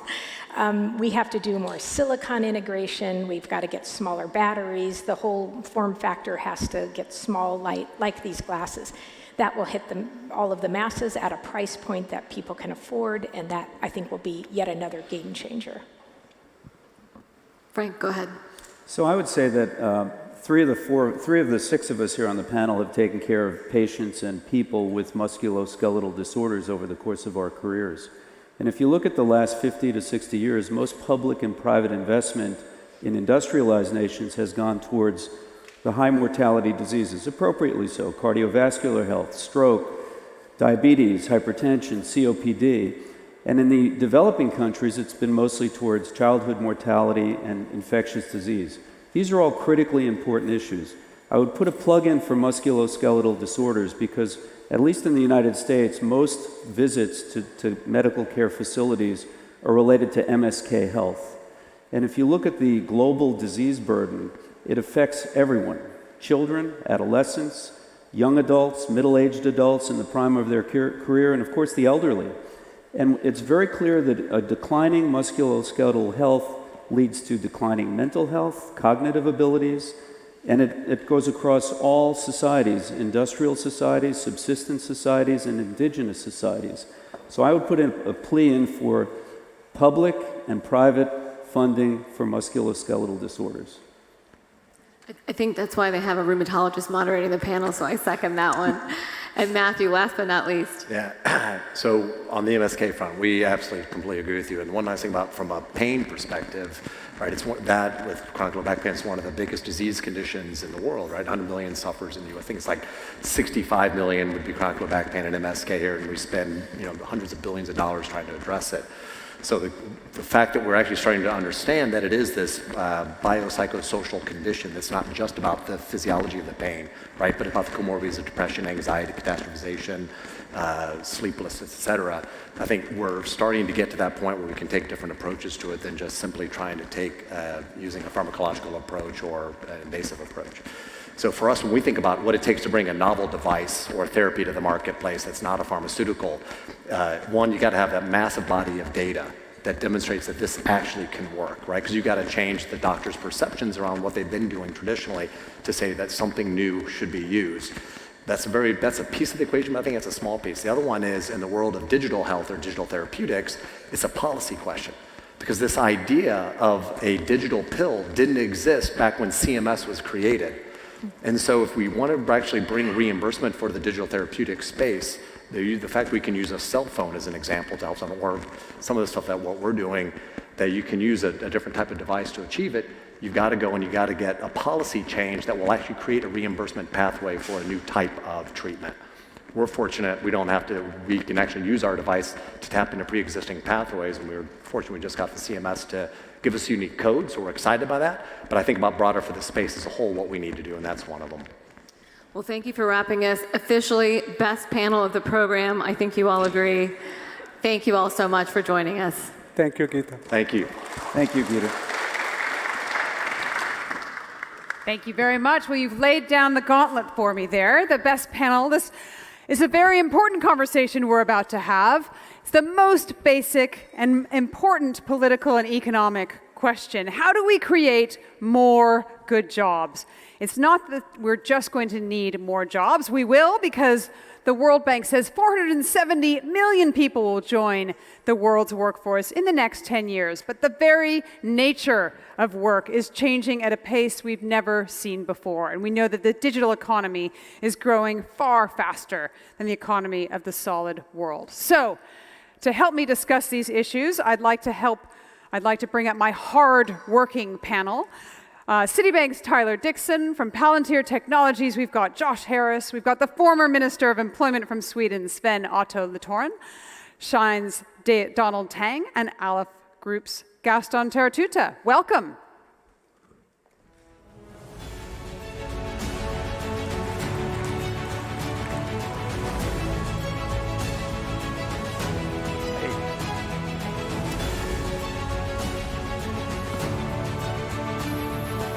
All right. Well, we called this panel the $1 trillion question, but doesn't that really understate the challenge that we faced? Creating good jobs isn't just about money, it's about political stability, global income equality, maybe even about whether we or the computers are in charge. So, Minister Littorin, why don't we start with you? Tell me, why is our ability to create more good jobs so central to our future? Well, I think really it's quite easy to answer. There are two good reasons. One is, of course, that we need every single hand on deck if we're going to be able to afford everything that we need to afford, schools, healthcare, education, what have you. And secondly, of course, it's because if we want to have an inclusive society where people feel that they are needed and a part of building the future, we need to not only have jobs, but we need to have the good jobs. The jobs that are productive, but also meaningful to people. All right. Anybody else want to comment on that big picture? Do we want to go and talk about China? Because I know that China, some countries seem to have cracked this code. Job creation remains at the heart of China's economic strategy, despite its slowing growth. So, Donald, give a sense. Well, the way that we create a job is to use technology to digitize all of the different small and medium-sized companies. And we put them all together on the software, and everything is seamless. They're all working together from the transportation, raw material, the workers. So we eliminate a lot of these human interaction, and they're all kind of weaving together. So we created about 1 million jobs just on the factories alone.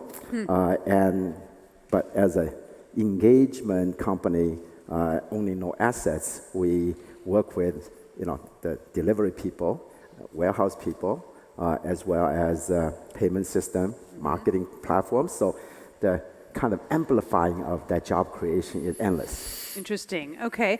Talk to me a little bit, Tyler, about what Citi has done, because I know that you're across the world, you operate in different cultures. Talk about the kinds of jobs you're creating, what the strategy is. Sure. Citi's been in business for 210 years and have seen a lot of cycles, and we're in 100 countries physically and about 160 clients, different countries. And so we have a view of economic development. Our mission is really to help and enable economic growth. And I think we're in a challenging period of time right now, but we're optimistic over the longer run. The areas that we're excited about job growth are topics that have come up today.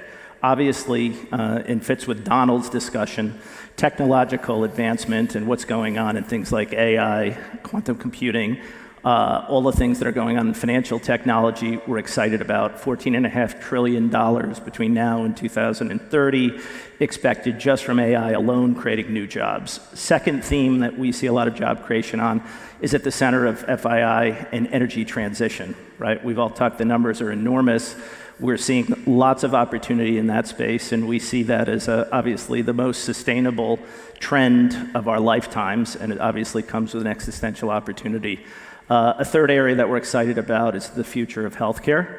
Now, overlaying all three of those are two different dimensions that could be helpful. One is entrepreneurialism is going global, and that opportunity to move from Silicon Valley in places where entrepreneurialism is today is exciting because that's going global. And then the last area is the reskilling opportunity is not only important for good jobs, but we think is going to create a growth ecosystem for more jobs, for jobs. Interesting. Gaston, let's bring you in, because I know that you work with a lot of different kinds of entrepreneurs, small individual businesses. Talk about what you see in terms of the secret sauce, the secret for creating good jobs. So for this beautiful weather of today in Miami, I have good news for all of you. I mean, the world, if you think, is about $100 trillion GDP, right? And in the US only, $23 trillion GDP economy, 7.5% already of the GDP is retail online commerce. I'm thinking about Americas, which is, Latin America is about $6 trillion GDP economy, 1.5% only is retail online. So if you look at the world, the opportunity is huge. Let me connect this concept. We see that at some point the world, more the US, maybe more Japan, maybe more G7, but in average, 10% of the global GDP is going to be online. So think about this for the next 10 years. We're talking about 2% growth GDP, let's say, out of pandemia. It's $120 trillion GDP. 10% is $12 trillion. This is the transfer from offline GDP to digital GDP. What do we need for this to happen? And this I'm going to connect to my grandmother. My grandmother used to tell me, if you don't study, you don't go to college, you're not going to be anybody in life. So then you go to elementary school, high school, college, and then you're going to enter in a job, so basically you spend 17 years. Today is not what you know, it's what you can do for me. And I think that fundamentally is changing for someone sitting in Myanmar, which is a $2,000 or $1,200 GDP economy a year, or $60,000 in the US. So think about for a minute, $10 trillion GDP economy from offline to online, and what we need to teach people. And if we have policymakers here, raise your hand, you are responsible for this, which is, we need to teach people in elementary school, high school, and universities coding, cybersecurity, digital marketing. With these three things, I was telling you, let's teach less history. Which sent me into paroxysms. Okay, in my school they gave me seven hours per week history. What do I need 7 hours per week? Teach me coding or geography. Teach me coding today. Teach me cybersecurity. Teach me everything else and get me ready to serve this transfer from offline GDP to digital GDP. And I just finish with this. What we are doing, and I'm not selling anything here, but we are right now educating 100,000 people in the world in digital marketing. In how long? 3 to 4 months. So we need people in payments. We need people in cybersecurity. We need people who understand coding. We need people who understand logistics. And that transfer is like a revolution. This is a revolution, and that's what's going to create 1, 2, 10, 15, 25 million jobs. We are certifying people in Myanmar. They understand how to do advertising on Twitter, on Snapchat, on TikTok, or in Meta. And suddenly, that person in Myanmar, $1,200 GDP economy, can be serving and advertising in the UK or in the US. So the world now is a flat world again, and everybody can participate. All right, Josh, what would you like to pick on? There's a couple of points there that Gaston made. By the way, anybody study history in university? Anybody major in history? All right, nobody's going to be coming for it. You did. Yeah. All right. I actually, to some extent, disagree with some of that, because I think what we've seen is there are certain skills that you need. You need people who know how to build things. And at least, obviously, ChatGPT and all of the latest advancements that we've seen in the last few weeks maybe have put a wrench into that a little bit. But at the end of the day, we work with a lot of auto companies, aviation companies, manufacturing companies. Those jobs are not going to be replaced in the near future by a robot, by an algorithm, by a machine. At the end of the day, there's a very skilled worker who knows their job. What technology can do, and what it has been doing, is enabling them to do their jobs better. So the idea that these people, which is the concern often, need to go back to school and learn and upskill and reskill. Most of our parents and grandparents are on Facebook. These tools nowadays are very user-friendly. So what we've seen, especially in the auto market, is put a tool that is user-friendly in the hands of someone on the shop floor, listen to their feedback about what their actual problems are, how to solve them, and you'll see that things like AI, computer generation, automation, hive mind are having a huge impact in creating efficiencies in manufacturing and other places. And we still need a lot of people to go and get the PhDs in cybersecurity and coding. But at the end of the day, you need the people who know how to build the things. I had the privilege of working for Richard Atias. I am not worried at all he's going to be replaced by an AI machine. That's not happening. That's not possible. There are certain skill sets that people have, and you can't replace. I think it's enabling them to not be afraid and to harness technology to make them do their jobs in a better and more efficient way. And I think that's the big misconception right now.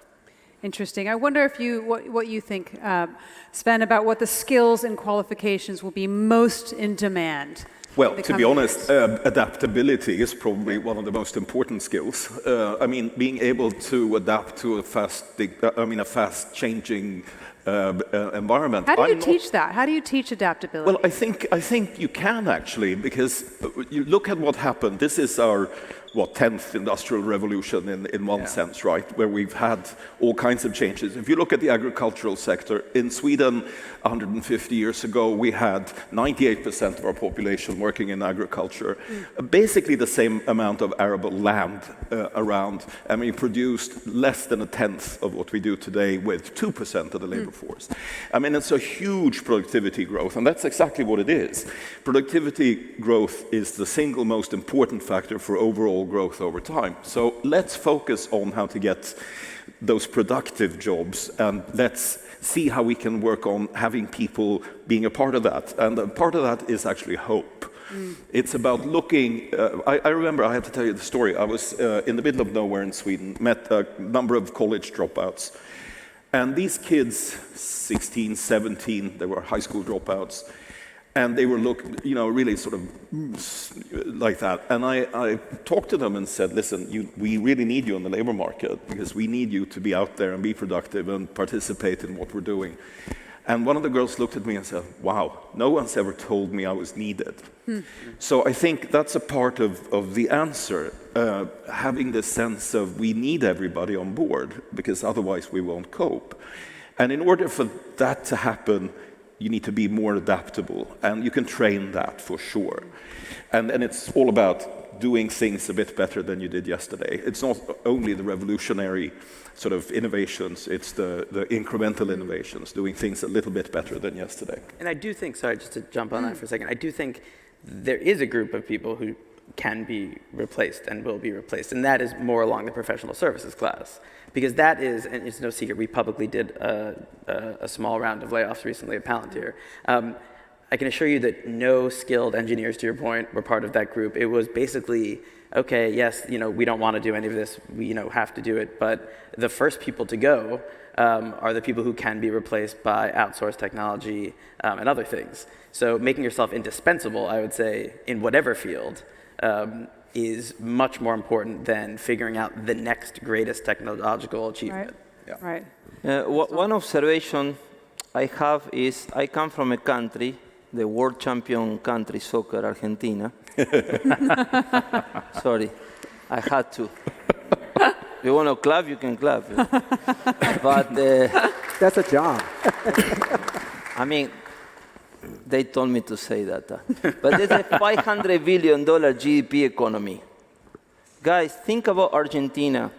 I know our Minister of Economy is going to be here soon. Argentina is a country that in the 40s, the 50s, is been serving the need for food. This is soy. About 20–30% of the GDP of the country. Today, nowadays, in my country, they're looking at the weather conditions, if it's going to rain or not. That cannot be any longer. We cannot depend on whether it's going to rain anymore. The point here is what we call the digital soy. The world needs millions and millions of people who understand everything connected to this transfer, this phenomenon that is happening, the transfer from offline GDP to digital GDP. And you don't need to be any PhD. You don't need to study coding for 3 years. I mean, I can teach you digital marketing in 4 months. And you can be servicing in your little town the Toyota dealer of a small town in Nigeria, and I'm going to help you to bring you leads and customers. You can be servicing a large supermarket. You can be servicing a large client like Citibank sitting out of Myanmar. I believe in this new force of people being educated without taking 10 years for them to get into the labor market. Okay, so that's interesting. You can teach somebody to be a digital marketer in 4 months. Most of us, however, work for small businesses. How do we take 4 months out to take one of your courses? Well, first of all, we're giving these courses for free, so it's not a cost for you. Second is you can do it on your own time. So if you can take it live, you take it live. If you want to take it at night when you arrive home, you can do it at home. Okay. I have people in Nigeria from a cell phone connected. But one important thing, I was the Prime Minister of Sierra Leone, and I was talking to him about this. He told me, Gaston, I have another problem. Can you help me with irrigation system for access to clean water? I don't have time to talk about digital certification. I have other necessities, clean water. So we need to pick our battles well. There's not one size fits all. But when it comes to lifelong learning, I think governments do have a role to play. Work in mature welfare states, we can work our tax systems and things like that to stimulate companies and individuals to engage in lifelong learning. It's absolutely necessary, I think, for sure. Talk a little bit, Donald, about what you think is important. I want to bring up this idea of the fact that, the OECD estimates that 1 in 10 jobs are at high risk of being automated. You talked about the digitalization. For another 25%, the tasks will significantly change because of automation, and that's hundreds of millions of jobs, right? So standing still in terms of skills is going to mean steady erosion of work opportunities. And we've heard about some of the options, some of what we need. We need people to keep learning. We need the government to help. From your view, from what you see in China, what do you think is important? We believe in partnership and empowering. Empower others and all the partners, because we do not do, we put an ecosystem together, we work with them. So in China, it's more of a functional jobs that we make it more efficient, so it becomes more stable jobs. The factories can have better return and they continue, and then those are more comfortable jobs with higher wages that way. So, and then we try to replicate in other places, in Brazil, in Turkey, and other places. So that's one way of doing it. The other thing that we see a lot of opportunities lies in the creative jobs. Our company is successful because it's on demand. We outsource the design job to the consumers. The consumers have their own self-expression of fashion, and they don't want to follow others. So each consumer or each group of consumer, they have all these creative ideas, and then we take it and we manufacture on demand, bespoke. So in that sense, that we have an incubator program in the last 2 years for 3,000 individual designers. Give them the platform and give them the give them all the manufacturing things, right? All the payment and get them going. So give them the capital to get going. So they have been very successful. We wanted to do more of that. And that's something, the design part, artist part, don't believe AI can really replace that. Yep. Because AI doesn't have vulnerability, doesn't have weakness. You need those kind of weakness to overcome and to create the things that everybody enjoys, appreciates, especially yourself. So that we see huge amount of opportunities going forward. If I just may, I think the fallacy is to see the labor market as something static. There is a set number of jobs and they all look like this. That's not the case. It's always changing. I mean, who would have thought that digital marketing was a job just 10, 15, 20 years ago? It didn't exist. And that's exactly what happened to these farmers, 98% going down to 2-3% of the labor force, being replaced doing other stuff. They just didn't end up being unemployed because there were new jobs created in the labor market. And this is exactly what's going to happen this time around as well. And these gentlemen are a part of making that happen. Yeah, I think if you need a job, you need to go to one of these two folks. But there is a school of thought that says that we are going to so soon digitize, automate, computerize the world that we won't have enough jobs to go around. So I wonder, Josh, if you believe this, and if you think that universal basic income or any one of the ideas like that is an option. I don't believe it. I don't know enough at the moment to have a good reason to believe it. I think that things are changing very quickly. I think we see that. But also, I think if you look at employment numbers and job stats, people can't find jobs. People can't hire fast enough. So I think there will be a shift in skills, and I think what is valued will be viewed differently. I think there'll be a lot less faff, and I think you'll see organizations having to become more efficient because you risk being replaced by a bot, which wasn't the case 20 years ago. And so I don't think that's the case yet, but ask me again in a few All right. I've got to give you the last word because we're out of time. What thoughts? Like the rest of the folks on the panel, we're pretty optimistic. This is a glass half full group here, and we think human ingenuity has got a place to play alongside the extraordinary technological innovation that is happening. And I think if there's a courageous way forward with the public sector, financial institutions like Citi, and citizens of the world taking advantage and leveraging this opportunity, if we provide a foundation for economic growth, the people will find the jobs that will change their Look lives. at Saudi Arabia. Saudi Arabia has just, in the last few years, liberated the female part of the workforce, basically doubling the size of the workforce. Yep. And hundreds of thousands of jobs have been created in Saudi Arabia in the last couple of years. It's just amazing. Okay. And they did it faster than they thought they would. All right. Gentlemen, I'm going to have to cut you off. They're going to pull us off with a hook otherwise. But of course, jobs aren't the only thing we need. Our next panel will explore how we can invest in the quality of life as well. So stay right where you are and give these guys a great big round of applause. Thank you.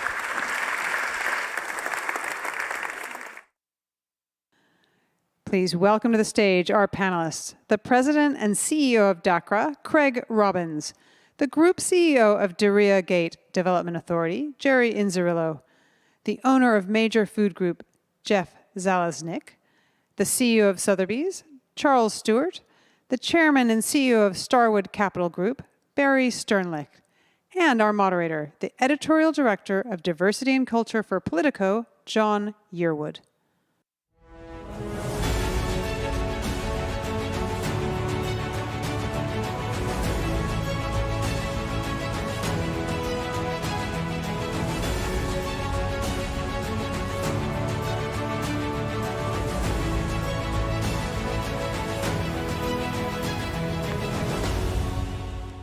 Well, gentlemen, welcome. We're going to talk about the quality of life, investing in the quality of life, and we'll start in Miami, and we'll go all the way to Saudi Arabia, and I suspect points in between. So why don't we start in Miami, and Charles, we'll start with you talking about if you look at what's investing in the quality of life here in Miami, there's been so much change happening in Miami. And then I wanted to ask you, Jeff, is the investing in the quality of life keeping pace with the change that's happening in the city? I think, listen, when I moved to Miami 3 years ago, every time anyone brought up Miami, they always said, why'd you move there? And the answer was, you must move there for two reasons, taxes and weather, right? And I always tell people that tax and weather aren't even the top 5 reasons why I moved here or why I moved my business here or why I started to focus here. Miami had this incredibly welcoming spirit. It was set up for success from the top down. People supported great businesses that wanted to come here and create and tell their stories through whatever medium, do their thing and support them. And that was something coming from New York and from elsewhere that I hadn't seen before. And that encouragement, if you did your job well, whether it was in restaurants, and that acknowledgement of the importance of restaurants and hospitality within an ecosystem, to your point of quality of life, and how that has an impact on people's quality of life, has made a huge impact on what we've decided to do here. And, when you ask that question to me, it also kind of brings me back to earlier this morning when the mayor and His Excellency were speaking, because that's very much the same way we feel about Saudi Arabia.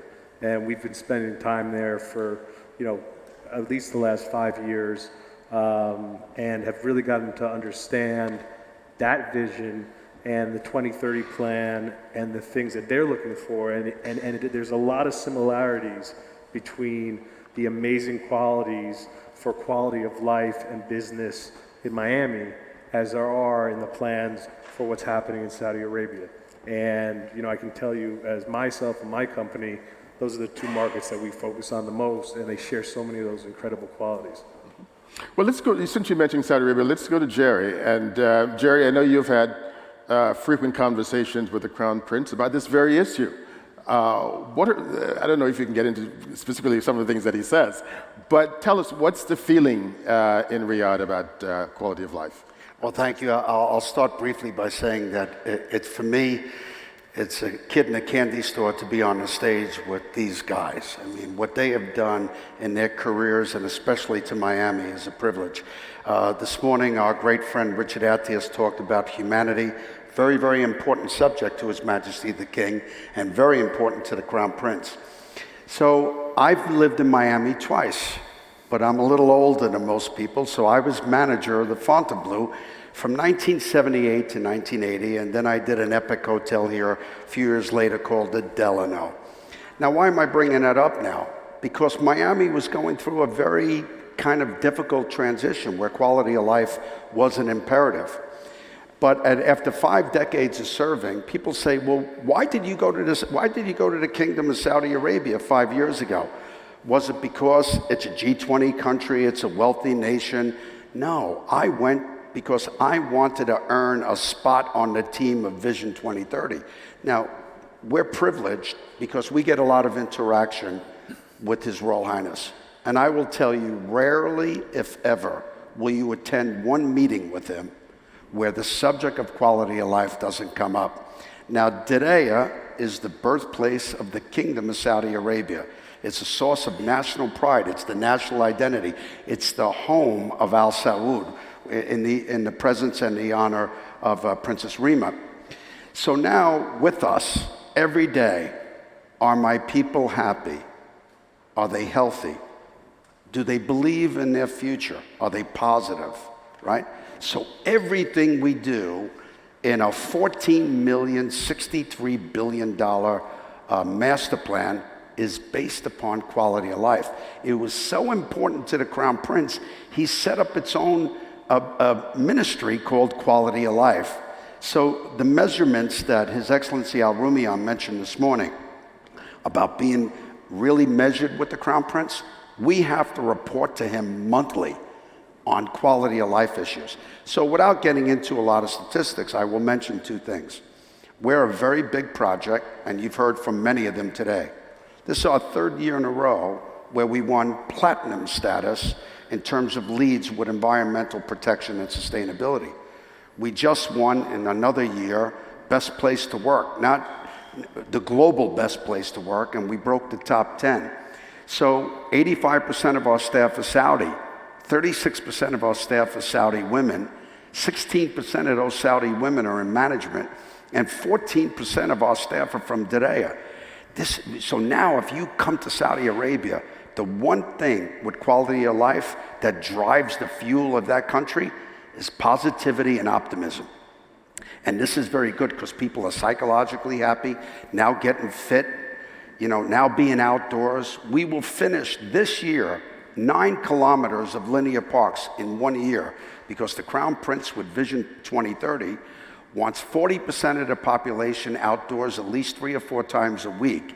And we've already hit that mandate. So with him, it's an everyday thing, and he thinks about it all the time.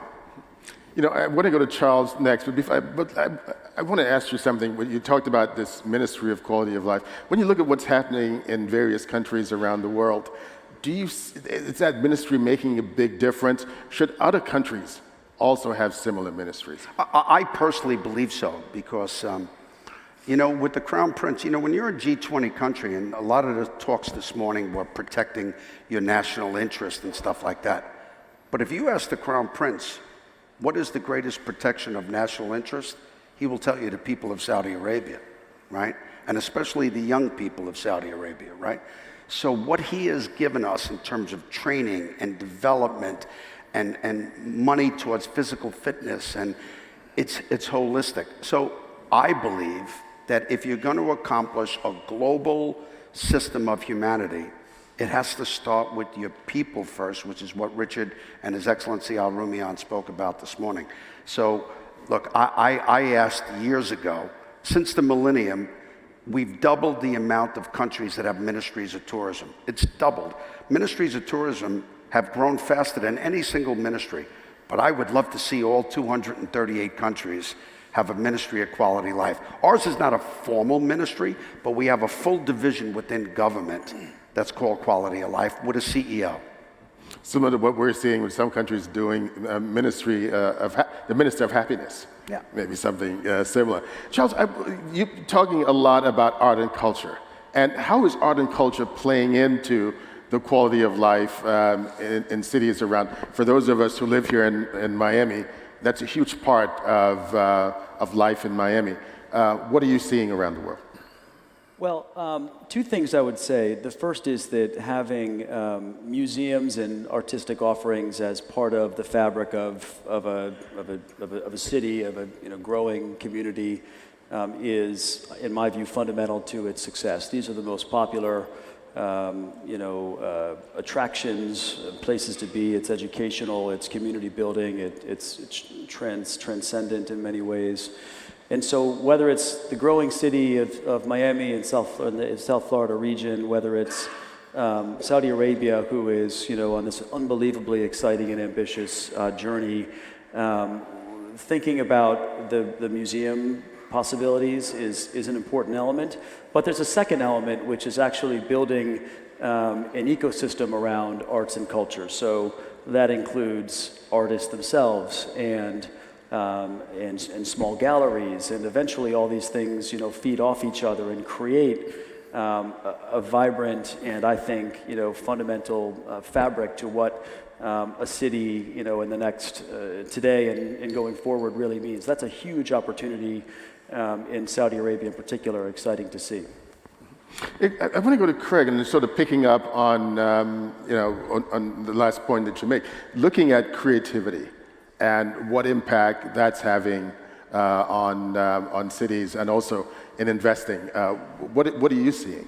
Well, I think listening to Jerry and Charles, I could actually give a model that illustrates a way to do this. There are lots of ways to do it. So I was a developer in Miami from the onset. One of the things that frustrated me early on was South Beach, where I worked initially. It was like the Renaissance in Miami. It brought Miami back. But it was like a fun in the sun party place. And that always bothered me. Like people just wanted to go to nightclubs and go to the beach. And we started working on a neighborhood called the Miami Design District. And the whole DNA of the neighborhood was it was equally a place for culture as it was for business.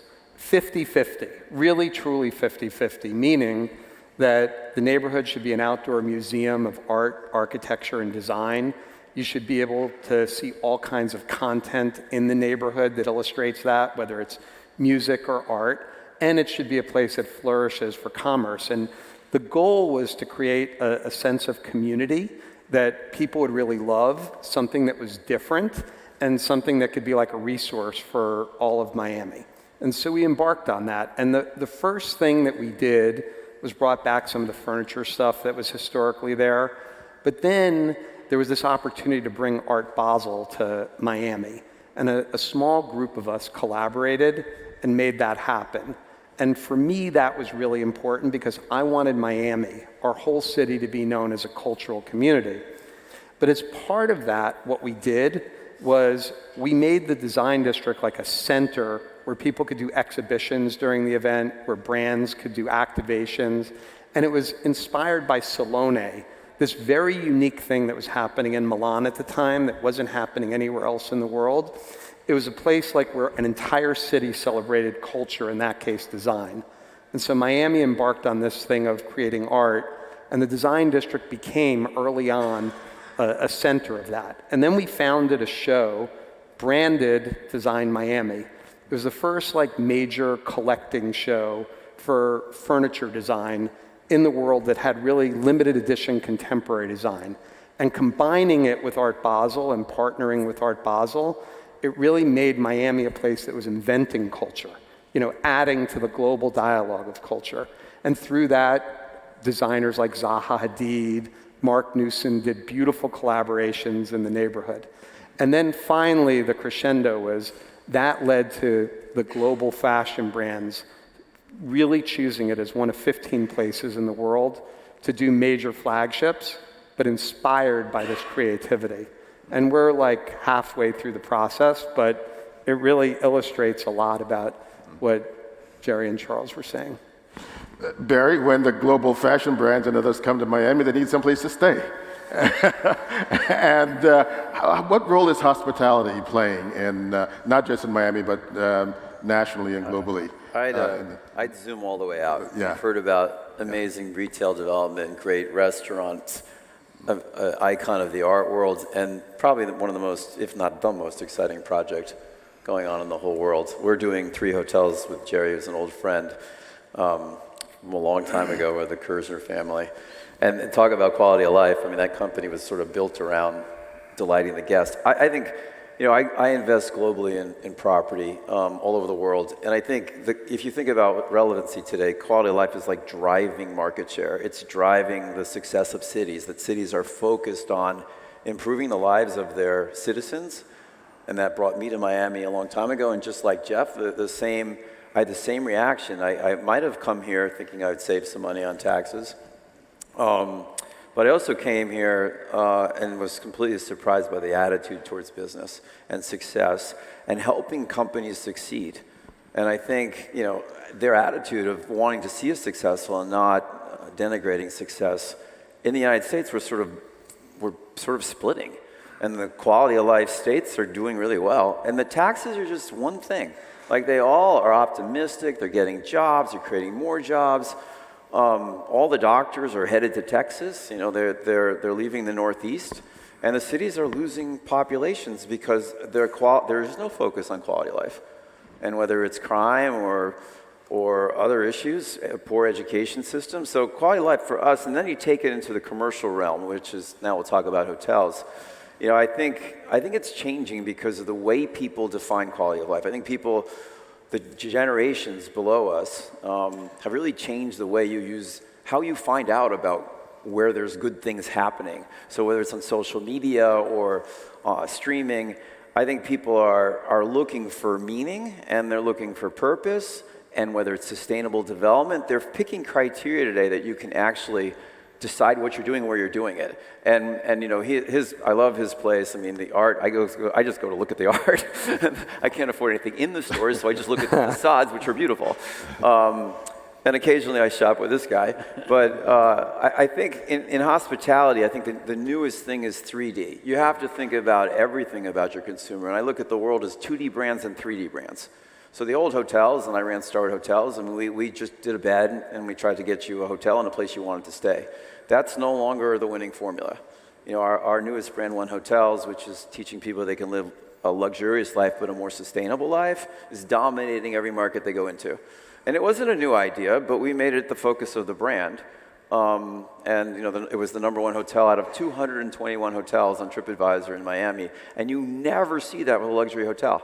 Usually the luxury guys don't even respond to surveys. They don't say anything. And the guests so appreciated what we were doing that they gave us a rate that was 2x what we thought we would achieve, and it's sustained that position in the marketplace.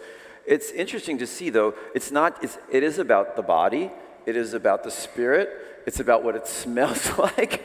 It's about the food. It's the holistic approach to travel today that really people can find destinations, and they're looking for places that resonate with how they define what quality of life means to them individually, because people have different definitions, especially as you go internationally. So if you think about that, I was thinking as you were talking that I might have to appoint a minister of happiness in our hotel company. But it was funny, I was at Augusta recently, the golf course, and I was talking to the chairman, and there was a new chairman of Augusta. His name is Fred Ridley. He'll be presiding over the tournament next week. And the first thing he did was he empowered the staff. He told the members the staff are more important than them. Now, that was like heresy at Augusta National. You have kings and queens of business and industry. And he said to me, if my staff is happy, my members are going to be happy. And I think as we think about our businesses, that is true. Our employees will produce. Your employees will engage. And I think that happened with One Hotels. Our employees told the story of the beetle kill, the wood that we saved 35,000 trees by using this wood. And they got engaged in the dialogue, and it happened even better than I thought. So it's really exciting when you kind of turn yourself upside down and think about that's your goal, quality of life. And remember, it's defined differently by different people. So that's the challenge, is it's not all the same. It's not one thing for everyone. And that's a really good point, because I know we don't have too much time. I wanted to ask Jeff a question about gentrification.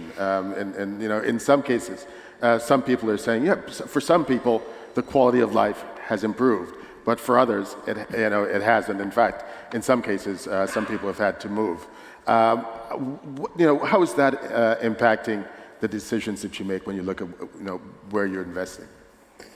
I think that in general, the quality of life when you have everything that's represented on the stage. You have, the best in hotels, art, everything hospitality related in the world, and, design, neighborhood planning, everything on this stage, food and beverage.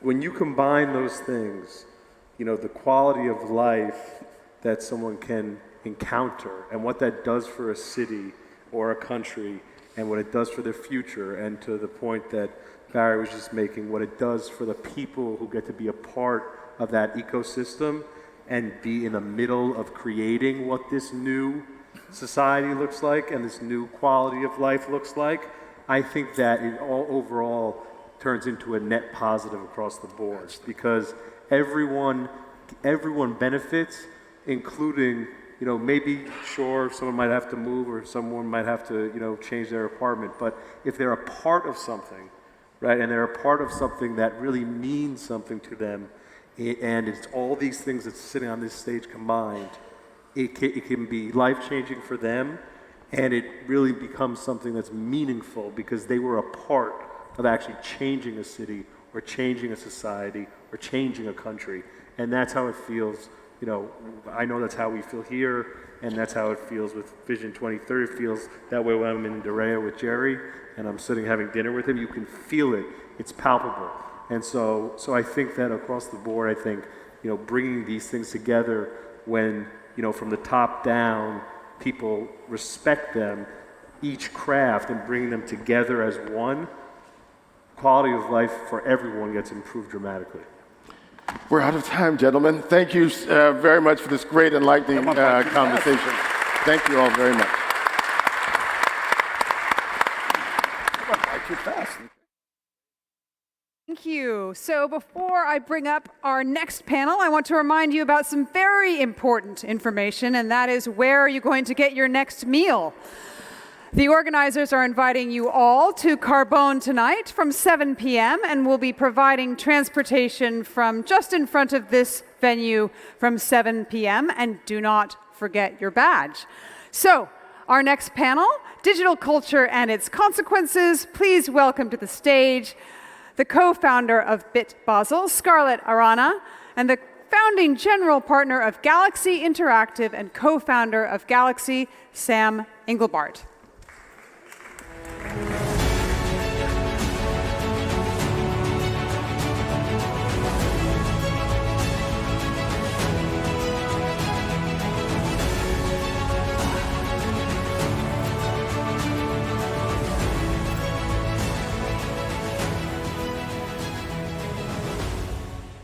All right.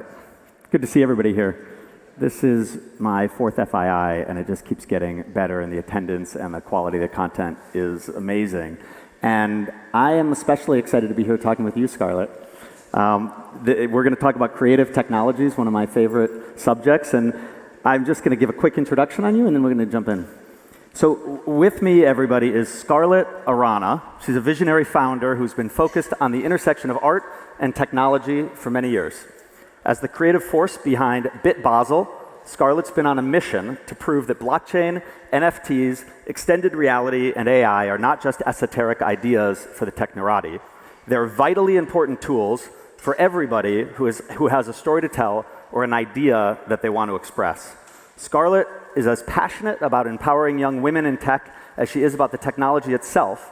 So we are all really lucky to have her here to share with us her vision for how creative technologies will radically change all of our lives in the coming months and years. How was that? Quite amazing. Did I get it? You nailed it. I mean, I told you briefly when we were in the back room that I wrote it in under 1 second with GPT-4 on the Uber over here. We've never met before. We haven't had a chance to talk with each other. And actually, all of the questions that I want to ask you, it wrote for me too. I'm going to go off script a little bit. It had a few little weird things. Like it actually suggested I end that with let's give a warm welcome to the architect of dreams, the geospatial guru, and the crypto connoisseur, Scarlett Arana. So I cut that out because I was a little. It's true though, right? Oh, wow. That's a little bit too much, but yes, I think ChatGPT knows me a little bit too well. I mean, I only took it out because I was embarrassed to say it, but I think it really like helps us, I think, frame this conversation. And I want to start with obviously your impression of what technology like this, and I think I'm guessing we're going to be one of 90% of the panels up here that mention this, AI tech in one way or another. But I think for us in particular, this is an area that area, the intersection of art and tech and empowerment of artists with technology. This has been the focus of your life and career. What should we tell us a little bit about yourself and why you are, I think, so uniquely qualified to have a conversation about this? Yeah, absolutely. This idea of, well, everybody talks about Web3 or the internet. It's actually empowering the creators unlike anything before. For the very first time, creators are being able to express their ideas and their passion in a more three-dimensional aspect, where these creator toolings are actually empowering them to give a more of a bigger voice. And we're starting to see this in a very much decentralized manner through distributed ledger technology, where a creator, for the first time, who is not known, can actually be found on the blockchain. These creator tools are actually empowering the artists to express themselves in a different manner that everybody could now share, because we are actually talking about the internet here. So now we're going to be able to have artists express themselves unlike anything before, where I call it a new digital renaissance. Okay, yeah. So you mentioned blockchain tech in there, and we use this example of AI for writing, but how are these technologies going to come together then? So you believe this is actually about more than just AI for creating content, but in some way decentralizing the distribution of, or what is the blockchain component of that then? Yeah, absolutely. So we are reaching a conversion point. The internet is composed of three technology: blockchain, XR, or metaverse, and AI. So these conversion points is allowing artists to actually express themselves in a more three-dimensional. We are a three-dimensional being, therefore, to be able to express in a different matter that's 2D from 3D is what's really empowering the artists. We talk about blockchain distributed technology as NFTs, where artists have ownership of their artwork, their IP, and to be able to share that and to grow their community. I think that was the most important part. Incentivize their community to adopt the technology, as well as to grow their community, which is what the artists really need in order to really build their audience. All right, let's pull up, because I think you've been actively building communities around the world, and more specifically here in Miami. So I think away from the tech for a second, what have you been doing here? Tell us a bit about your projects, and then let's talk about how the tech is maybe helping you advance the missions of these artists.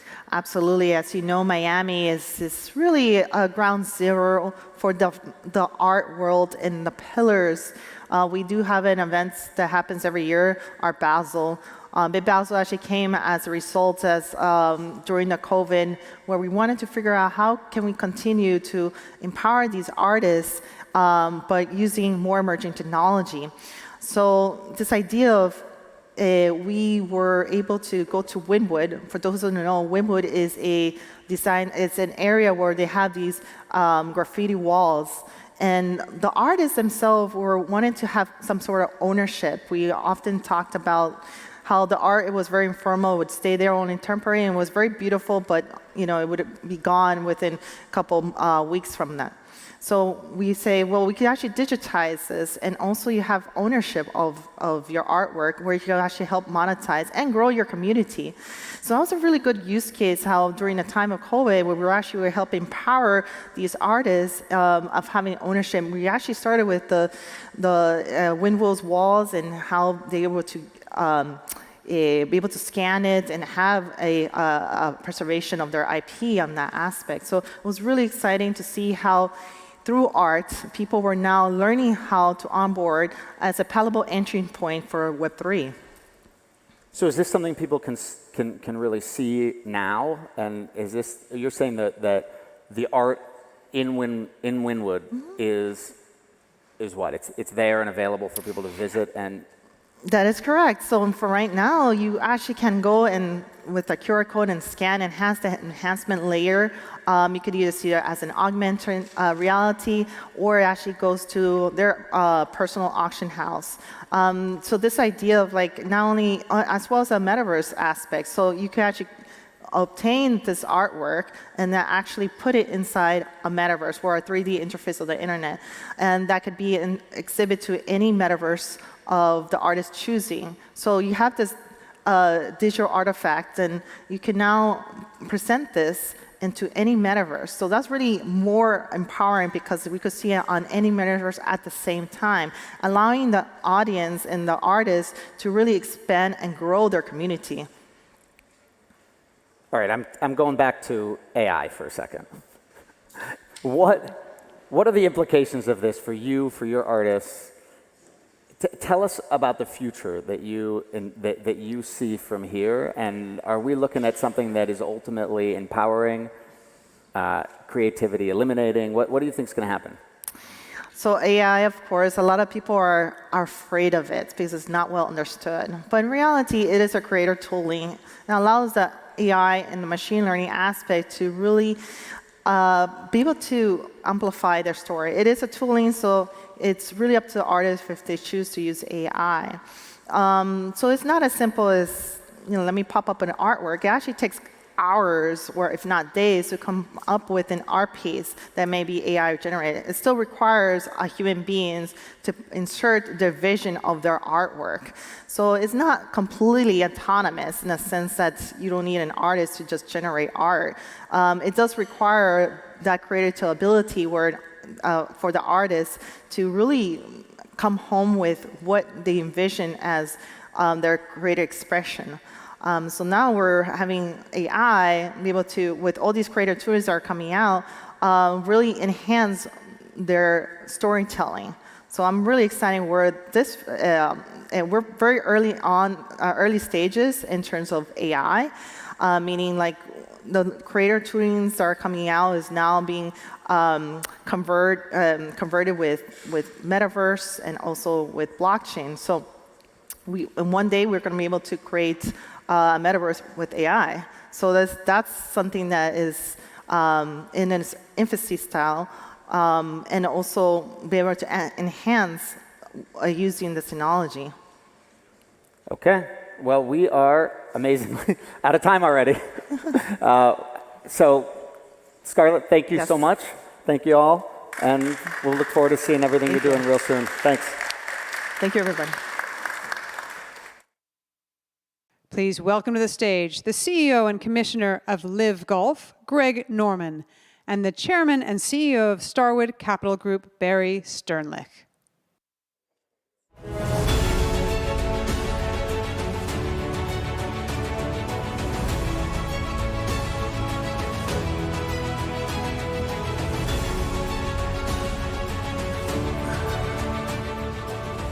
This is the most fun you're going to have today. Thanks for staying at this late hour. We started early this morning. I am with a legend, and I actually asked Greg if he remembered meeting me, because he met me at a place called Temenos on Anguilla, in a golf course he had designed for a fellow who's passed away, actually, and he was giving me golf tips, and I actually remember it today. I try to still use that golf tip. Sadly, my game has not quite reached Greg's level, but there's always hope for everyone. I have to tell you that when I've known Greg in his career, but I did not know the scope of his accomplishments. He had 91 professional tournament wins, 20 PGA Tour wins, and 71 international wins. He won the British Open twice. He was #1 in the official world golf ranking for a total of 331 weeks. And only Tiger Woods has spent more time at #1. That was, I think, astonishing. That was quite a run. It's a long time. 331 weeks. He earned 30 top 10 finishes and notably placed runner-up in 8 majors, including 3 Masters. He earned the nickname the Great White Shark. And this is like a multiple choice question. Why would you think he got that? He might have blonde hair. It was blonde, now it's just silvery gray. And for his aggressive playing style and, of course, his Australian roots. He shares the Masters record for the lowest round in history at the 63 in 1996. That's the golf career. There's Mr. Wynn. Hi, Mr. Wynn. Hi, Andrea. And Nelson Peltz. You got a nice audience. So, anyway, I think his golf career is somewhat well known, but he's an entrepreneur and a businessman, been very successful, philanthropist, and a leader, and he's taken on this new challenge as being CEO and commissioner of golf of the Live Tour. So your interest in golf started at age 15? 15, 16, yeah, I was very late. You're caddying for your mom? I caddied for my mom. I was big into Australian sports, rugby, Aussie rules, cricket, all that stuff. And my father sold his engineering business and moved from one town called Townsville, which is up in the northeastern corner of Queensland. Moved down to Brisbane, and I left all my mates behind. So I was bored one day, and my mother was going out to play golf. And my mother's 5'4", 100-pound wringing wet, and she was a 3 handicapper at the time. So I said, I'll come out and caddy for you. And when she went in, I caddied for 18 holes for her. I thought, if she can play this game of golf, it's got to be easy. Right? And anyway, as it turns out, she got me influenced in it. My first handicap was 27. My first official score was 108. And within 5 years, I won my first professional golf tournament. So I accelerated very, very quickly. You were scratching 18 months. I scratched in 18 months. Something like you, Barry. It didn't work for me. And you watched a Nicholas, because it was pre-internet, you were watching some Nicholas video? No, I was reading his books. He has 2 books, Golf My Way and 55 Ways to Lower Your Score, Play the Game. And so instead of doing physics and chemistry, I was reading the books underneath my desk. And they worked? They worked, absolutely. So I modeled my golf swing after him, modeled a lot of my mannerisms and approach towards branding off it, and then eventually I signed a contract with Reebok to be endorsed by them, and Paul Fireman, the owner of Reebok at the time, he started the Greg Norman collection. I understood what branding and marketing was all about, and then I was a global player, and I got so fascinated with global golf diplomacy. I wanted to continue on that, and as I worked my way through my career, I understood what golf was doing in a diplomatic way, and in a hospitality way, and a growth way, and I've seen golf change countries so much. See what's happening in the GCC now, I see what's happening in the Far East. It's just been an exciting 45 years of my involvement in the game. Well, I think, it's been remarkable. It's really fun, I think, for any steward of a legendary sports athlete to see him continue. And in your case, you have 12 companies. I was looking at your website. Of course, we know the Shark Clothing. You do golf course design. In fact, you're doing a course right up the road with Steve Witkoff, Shell Bay, and that's going to be too hard, so I won't show up and play there. You need to make easier courses.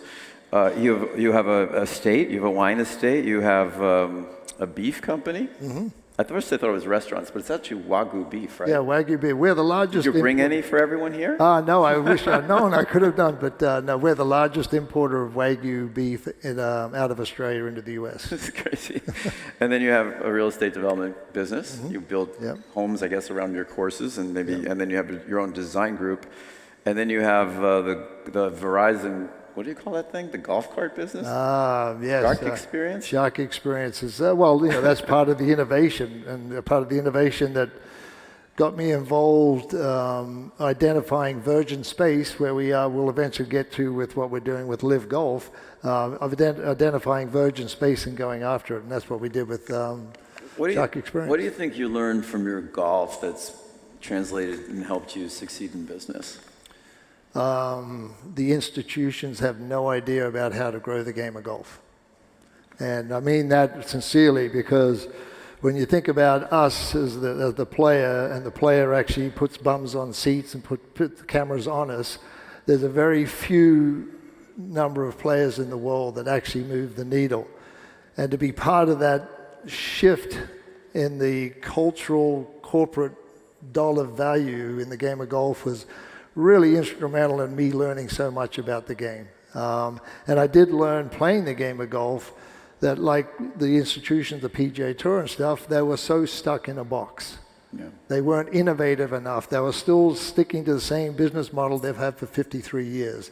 And it was time to innovate. And when I was asked to become on board as the CEO and chairman of Live Golf Investments, A, it was number one, it was an honor. Number two, I could realize the value and the passion that Yasser Al-Rumayyan had for the game of golf, but also they're the first PE, private equity, to identify unlocked value in the game of golf. And what is that unlocked value?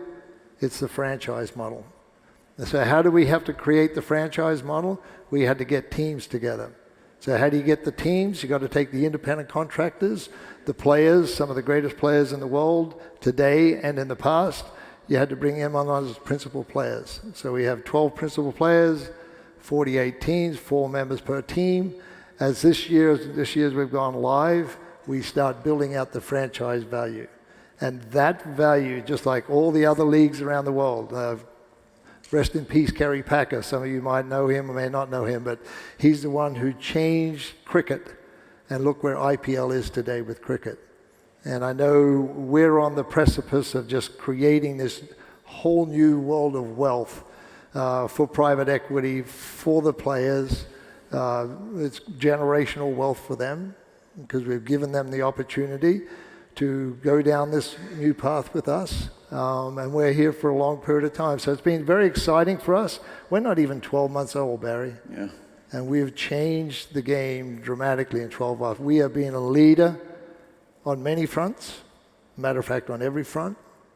You've seen the PGA Tour try to copy us or emulate us in the last couple of months. They've invested heavily back into that, which is fantastic. And it's the indicator that competition is the healthiest thing for all of us. And that's what we're done with Live. Do you think you'll be continuing to evolve your format? 100%. We've got so much runway ahead of us. What we're doing today with the boys, there's other opportunities. We know as we look at our platform and our business model, that can be replicated in other sports as well. So our first, proof point is proving out what we're doing. Was part of your thought was to make golf more popular or wider, especially in the emerging markets? Great question. One thing, going back to golf diplomacy, one thing I did realize through my golf course design business, that through these emerging markets, I'll give you a prime example about Vietnam. I went to Vietnam about 10 years ago, and when you went to Vietnam, it was backpackers tourism, right? It was 2-star. And I actually sat down with the Prime Minister of Vietnam, and I actually said to him, if you elevate the stature of your golf courses, you've got beautiful coastline, beautiful property, beautiful people, no crime, no unemployment, you'll be able to unlock value. So we built this golf course for him about 10 years ago, and it got voted #1 golf course in the world. What's it called? I'll look it up. It's okay. No, we got Google. We're good. ChatGPT will tell us. Yeah. So anyway, we proved to him in a very short period of time that we increased his tourism dollar from 1 to 6 by bringing in golf tourism. And that golf tourism is China, Japan, Korea, because China put a moratorium on golf course construction. So golf was that indicator. So we led the way in that department, and Liv is leading the way in our department in this way with the innovative approach we've done. We've invested a lot in innovation. We've changed it, and the format, what we have is, we're done in 4.5 hours. It's shotgun start. 48 players are on the golf course all at one time. So every golf shot is seen. And when you think about the regular PGA Tour event or any tour event that I've played in over my years, sometimes it takes 6 hours, some take 5 hours. So for a mum and son or father and daughter or both or everybody, they have to follow one person, one group. With what we're doing with Live, you're on the golf course, 4.5 hours, you're over and done. We've got music, got entertainment, so we've really lowered the demographics. Not Live and not golf. Like, which of your ventures does not work for you? Which do you just love doing? Like, what's your favorite thing you do? Like, I know that if I didn't, I'd love design, so if I didn't have my sidecar business of designing hotels, I probably would go crazy. It drives my partners crazy, but I love inventing brands and I love design. What is the secret power that you love to do? Like, what does not work in your portfolio? Or just everything? No, look, there obviously everything changes with what goes on with the GFC, for example. We knew golf course design was the economic indicator. We knew our accounts receivables were going out 90 days, 120 days. We knew something was happening, right? And then through the other side, we positioned ourselves where we didn't want to be on the bottom end of the pendulum. We wanted to be on the way up as the market changed. We started seeing where the money was moving around the world in the hospitality play. FDI, foreign direct investment, infrastructure financing, all this stuff that was taking place, golf was always at the forefront. Okay, so Greg Norman's life today, is it 50% business, 49% play, 1% I don't know what, investing? And I'm just curious, like what's your life's about? I mean, you've had an amazing life, you've dated a few girls. Chrissy Everett was a dear friend of mine. Well, not a friend, an idol. So, so I mean, what's your pie chart of life? I work. You work all the time? I work 90 to 100 hours a week. I'm glad to hear that. I was hoping you'd say that. I love it. I'm passionate about it. I'm passionate about live. I'm probably as passionate for live as I was for playing the game of golf. Wow. Because I can see everything we're doing within live is the right thing to do. And it's right for the game of golf. And that's where I want to keep everything, the game of golf and live. So. Okay, a couple of quick questions, we're going to have time. Just, you played with a different set of equipment than people play today. And how do you think you'd fare differently? And do you think because you built your own equipment, right? Correct, yeah. And do you think, how do you think of these greats of beyond? Today, people design their own golf ball. Right, and how do you think about that? And in your golf course design, have you changed thinking of how you design a course because of today's equipment? Absolutely, we've had to change the number of tees we have. Our landing areas changed. Back in the 80s, it used to be a 270-yard turn point. Now it's 300-yard turn point. I just was at Shell Bay yesterday. We had to move a bunker out for a 320-yard carry. Not for me. Guys. So that's yes, we've had to evolve, and technology has been a big part of that. I mean, it's funny because you think about the records of old and with the equipment they played with is incredible. I think they wanted me to take a question from the audience. So does anybody have any questions to ask Greg? This is a rare opportunity. No charge. Come on. Behind me. Go ahead. Just a bit more on the economics of live, really, the competitive environment that you're facing from the PGA. The question was the economics of live and the competitive environment he faces with the PGA. Yeah, look, I think from the competitive headwinds that we've faced since day one. I'm saying that there's been a lot of controversy about live. It's been a big investment. And where are you on the curve now as PGA fights back? Mm-hmm. And improves its terms with its players? How will you react to that? And you've just gotten TV rights now, for example. Mm-hmm. I mean, what are the challenges that you face to bring this to fruition, really? Well, the challenges have been there since day one. The challenges have been the headwinds that the PGA Tour instilled on us. Look, a monopolist doesn't like to be taken off its pedestal. That's the first time in the history of the PGA Tour. And you've got to remember how the PGA Tour started. The PGA Tour broke away from the PGA of America. There was Arnold Palmer, Jack Nicklaus, Raymond Floyd, and a few others formed together to create the PGA Tour. The biggest mistake their agents and their managers at the time made was they didn't keep their IP. So the PGA Tour kept their IT. So the PGA Tour separated from the PGA of America. But at the same time, the PGA Tour has never been challenged in 53 years. So the monopolist is going to go out there and put threats out there. They threaten our players with lifetime bans. They threaten vendors. If you work for LIV, you'll never come work for the PGA Tour.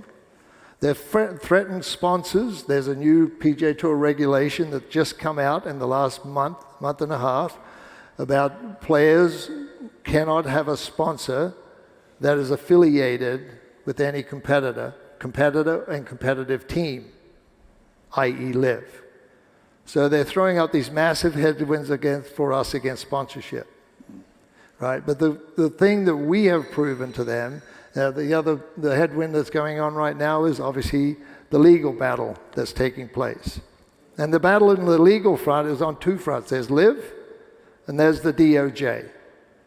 And because of some of the rhetoric that the PGA Tour has talked to us about the players, restraint of trade, the DOJ came trying to understand the antitrust side of things. So the PGA Tour created this other legal front that they have to fight. And yet over here we have LIV. So they're the three real headwinds that we have, quite honestly. But the crown jewel for us is that the players love our format. Players from the PGA Tour are still reaching out to me and my team to wanting to come on board. We have a full house of 48 players. We're investing into the Asian Tour to give pathways for players to come join LIV. We're going to continue opening up pathways. So our format is 100% sustainable.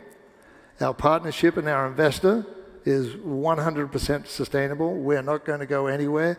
And I truly wish, sitting here in front of all of you, all I want is for the game of golf to benefit. If the game of golf benefits, the PGA Tour will benefit. Augusta National will benefit.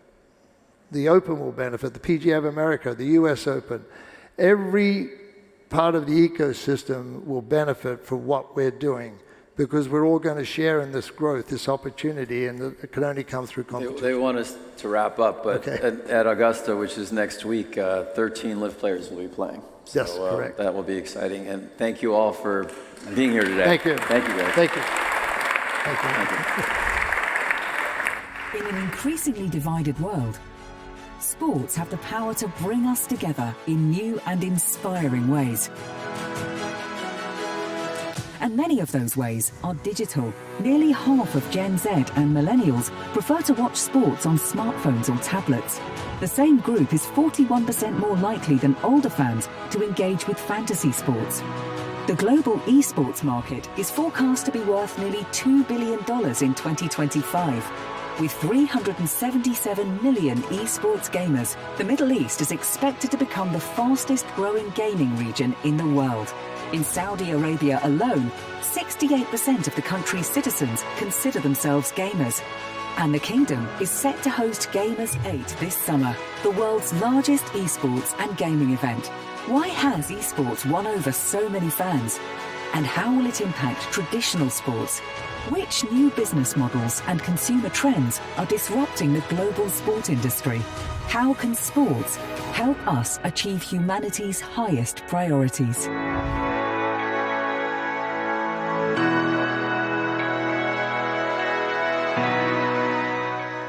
All right, well, you guys have worked hard today listening, so let's have some fun, or at least talk about having fun. Esports in particular, you saw in that video how much they are booming.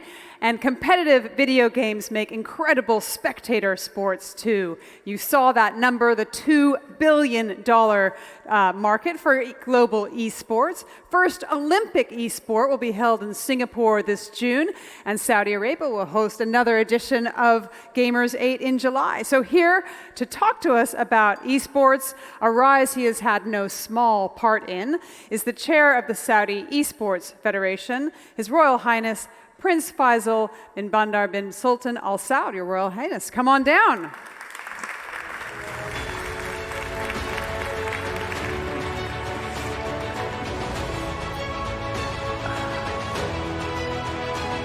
So we have some young people in this room, but we have also quite a few seasoned folks sitting around the room. So I'd love you to tell us, first of all, what esports are and give us an example or two. Well, first, thank you for having me here. And the conversation we were having a little bit earlier is you're only as old as you feel. I mean, I'm in an industry where retirement age is about 25. Right. So I stick with that. I always tell people I'm 25 years old with 16 years of experience. So we stick with that. What is esports? This is something we've had to work with a lot in Saudi when we were first getting started. Explaining to parents what is esports. Now, the question we got the most often is, why is my child at home watching someone else play a game? And the first question I used to ask is, did you watch the football match yesterday? And they said, yes. I said, well, it's the exact same thing. They are watching the professionals in their sport play their sport. It is more than just sitting down in front of a screen and clicking a few buttons. It's tactics, it's community, it's social, and it's a phenomenon that, I mean, really, as the world grows and as long as we have children, gaming is going to be a part of their lives. And it's just an evolution. Gaming has been there since the beginning of time in different forms, throwing rocks, playing with sticks. Digital gaming is just the next version. And it's exciting to see that become a professional sport and see our athletes really become true athletes. So I wonder how many of the folks here in the room consider themselves a gamer? Okay, we've got a few, all right. Who of you don't consider yourself a gamer? All right, put your hand down if you've ever played Wordle. Okay, or Candy Crush. All right, there's a few left, but not too many. Princess Rima, do you consider yourself a gamer? All right, got somebody to win over today. So tell us why you think this is a revolution in digital entertainment, not just another flash in the pan. Well, one of the things that I get very excited about when we talk about game development and game creation and what we're doing in Saudi is there is no more immersive medium than gaming. When you watch a movie, you're watching something someone else is doing. When you read a book, you're reading about something someone has already done. But when you're playing a game, you are doing it yourself. You are living that experience. And so, as a way to talk to people, to teach a culture. I mean, there's a game that I played growing up called Dynasty Warriors. It's about Chinese history and the unification of China. And the first time I ever went to China, and we were doing a tour of some of the old sites, and they were telling us about some of the battles. I said, oh yeah, this is the one where this general did this. And they looked at me, how did you know that? I said, well, I've been playing the game for about 10 years. The story my wife hates me to tell is there's a game called Assassin's Creed. That was one of the episodes was based in Italy. And I went on a trip with my wife to Italy. And as we were walking around, she asked me, what's this building? And I said, oh, this is so-and-so's, used to be so-and-so's house. And this is the area. And she goes, how did you know? I said, well, I had to climb that building to assassinate someone over there. She said, please don't say that out loud. But through the journey of playing these games, no matter what kind of game it is, you are walking through an area, a time, a history, a culture, and you are picking up things about that time, that culture, that history that you don't realize that you're picking up. And it's a way to teach people the right way to live, how to do the right thing, the right way to act. And don't get me wrong, it's not all positive. It has its negatives too. But I think its negatives have been spoken about so consistently that people start to forget the positives that are there. Interesting. How many positives in Fortnite? Teaching good things to kids in Fortnite? Teamwork, communication, accuracy. All right. Let's talk about how the industry is changing. In some ways, it's mimicking other forms of media like TV and film. We've got streaming, we've got subscriptions, we've got expensive production budgets. What do you think are the main trends? Well, there was a large trend of pay-to-play, where you buy the game, you play it as much as you want, towards free-to-play, where the business model is more around the advertising and the micro-purchases. And we talk about micro-purchases, $1 to $5, and people think, well, how can you make money when you're selling things for that low? And I say, there's one of the larger esports tournaments in the world is for Dota 2. And the prize pool for that tournament, the company Valve that runs it or owns it, put up $6 million in prize pool. And they added to the prize pool 10% of the sales of the week of the championship. And the prize pool last year, if I'm not mistaken, was somewhere around $36 million. So that goes to show those micro purchases can really add up when you start talking about the volume of people that are taking part. And then with the advent of new technologies, new social medias, Web3, and all of that, you're starting to move from free to play to paid to play, where actually playing becomes the way you earn money, not just the way you spend money. And it's that evolution is something it's interesting, it's taking its time, and I will gladly admit that I don't fully understand it, but I don't have to. This next generation are living it. They are the ones that are pushing the innovation. And our job and what we're doing in Saudi and globally is putting the tools in place for them to take it and run with it and take the lead, and we can get out of their way. It's also a very international industry, right? So in TV and media, the United States still dominates. I think 17 out of the 20 highest grossing films were American, but in mobile gaming, the top 20 games were made by 9 different countries, including China, South Korea, Japan, Israel, with players all over the world. So talk about what kind of opportunities that offers. Well, we're in an interesting time in gaming because the tools to create the games are now accessible to everyone. Things like Unreal Engine, Unity. And you have the ability now, one of the biggest aspects of the growth of gaming is indie gaming. So it's the small budget, the games that are focused on story rather than graphics. And those are usually then bought up by the big players and then created into the big franchises. But you are now in a time where you have the ability to take those indie games with those indie budgets, but make the same quality as the AAA games. And so you're starting to see more of the stories come out there. More of the individual aspects of it become more prevalent because it becomes something that everyone can play. And it's not something that needs to be picked up by one of the big players, although that does help. But when we talk about, again, the interaction between media or TV, film, music, gaming is bigger than all three combined. And I spoke to members of my team who are all much smarter than I, and I asked them to explain this to me like they would to my 7-year-old son. And they said to me, to break it down into its simplest terms, Avatar was one of the biggest movie franchises of all time. And its revenues have almost reached $3 billion US. Pokemon, the game, is one of the more popular games, not the most, but one of the more popular games. Its revenues have reached around 90 billion in the same amount of time. So just to give That's again, pretty extraordinary. the reach is just in a different scale. So in rich countries, I believe about 2/3 of people play games. Nearly half of them actually are women. One quote I found that I loved said that gamers are no longer just young guys covered in crisps.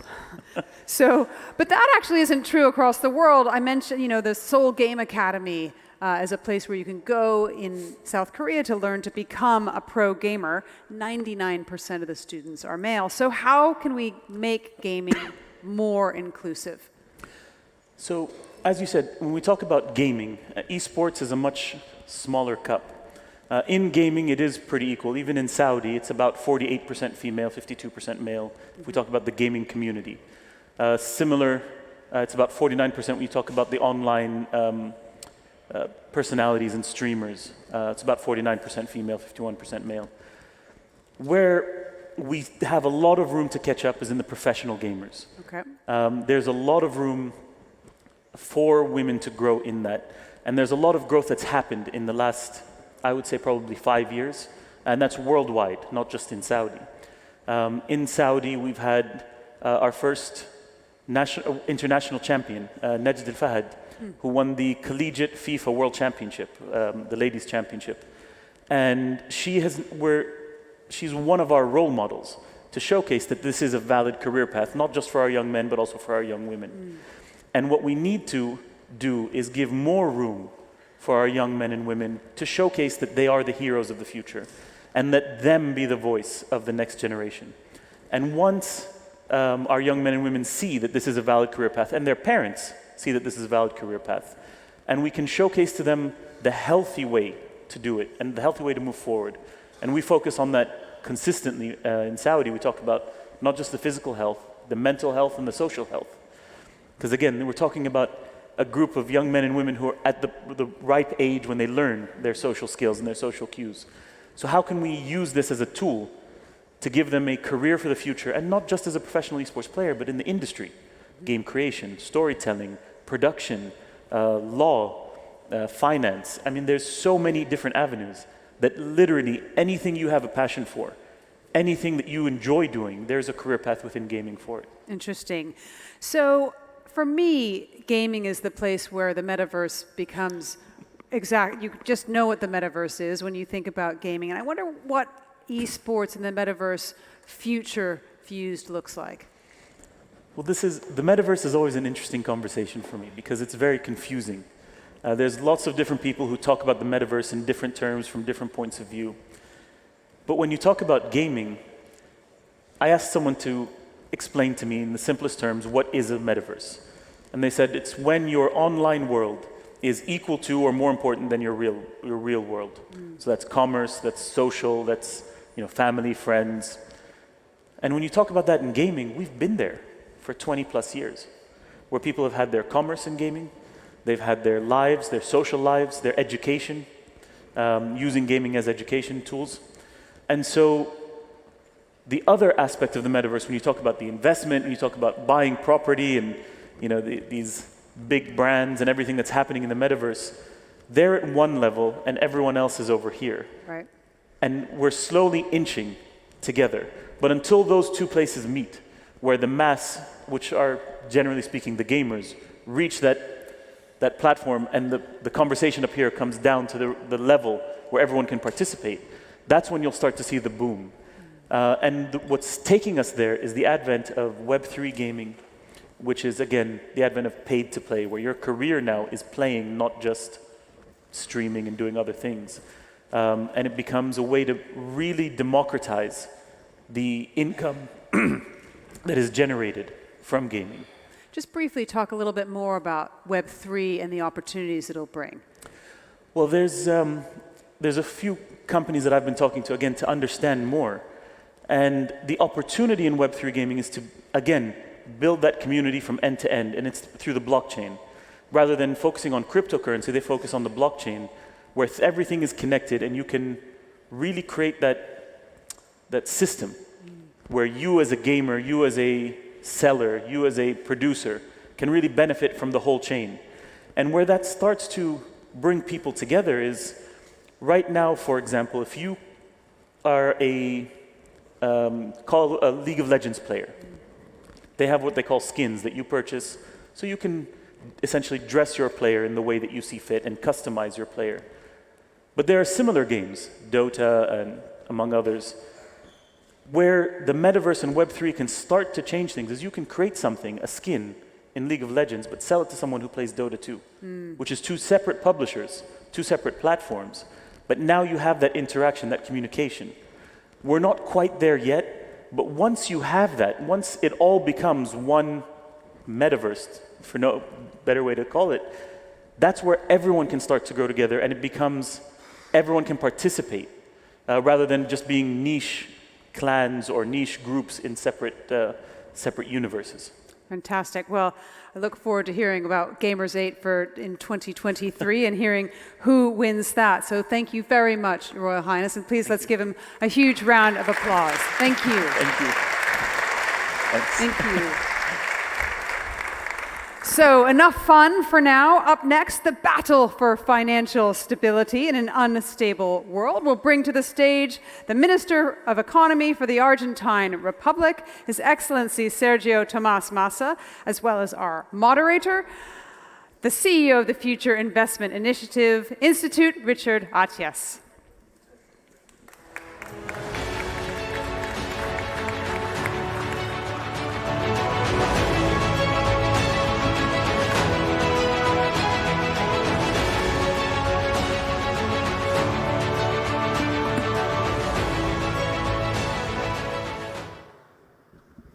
Thank you. Please, if you want, if you are like me and you don't understand Spanish, it's better to have a headset, even if I know that in Miami everyone speaks perfectly well Spanish. So, It's my great pleasure to welcome on stage His Excellency Sergio Massa, the Minister of Economy of Argentina.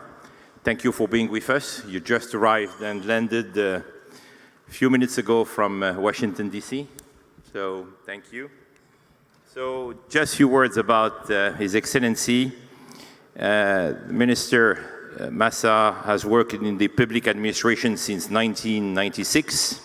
He has been a provincial member of Congress, head of ANSES, mayor of Tigray, chief of staff national member of Congress, and also candidate for president of the Argentine Republic.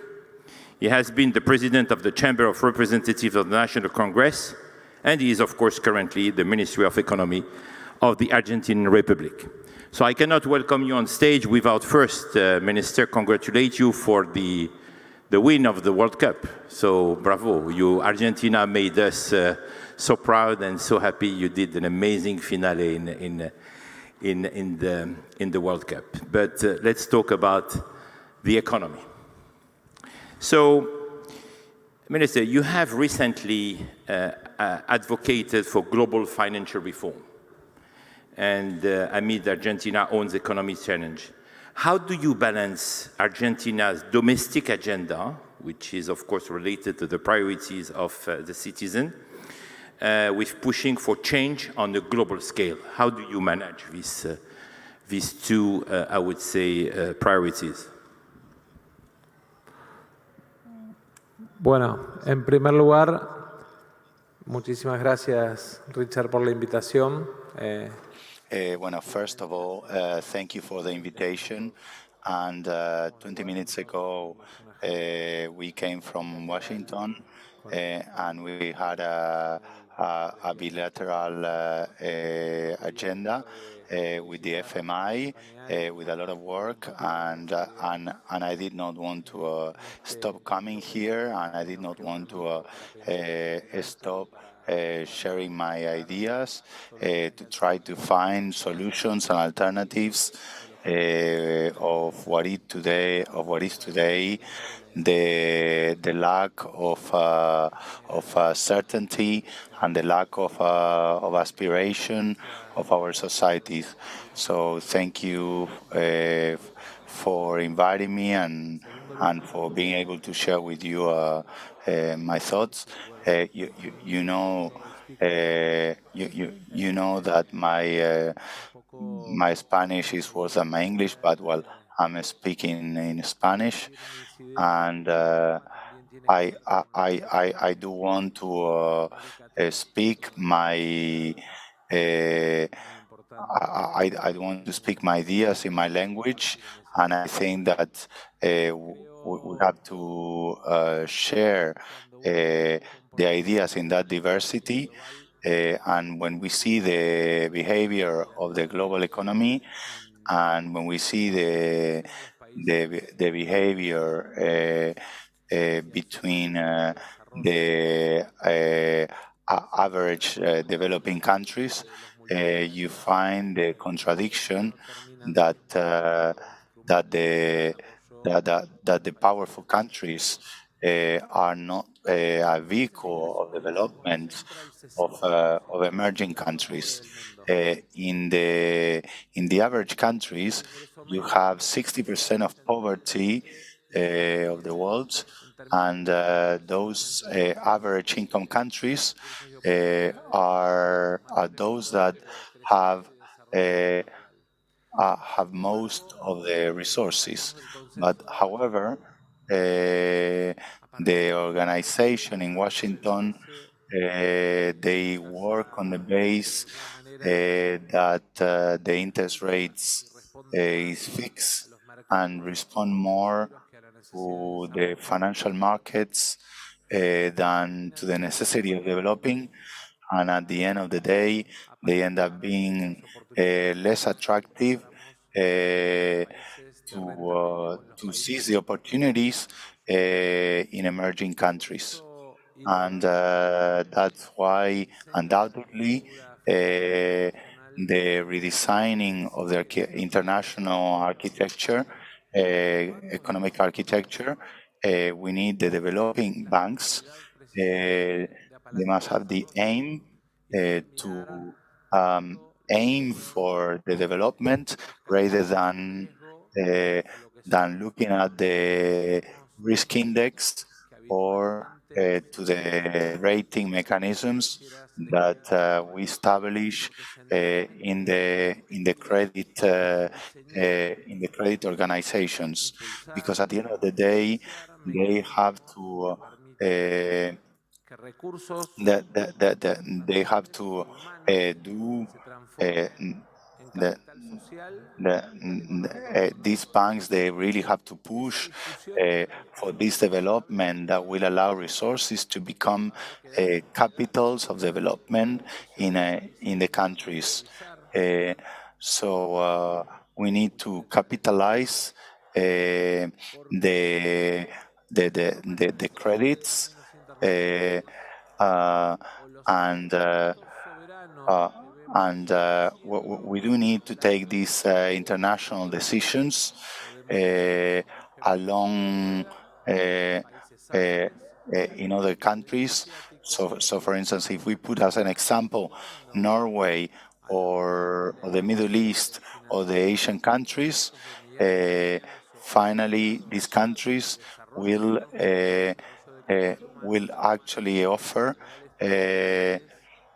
will actually replace the main countries, the multilateral countries, because they offer better rates. And yesterday I offered this with the Joe Biden, with the most important staff of the US, and we understand that the multilateral thinking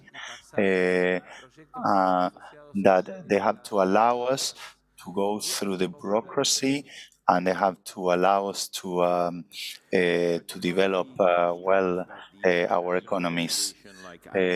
So what are the constraints imposing to you? How do you manage, how they are impacting negatively countries like Argentina and, generally speaking, emerging economies? Can you describe these constraints and how do you manage them?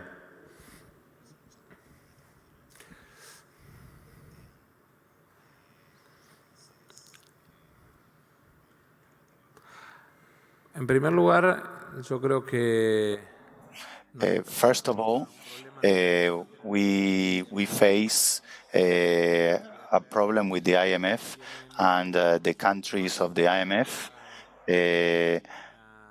and we don't have associated we're not associating the look of these credits to the development. We are just associating the credits to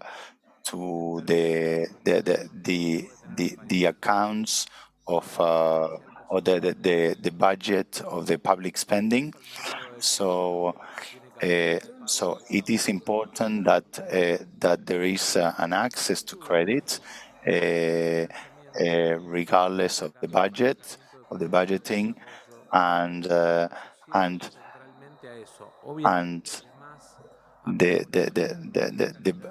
development of projects. The best way to develop the life of citizens, it's about developing the ideas, developing the lives of citizens, and we need the countries to develop the lines of the economic agenda and what are the ideas of the global agenda, and what are the needs in the short term. We could actually analyze what lithium needs or what other minerals represent to Argentina, and what are the needs to actually credit this private sector, not only to source US but also like the global market. Bolivia, Argentina, and Chile have the biggest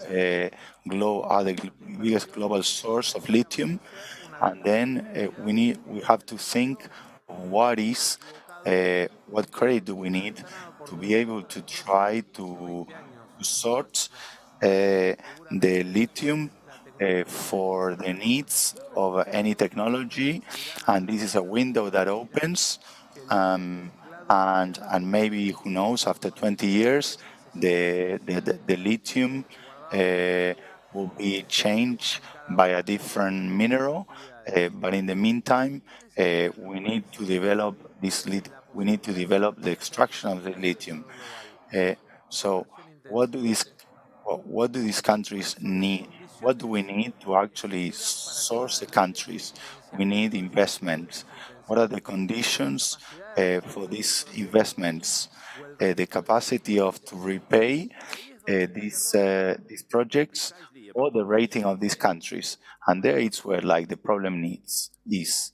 What can you do to international investors to secure them, to convince them to invest in Argentina? Because you have an amazing potential. We all know the natural resources of Argentina, but people, let's be very frank, there is a perception that it's not totally safe to invest in Argentina because we don't know where the country is going. Let's be very frank. So what are you saying to these investors?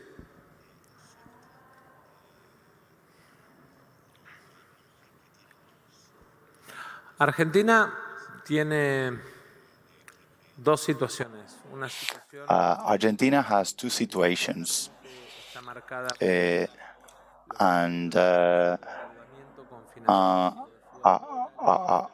Argentina has two problems. One, the process of financing different sectors that involved the escape of capital, and then the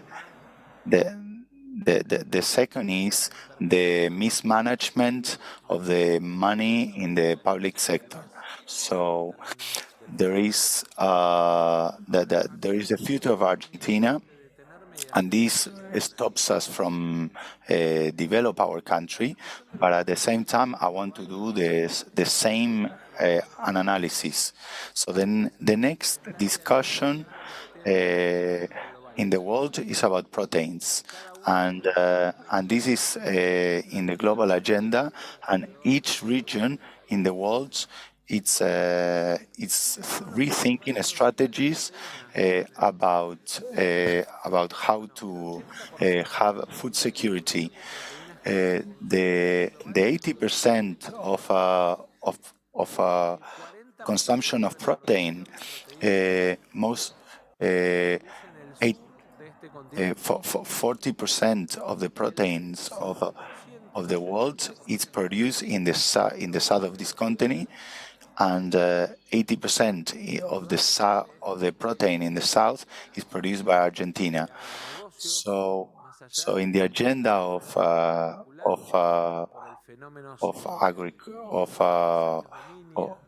harvestry and of cattle,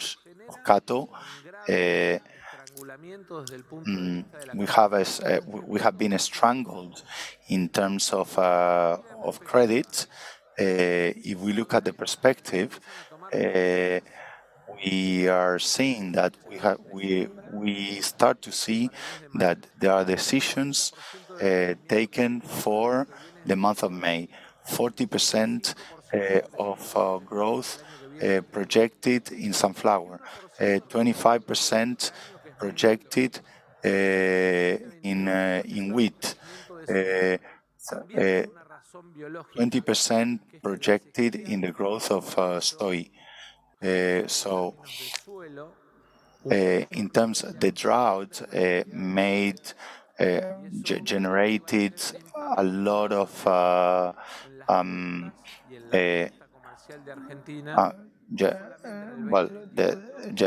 this generated a lot of growth in Argentina, and it could generate a better growth along these years.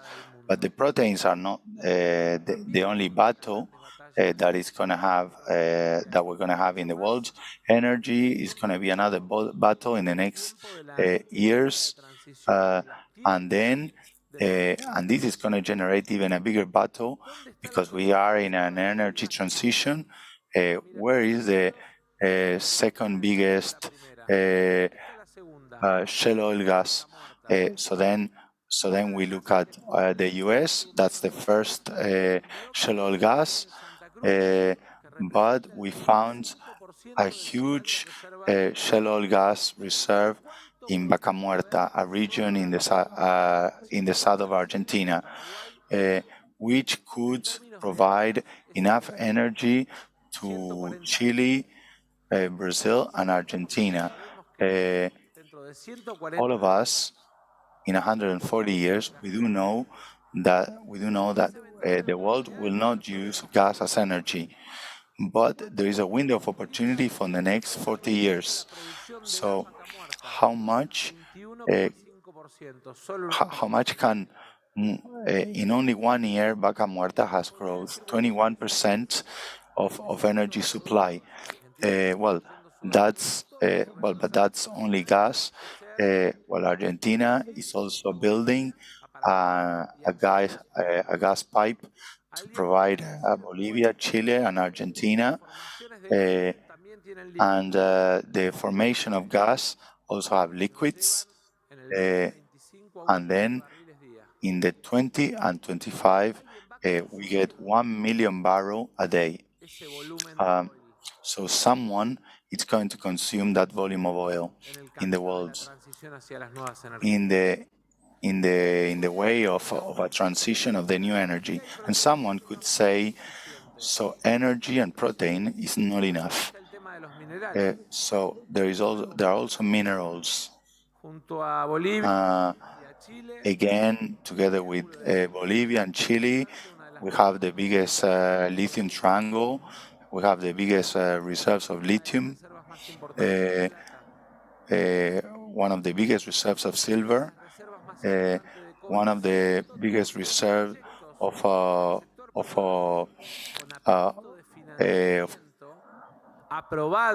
coal, and they are like we do have a lot of credits approved for projects around these minerals. And then there is a fourth point. We can see that Argentina is a country with a lot of resources, but then it has a problem of human capital. But then if you look at Argentina and Colombia in terms of manpower for services, regarding talent, they are the main providers. Only this year, Argentina is exporting professional and intellectual services to the rest of our continent. And basically, this has to do with a free university system that allows the human Argentinian capital to be chosen as one of the mains in Latin America. One of the main services of manpower has to do with Argentina and Colombia and also even Croatia. If you look at the economic balance of Argentina today, it looks dubious.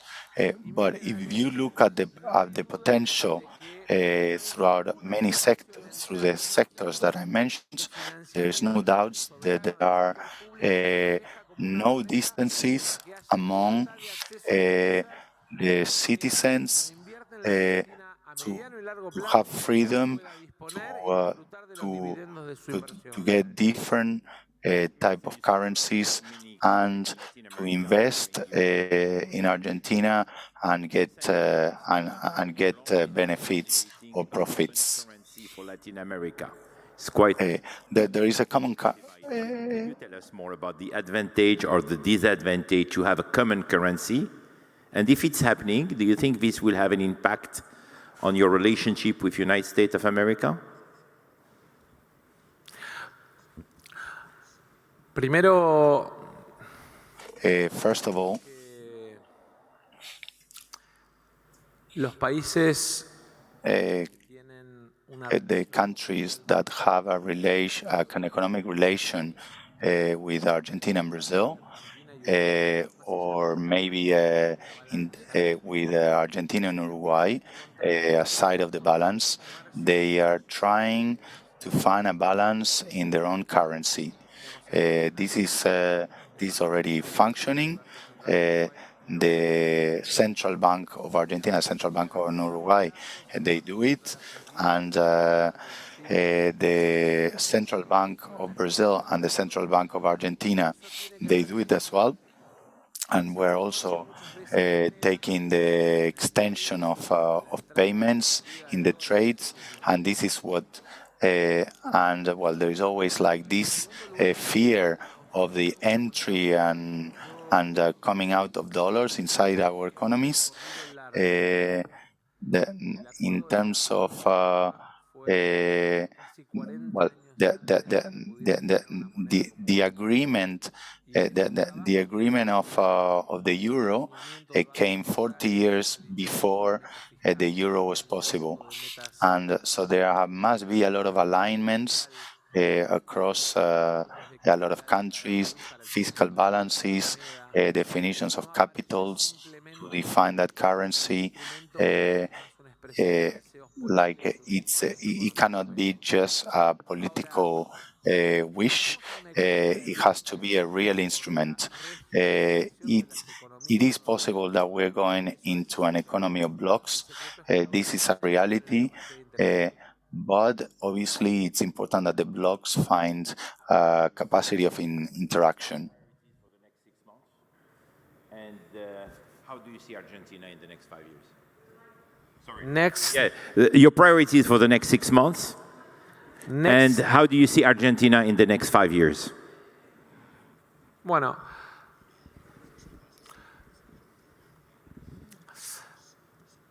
yo más que una prioridad lo que tengo hoy es una responsabilidad, que es today I have a responsibility and a situation of crisis because they lost reserves because of a printing of money that was uncontrolled.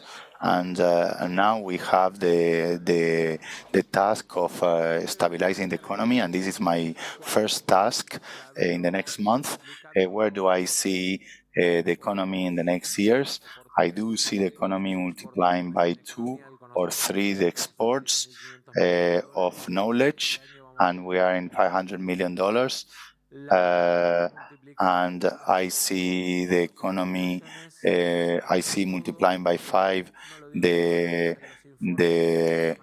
export of crude oil, and I also see the Argentinian economy opening the gas in Brazil, the gas in Bolivia, and the gas in Chile. That Bolivia will have to start to be an importing country because they've run out of oil. And I also see Argentina exporting oil, liquid oil, to different countries. I also see Argentina exporting a lot of biotechnology and nanotechnology related to food. And I also see Argentina being one of the main exporters of minerals with added value. We want to have the effects. To absorb the investments of the Western world, and I do feel that this is what's going to turn around the negative balance of the economic balance in Argentina. Thank you very much for your time. Thank you for being with us. Thank you for your. Thank you. Please welcome to the stage the World Series champion, the CEO of the A-Rod Corporation, and co-owner of the Minnesota Timberwolves and Lynx, Alex Rodriguez, and the creator and host of BBC's Women Building Peace, Suzanne Kianpour.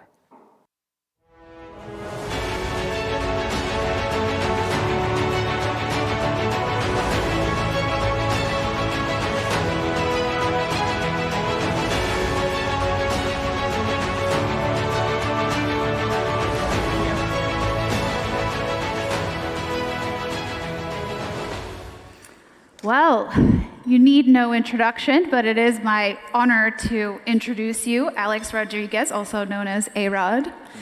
But most exciting is there's a bit of news in your Minnesota Timberwolves venture rather. So tell us, looks like you're closer to full ownership. What does that mean? Yeah, hello everyone. Welcome to Miami.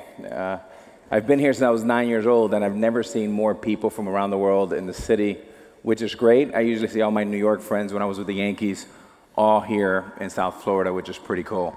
No, the Timberwolves, my partner Mark Laurie and I, we structured a contract with Glenn Taylor to buy the Minnesota Timberwolves and the Minnesota Lynx WNBA team. And, well, that's good luck. It is. Opa.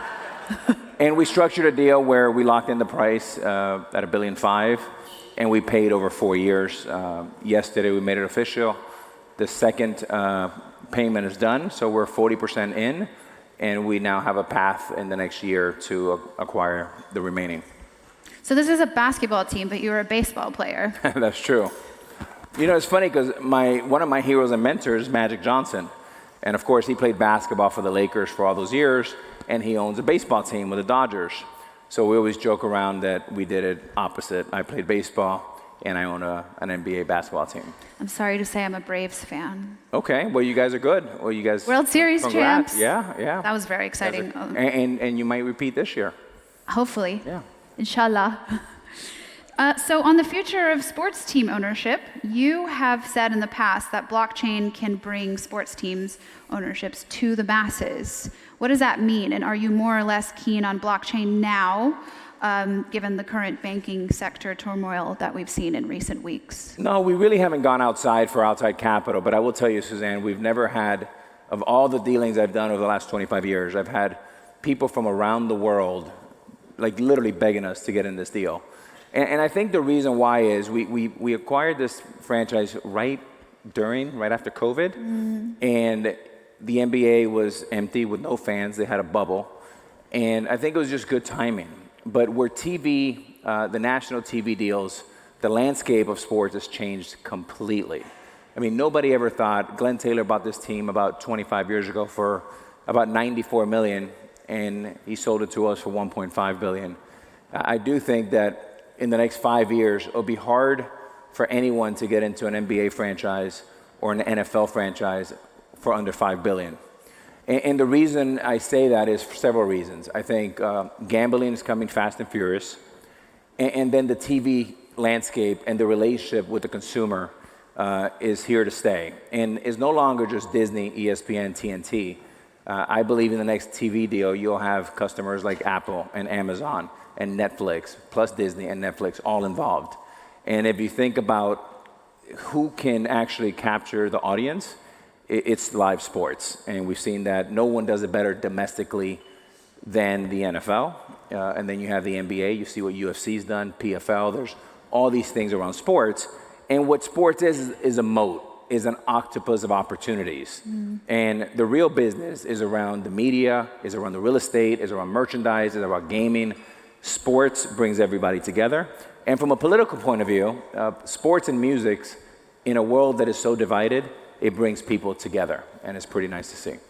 It is such a breath of fresh air as somebody who's spent so much of my career covering politics in Washington, which is just gridlocked. You mentioned mentors. Mentors has been super key to your career success, and your career has been an exemplar of the importance of mentorship and networking. So you said Magic Johnson was one of your mentors. Was that your most crucial mentor, or were there others? Well, I've had a lot of good ones. Some of them spoke to you, spoke here today. Greg Norman, Barry Sternlit, Warren Buffett has been a longtime mentor for over 25 years now. But my biggest mentor has been my mother. My mother, who I was raised right down the street in Kendall, single mother, 2 jobs. My father left my 2 siblings and I when at the age of 10. We were lifelong renters of apartment, and I often wondered why we had to move every 18 months. It was because the landlord kept raising the rents. So as a young boy, I remember having the prayer that if one day I can trade places with the landlord, I would. And about a dozen years later, I got an opportunity right down the street, right by Miami Arena, to buy my first duplex. And I was so nervous to buy the duplex. It cost $245,000. And every day in the off season, I would walk by it and make sure that my cream paint with my blue awnings was there, and my 2 tenants would pay my rent. I was a nice landlord. I wouldn't raise the rents. I did get it to market, but that was it. And then over the last 20 years, we've acquired over 20,000 apartment units, over 10,000 single-family homes, and over a dozen hotels. And it started small with a big vision, and I started that out of fear, because I've seen so many of my colleagues go from very down under, build a fortune, and back down to where they started. And I did not want to be that when I was 18, 19 years old. I was starting to think about life after sports. So you really had the foresight then. I was fortunate. I mean, ever since I was 7 years old, I've always thought about 2 things, business and sports. And fortunately for me, I've been able to execute on that, surrounded myself with some incredible people. And yeah, we've been fortunate. Who do you think you've had a crucial role in their lives? Who have you mentored that you've seen kind of grow into something you're proud of? Well, hundreds of athletes now. It's amazing. Now with social media, you get European soccer players saying, Alex, I see what you're doing. I want to be mentored by you. My office headquarters is in Coconut Grove. We now have over 1,000 people working for us. In headquarters, we probably have about 50, which is the holding company. And I'm very proud. I've put about 50 kids through college, the University of Miami, where I've sat at that board for almost 20 years, and FIU. And it's first-generation immigrants like myself. And when I walk around now, a couple times I've been at Starbucks and someone's tapped me on the back and said, hey, I'm an alum, I'm now an engineer, I graduated from your scholarship program. And to me, that's just as important as the home runs of the World Series. I love that. So you mentioned your mother as a major influence, and you have 2 daughters. You're the father of 2 daughters. How are your ventures investing in women? Investing in women? Mm-hmm. Well, I think diversity, it's such an thing. I've been doing diversity for 20 years. Part of it is because, again, coming from a single mother, having 1 sister, having 2 daughters, the leaders in my company, all my partners, the biggest earners are women. And not because they are a punchline or you check the box, is because we're a better company with diversity. And I think is a great compliment to us. It's funny, I was just walking down one of our gyms down in, right down here in Miami, not too far from here. And we're going around and one of my partners says, hey, you don't have bars for women. And I'm like, well, what do you mean? You have the Olympic bars, 45 pounds, but she taught me that you have women bar and they're only 35 pounds. And I said, well, there you go. We got in the office the next day and we ordered 10 of them for every gym. But that's just a simple example that we cannot live from a prism of just a male, white male, Spanish male, African-American male. It has to be all kinds. And that makes the company a better place and makes us for better business. So let's get into some of your investment advice, because I think the people in the room want to hear your tips and tricks. So you've gone from the diamond to the boardroom. What are the investments in your venture portfolio that you think have the potential to have the most impact on humanity? I acquired a business for about $35 million, and it was a lending business, and it was around ESG and green. And basically, if you own a $10 million building, and you had a $3 million down payment and you had $7 million of debt, but you needed to put money into your building, there wasn't a lot of options. Mezzanine, which in some cases you can pay 15 or 16%. So Petro's Pace was a great alternative to Mez. And instead of being recourse, it was non-recourse. Instead of being 15%, it was only 5 or 6%. Obviously, that changes now a little bit with the Fed elevating every other day, it seems like. And we sold that business for almost $400 million to Apollo. And they're taking it, and I'm sure it's going to be a multi-billion-dollar business. But it made buildings better, and it gave optionalities to landlords to be able to improve the building and not get crushed. So you mentioned interest rate hikes, and obviously the economy isn't exactly one that is giving investors confidence. So what is your advice on investments now in this point in time? I would just say cash is king, right? And really save, I would say in the sidelines, there's a lot of movement. There's a disconnect right now between sellers and buyers, right? We have a lot of properties we're looking at. We've let owners know that we're buyers. They think it's worth 10. We think it's worth 3.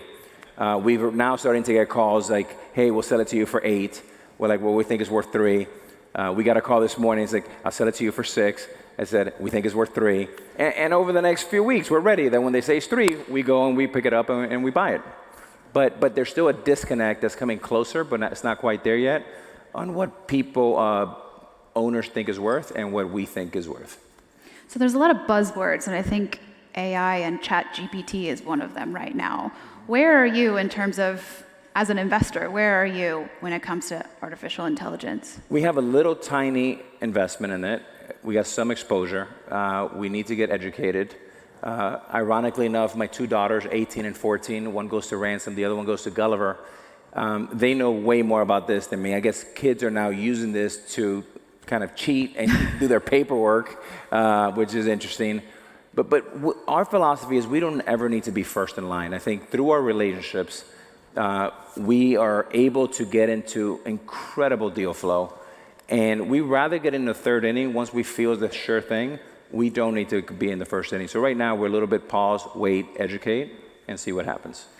Do you not worry about how fast AI seems to be evolving and growing? Do you not worry that we're already potentially behind? Yeah, I mean, look, a year ago, you would be asking me about Bitcoin and blockchain and XYZ, and a year later, like now everyone's paused on that. We really need to see how things develop in the first early innings before we have real conviction and before we do the work. But we like to stick to our competence, right? And that's what Warren Buffett always taught me, is stick to your circle of competence. That's sports, and that's real estate.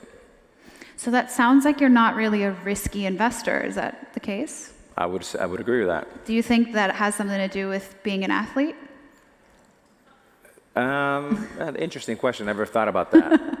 No, I think from afar, it would look like we're very risky, but you know, I've written the biggest check of my entire life into the Timberwolves. I have incredible conviction.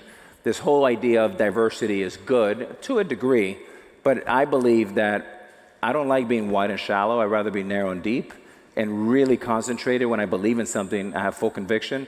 I mean, I've written a check over $200 million in the Timberwolves, and there's probably another, a lot more coming, but it's because I have full conviction, I understand it, and that's why investors want to pour in, because they see my conviction, they see how involved with it I am. I tutor our players, I mentor them, I spend time with them in financial literacy. I really care about the customer experience. And then if you think about Minnesota with the George Floyd, there's also a responsibility in that community to bring people together. Some of the things we're thinking about doing is bringing, police officers and kids from the inner cities into one suite. I get to sit in the middle. I don't want to see cop uniforms. I don't see gang signs. We're all Minnesota Timberwolves, and we're all cheering and facing in one direction. That sounds like you're really yeah.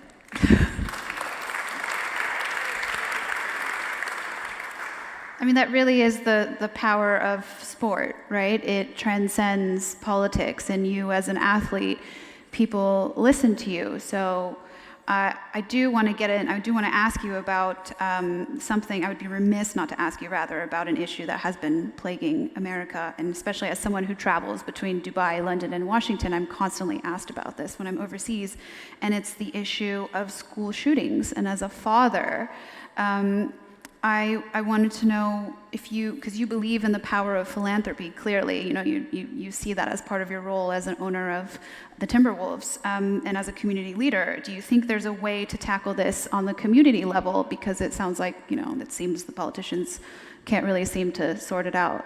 You mean the guns and the shooting and all that stuff? I mean, obviously it's one of the great catastrophes that we have not only here, but around the world. And, I'm not sure what the answer is. But I do see that the blue and the red do a great job of screaming past each other. And, the truth is about 70%, 80% of the main subjects we all agree on. But unfortunately, the ones that make the most noise are the 5% of the 5%, and they're winning because they have everybody confused. And now with social media, you get to see more of what you believe in. And the truth is, whether you're blue or red, there's a lot of good people, and I'm not very political, but I do believe in policy and putting things in place like we do in sports and we do in music that organize things and brings people together. But I think that's one of our biggest challenges. Yeah, no, it is. I've covered far too many of these school shootings. So you're a baseball legend, a business mogul, an investor, a philanthropist, a community leader. You have so many jobs. How do you do it all? I think focus. It's kind of contrarian a little bit to what you're saying, but I wake up in the morning and say, what are the 2 or 3 things most important to me? I can't make more than 2 or 3 good decisions per day. So really, the narrow and deep thought process is important. Over the last 25 years, we've tried a lot of things. Where we've landed is in 2 things: sports and real estate, and really focusing on that. And then the other part that I've done is having a little bit more balance in my life. Today, I don't touch my phone till noon, right? And I try to focus on, the health, my wellness, hydration, sleep. And I'm in the office every day from 12 to 6 religiously, suit and tie on, because when I put a suit and tie on, it's my replacement to my pinstripes. And it's my uniform, right, to go to work every day. And that's what I enjoy to do. My friends all around the world ask, why are you in an office? Are you crazy? You should be on a boat somewhere smoking a cigar. And I said, well, this is my boat and cigar. I love being in the office. I love collaborating with great people. And I also like making a lot of my dreams come true for my team. Raise your hand if your phone is the first thing you reach for when you wake up. I know. I mean, that's amazing. I'm going to try that. We'll see how long I last. So this session is called Mindset of a Champion, and I think we've gotten a bit of an insight into the mindset of a champion. But I wanted to ask you about if you ever had any haters who said you couldn't do all this. Any what? Any haters who said you couldn't do all this. I'm a New York Yankee. Of course I have haters. I have 2 of my heroes just walked in, Steve Wynn, Nelson Peltz. I mean, those guys are the icons. The Titans. I do want to see, I see Nelson Peltz, to see my friend Steve Wynn over there. It's funny because someone asked me about Bob Iger, and of course I see Nelson Peltz, and Bob is one of the great icons and a dear friend. And I was asked about Bob Iger and my admiration for him. And my admiration for him is endless, is infinite. But someone asked me about the challenge of Bob Iger, and I said this to someone because I saw Nelson Peltz so eloquently get involved, and then he backed away because he got everything he wanted. But when Bob Iger, when he left, we were in a world where spend at all costs to grow.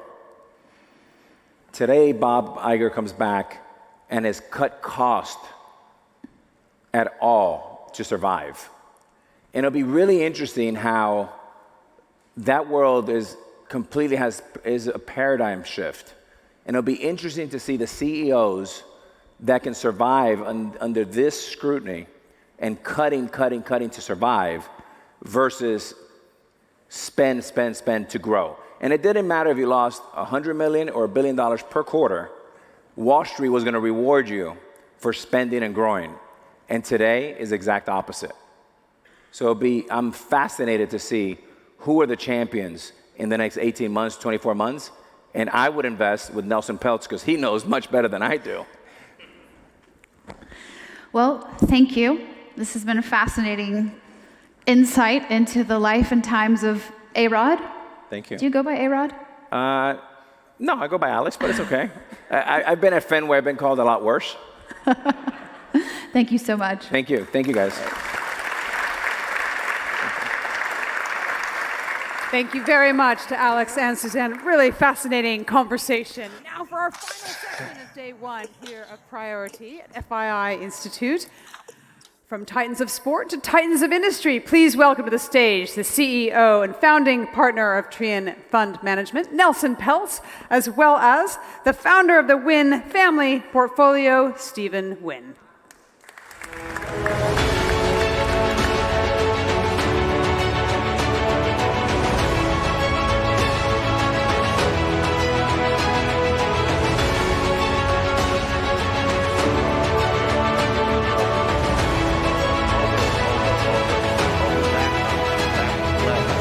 Left a little bit. You got it, buddy. You got it. Down. Hello.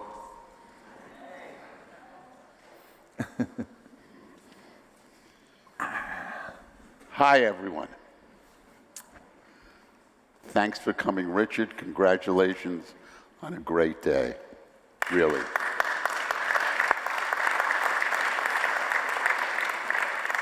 We're the closing act, Steve. How many people are in the room? Everybody. Oh, good. There's not an empty seat in the house. So we better do some good stuff here today. But I want to read something that was written in the program. And before I read it, I want to apologize to everyone that DJ Khaled is not here. Okay? This guy on my right is not DJ Khaled. No matter what you people believe, this is not DJ Khaled. He's much prettier than DJ Khaled, but it ain't DJ Khaled. He had to work with some rapper today.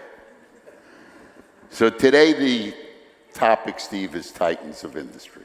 Wait a minute. What exactly are we supposed to be doing here? Did they give a description of what they expect? No. Isn't there something you could read that would explain? I'll read what it says in the program. It says, this is unrehearsed, by the way. Titans of Industry have much in common. Extraordinary biographies. Really? Invaluable insights. Wait a minute. And hard-won wisdom. Stop right there. Now I understand what happened. Yasser Ramayan walked up to me and gave me this. I want to make sure the audience can appreciate this.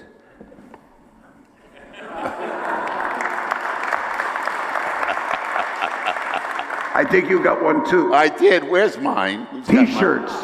T-shirts. There we go. Okay. No money. That's good. T-shirts. We're not getting paid for this, Steve, but we got T-shirts. You're right. There on Titans. What else? What else are we? Okay. Their journey through the years reveal how obstacles, small and large, have shaped their perspectives on leadership, collaboration, and innovation. Really? Now, I know Steve from a very, very, very long time ago, and I watched his career swell. It was amazing to watch where he went and where he got to. And I mean it. It's really fantastic. These modern visionaries, here we go again, highlight the power of using business and investment to shape the world as we know it today. Really? Here are the questions. They want us to do that? What does it mean to create a legacy of leadership and impact? Question one. How can leaders demonstrate the positive power of business and investment? Question two. What vital lessons do current Titans share that can shape future generations? This program was originally the Davos in the desert, if I'm not mistaken. Miami Beach? There's Jews here. This is a sign of the maturation of Saudi Arabia. I know all you all came. You got your badges, you listened to all these people. There's good news and bad news. What would you like first? The bad news. Saudi Arabia is out of money. Too bad, you guys. The good news. You could still write off the trip. Okay, go ahead. No, you're on a roll. Okay, listen, today I was reading that program because I was trying to find out the whole story. I was a late pick here, but I was looking at the program and we've covered everything. The remarkable advent of digital world to artificial intelligence is going to make us smarter than ever before. The developments in genetic research where we can now edit our genes and change our personalities with the CRISPR method, with CRISPR science. I finished that book by Walter Isaacson, The Code Breakers. You ought to read it. Now we find out we're the first species in the history of mankind that can change our own nature. What took millions of billions of years, we can change now on our own. We can live for 50 more years. I'm 81. I was thinking about being 131. Good news and bad news. The good news first. I could finally learn how to use the iPhone 12. The bad news, I'd never make it. I'd go insane listening to the Pillow Man one more time. It would be too much for me. My Pillow 16.0, I can't handle it, but just think about it, you guys. We can live forever. Think how many years we could argue, Steve, if Trump lives to 130 years old. And we're still going to face the same problems in terms of leadership and navigating a changing, more rapidly changing world than ever before. Nelson, you do it with a string of companies' investments. You're constantly evaluating other companies and seeing where the opportunity exists if only they'll wake up to their own potential. And I spent 51 years doing a single thing, very specialized as opposed to your very vastly wide activities. I learned to do one thing: build a building that would make people go, wow, staff it and motivate the employees. And I loved it. You know, we did 13 of them, one every 4 years for 51 years. But when it came down to it, I asked myself, what is it that really matters? In all these businesses that you guys are up to, you gals and guys, it's about leadership. The ability to get ordinary people to do extraordinary things, to accept and take advantage of change on the fly, which is coming so rapidly, it's machine gun fast. How do we do that? All of you that are here for information and for enlightenment from these wonderful speakers that Yasser put together with his staff, what is the thing that can make you allow people to achieve things that they didn't think they could? And you'll come to this single question: what is the most powerful motivator of human behavior? Because in the end, if you have an insight, you're going to get people to achieve your idea. How do you make your idea their idea? How do you get large groups of people, even countries, on the same page that's constructive and positive? I spent 50 years trying to figure that out. And to my own satisfaction, I came to some what appeared to me to be good conclusions. And I'll go on a minute more, Nellie, and then I'll be done with it. The most powerful motivator of people is not money. The greatest motivator of people is enhanced self-esteem. If you, as a leader or a businessman or a government official, if you can make your program, your ideas, if you can get the people that you lead to identify their own self-esteem with that behavior, they will repeat it incessantly, and they will be angry if anybody interferes, because enhanced self-esteem is the most narcotic of all human emotions. And if you can link what you want the country, the company, the employees to do to enhance self-esteem, You cracked the atom in human behavior. It's the thing that we're having so much trouble with in America with our political leadership. We criticize ourselves. We have perfect understanding of the problem, but we don't know how to get to a solution. And the point you got to learn is you got to reward people with enhanced self-esteem because they've accomplished something that you think is the right thing for them to do. In my business, we figured that out. But what is important today, I think, in the context of this conversation, is for all of us that are charged with responsibility of government or companies in a fast-changing world to figure out how to make the people that we work with feel good about what they're doing, feel good about being an American, feel good about getting a good education. That's what I learned in 51 years, and it's the one thing I took away with me when I stopped working. Nelly, you're trying to get Disney to do that. Thank you. I appreciate that. Was great, Steve. I really mean it.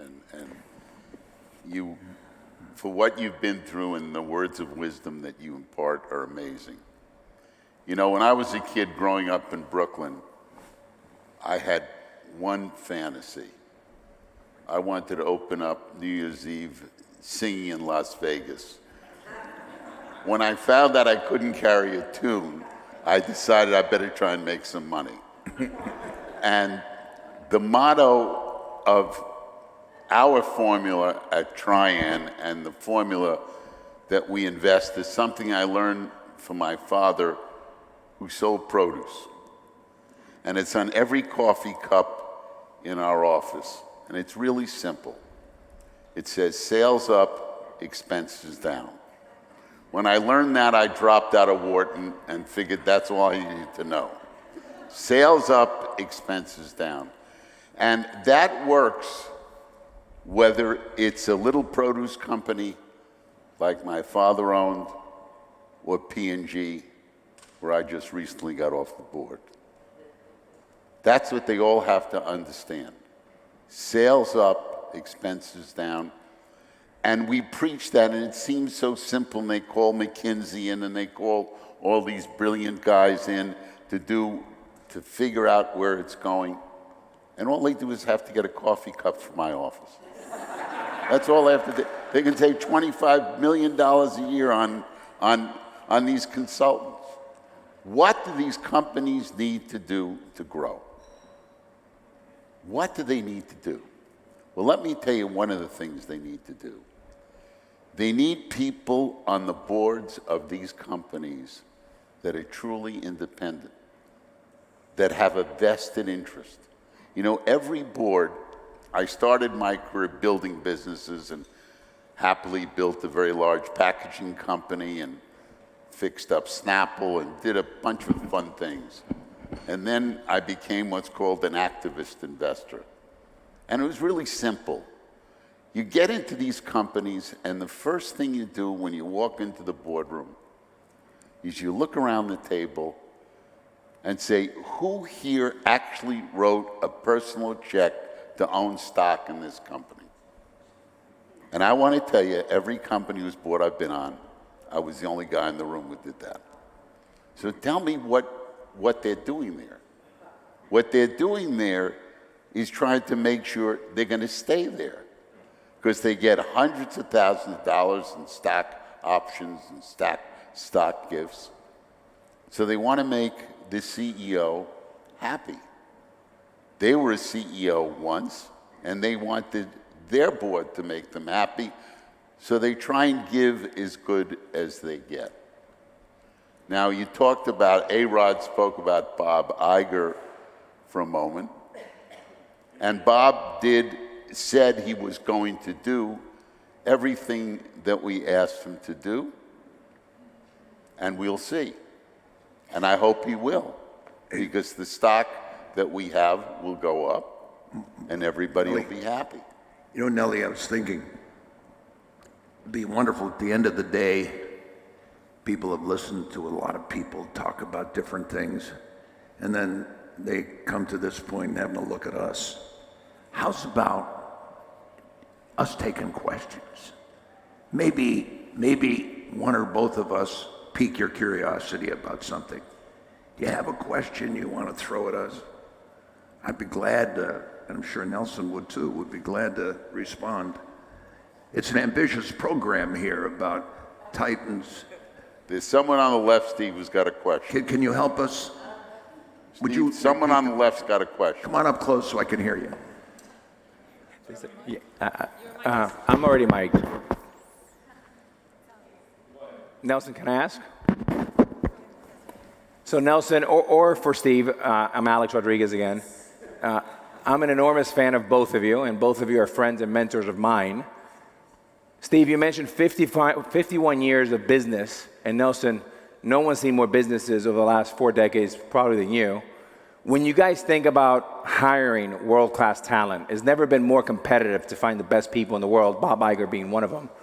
Maybe each of you can give us an example of one asset or attribute that you guys look for when you try to hire world-class people or CEOs or anyone for one of your companies. Steve, you want to go? Sure. If you're a CEO and you're a chairman, the only interviews you get are people that are being interviewed for senior positions. And one of the truths were that everybody gives good interview. So here's what I figured, that if someone who's obviously talented, who has a good track record of CV, if they've come to join our gang, then my job is the only mistake someone could make is that they make the wrong decision. I'm talking about the applicant. See, if somebody joins my company and I pick the wrong person, it's not devastating. We'll change and move on to the next person.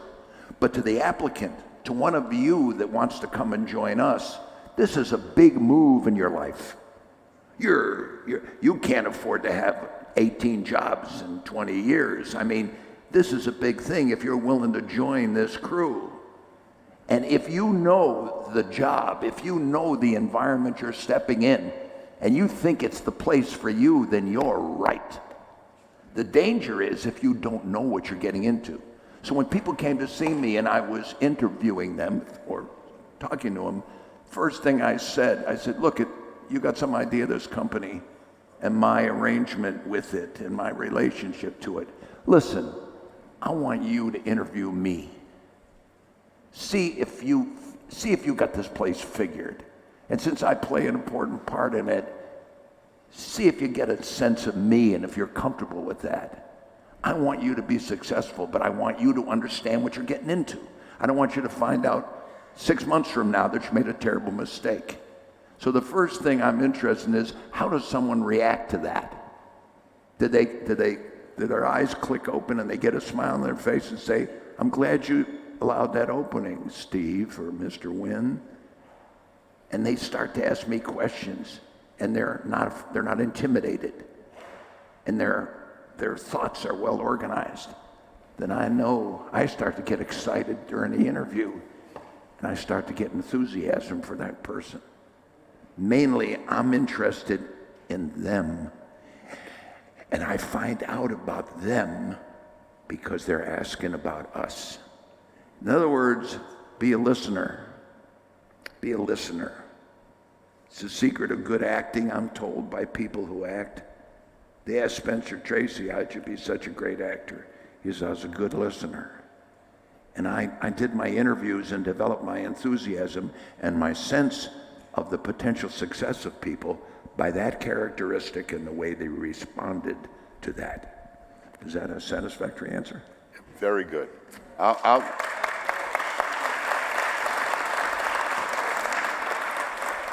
I just recently completed a search at Unilever.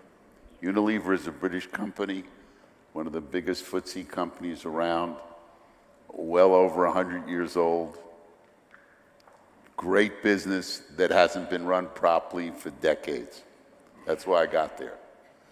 We decided we needed a new CEO. Our current CEO decided to retire. I was on the search committee of 3 interviewing people. And we found somebody, and he starts June 1st, and I can't wait for that day to come. But when you meet people, and now I'm an outside director, I'm not in Steve's situation where I'm living and breathing the business every day.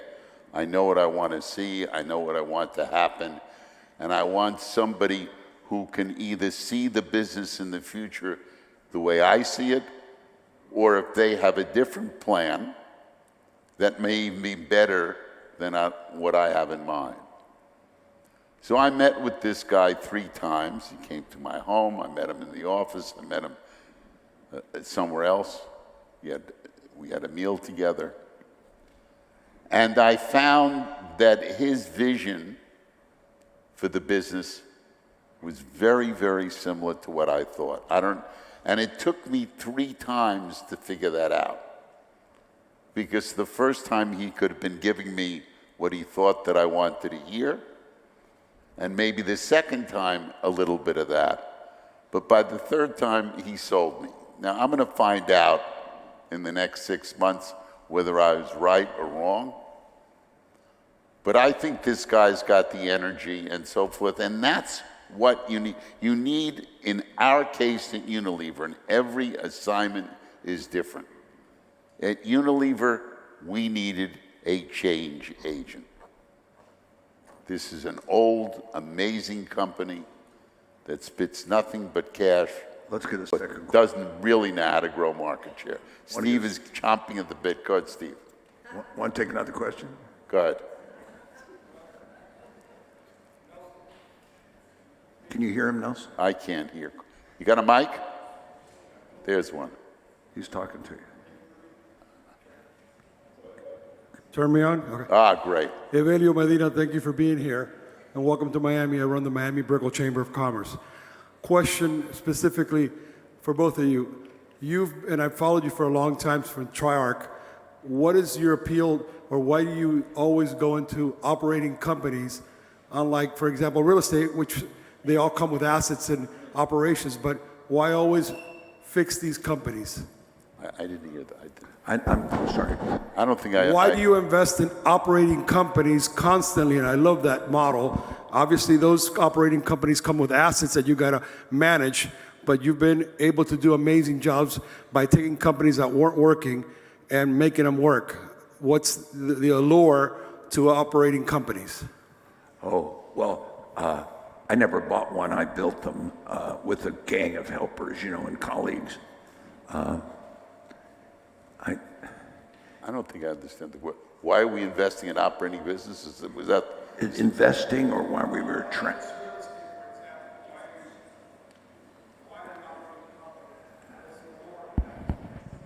I'll tell you. We invest in companies that we believe are not living up to their potential. That's number one.